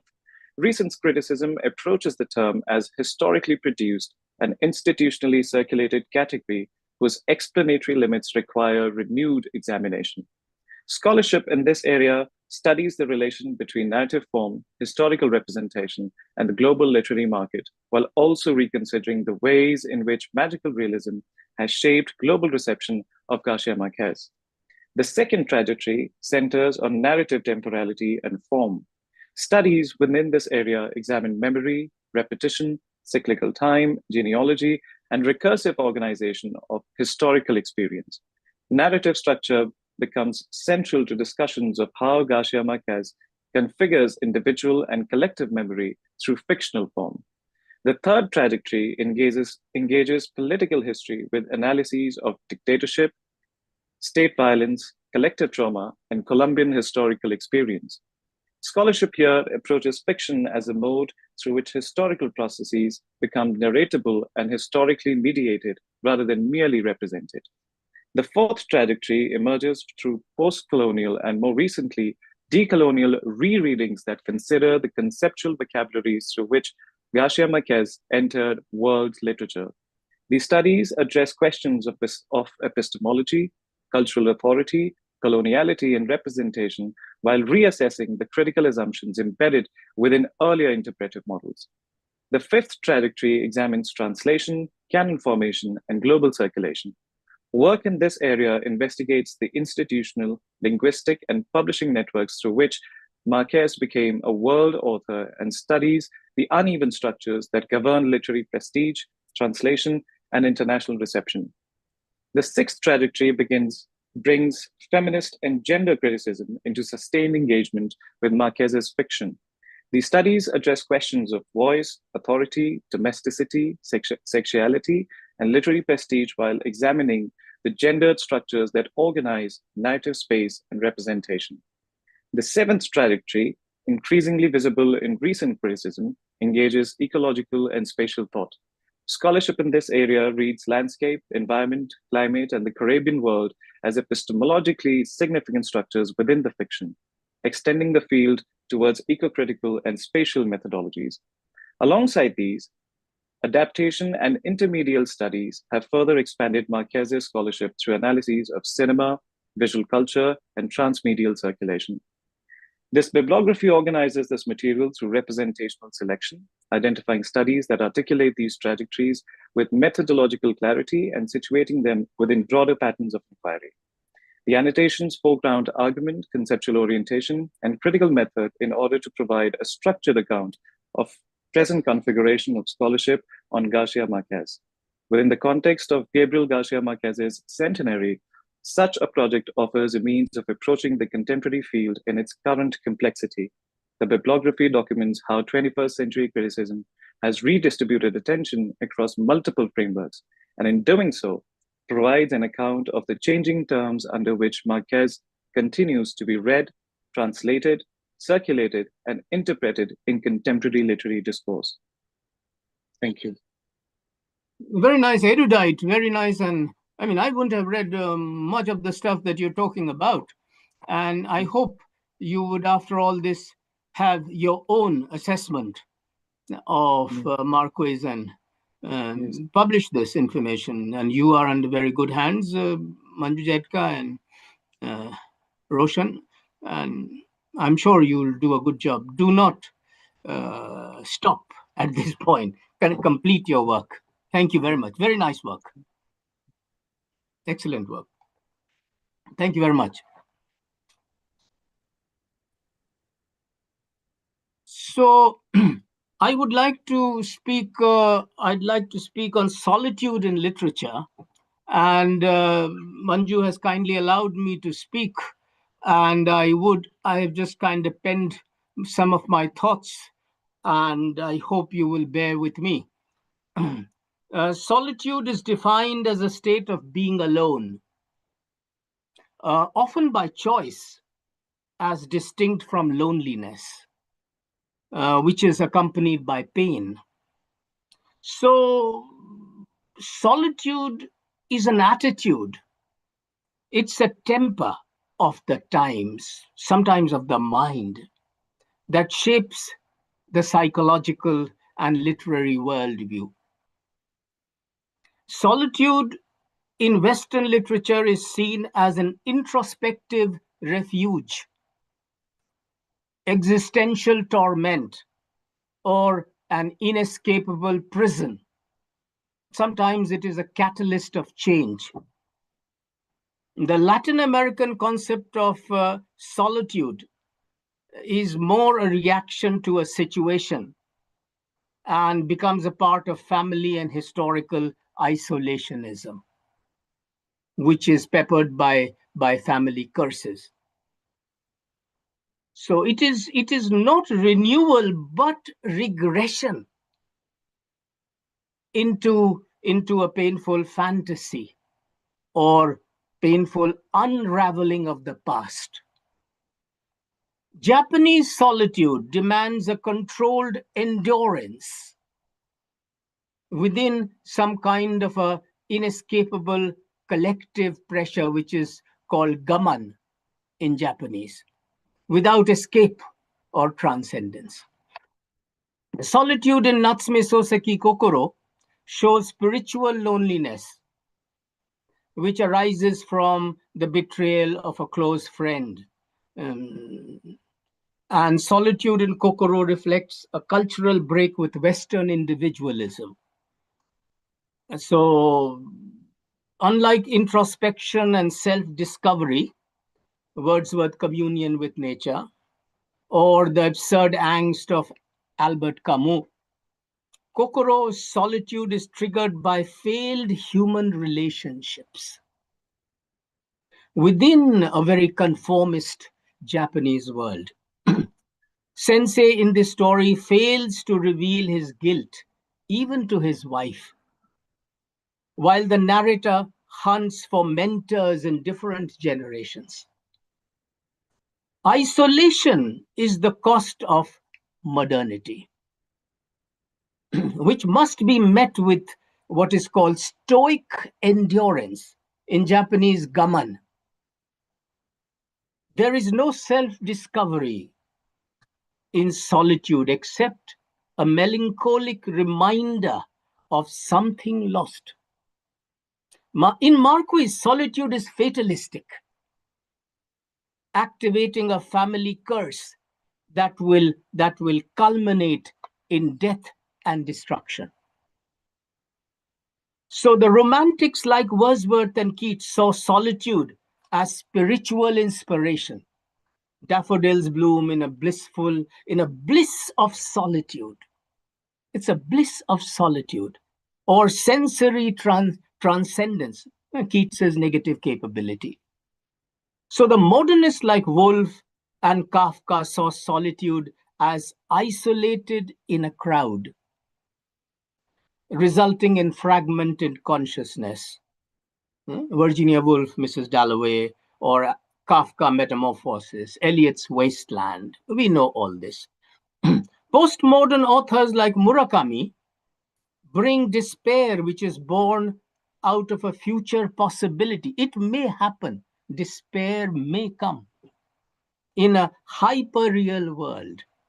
So the possibilities can create a playful, self-mocking tone because it has not happened.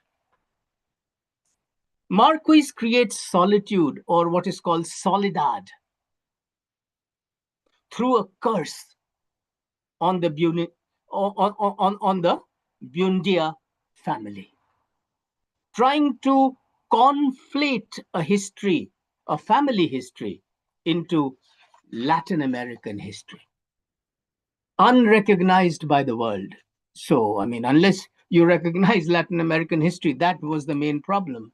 Not their literary prowess, but their history of change. Nobody was willing to do it.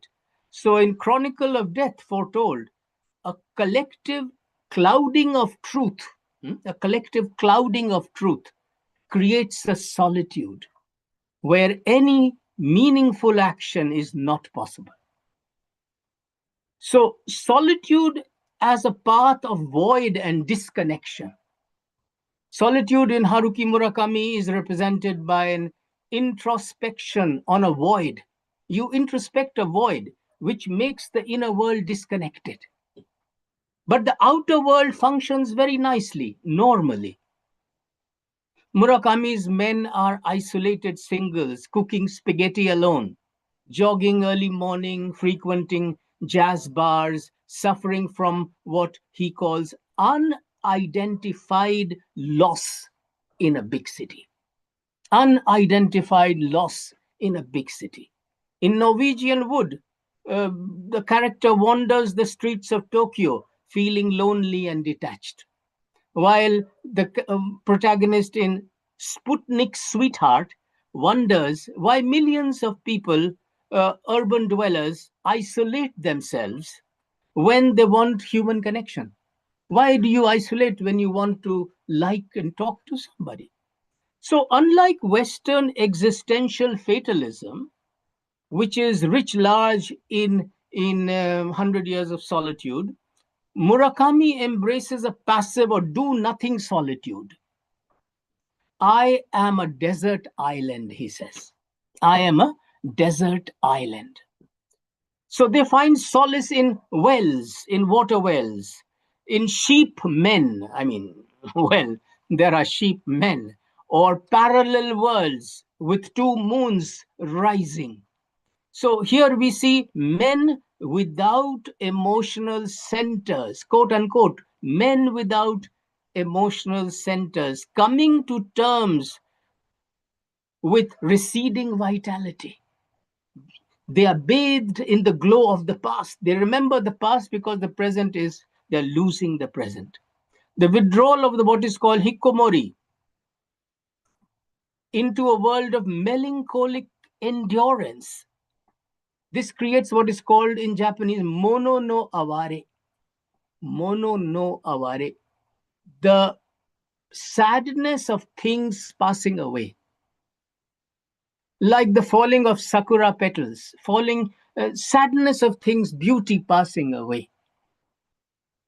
So here we have magical realism, melancholic solitude, a tenuous bond in a metaphysical quest. So Marquez's solitude creates a repetitive cycle of isolation. So it repeats itself again and again. They don't learn from history. Repeat. Don't learn from mistakes. That prevents the family to make a win-win connection. So this leads to each generation creating its own maniacs. All kinds of maniacs are there in the story. People who make goldfish and bound to a tree and all kinds of things. So this kind of destructive solitude becomes endemic when it repeats itself generation after generation. So what we learn is that how not to repeat the mistakes of the previous generation. So a hurricane destroys. There is no second chance for the family in Marquez. A hurricane destroys the town of Mokondo, this giving victory to a destructive solitude. So the conclusion, the last sentence I want to say, that Wordsworth wrote The Daffodils, I Wandered Lonely as a Cloud in 1804. 100 Years of Solitude came out in 1967. About 163 years have gone by. The meaning of solitude, from inspiration to isolation, did not take long for mankind to traverse. Thank you for listening.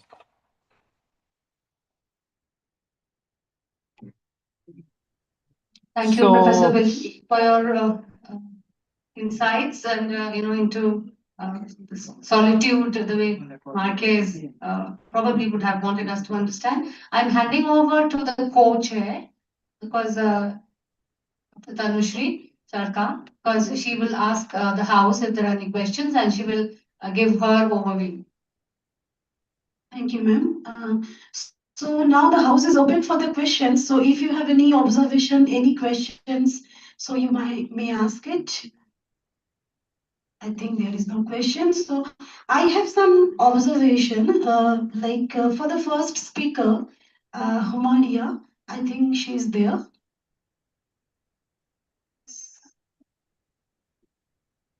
Maya, okay.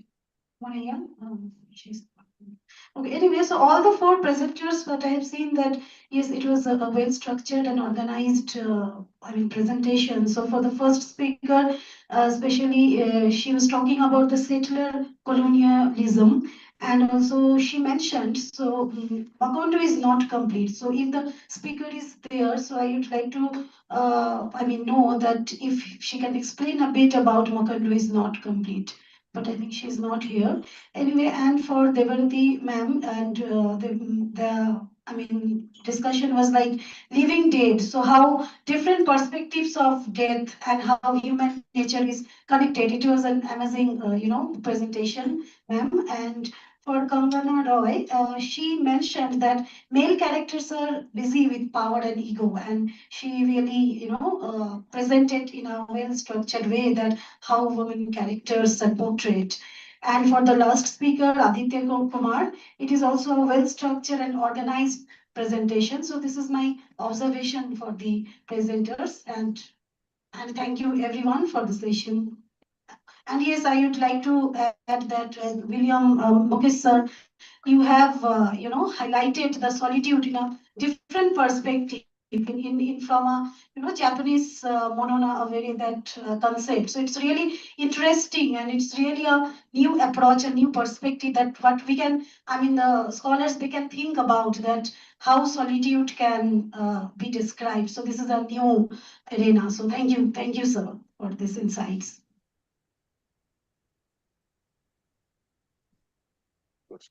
Is there any possibility of online observation? Of course. If any questions, Yes, why not? Please observations. go ahead. No, I was seeking to interact with Professor Williams. Sir, we keep on learning so much from you whenever we listen to you. Sir. No, I mean, in the sense that you were continuously pointing out to the paper readers to think originally after they have read their secondary sources. That is one thing that all young people must take it. Thank you. I was thinking in the sense then that in the context of Deborati's paper, the morbidity factor that you mentioned, I think the sense of humor is one thing why we will read such things once again. This, I think today I have been listening to this day's papers. There was not enough emphasis on the sense of humor that Marquez or even Jose Saramago brings up. The question is, the rhetorical question then it can be is, why be so serious about death? Why are we so serious about it? I mean, why only be stoic about death? Why be so serious about death? Why can't we take death also humorously? That is one thing probably we might go back to reading such texts. And since you bring up Wordsworth, sir, I was also just struck by the fact, was it not, can we see it in a way that Coleridge's The Supernatural, when he was critiquing the Gothic supernatural, does it anticipate magic realism? Very interesting. Very interesting. Some research scholar must carry this and see whether it is possible or not. You're right. You see, in Marquez, nobody talks about it because everybody takes Marquez's 100 years of solitude as God-given. Because you see, he's got a Nobel Prize and everybody has talked about it for about 69 years. And the story begins with a man facing a firing squad. Yeah. And the fellow is thinking about when he was a child, father took him to find ice. I mean, if I was facing a firing squad, hello, I wouldn't think about this. This is total nonsense.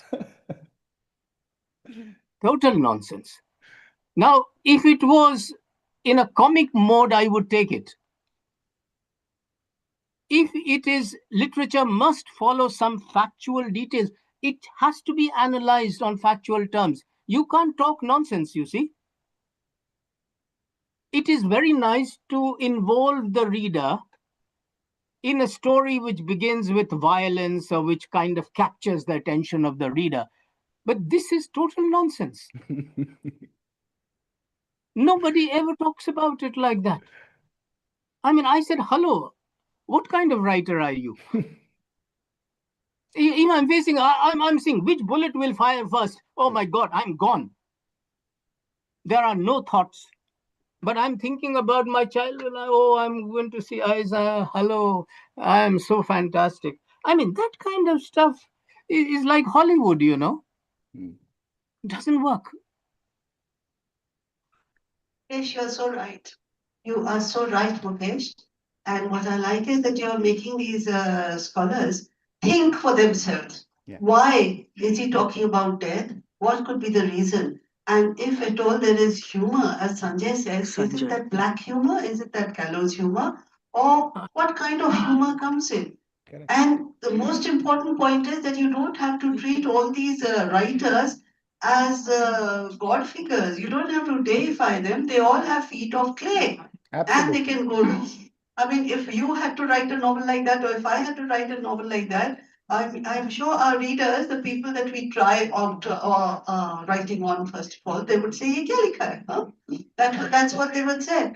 So just because Marquez has said it, and just because he's got the Nobel Prize, it doesn't really mean that this is the high point of good writing. And a similar case happened last year when that book, the Booker Prize for translation went to Heartland. What kind of a title is Heartland? And yet everyone accepted it because it had got international recognition.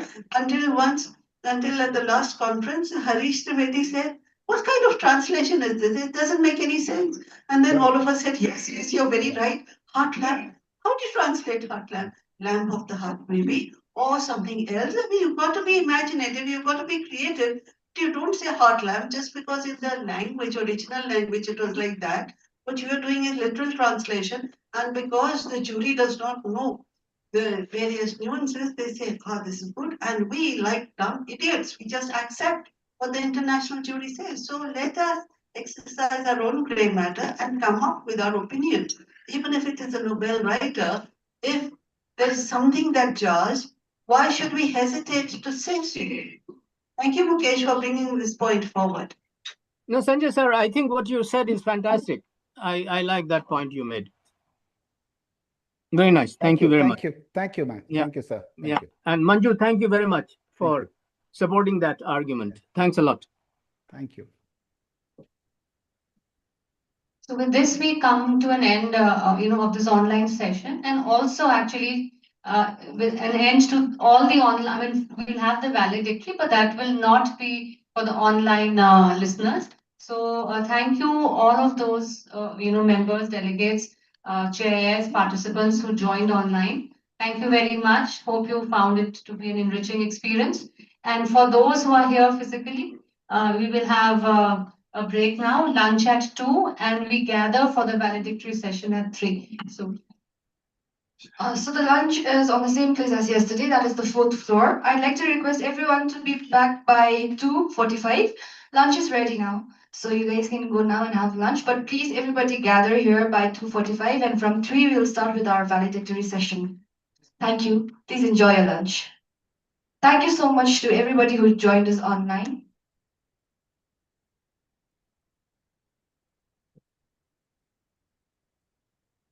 Thank you. Thank you very much. Thank you, sir. Thank you to the participants who joined online as well.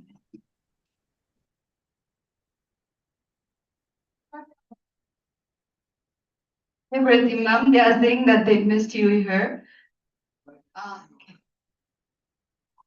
She is the Mellow Vice President. And I missed you all as well. Thank you so much, ma'am. Thank you, but I can't see anybody because it's a blank screen. Admin is a blank screen. So yes, speaking to blankness, perhaps that is what our life is. Waving at you, ma'am. Hello? Yes, ma'am. Yes, I'm saying that admin is a blank screen and speaking to blankness, perhaps that is what our life is. Devarati, actually, we can see you and we can see the screen Okay. also, and we have all missed you and we wish you were here. So we were waving out madly at you, but I'm sure in spirit, you must have felt it, must have felt the good vibes. Yes, So we absolutely. missed you and look forward to having you in one of our conferences, in the next conference again. Thank I hope. you. And Thank you. close the Thank meeting. you. Bye. Thank you. Thank you. Bye.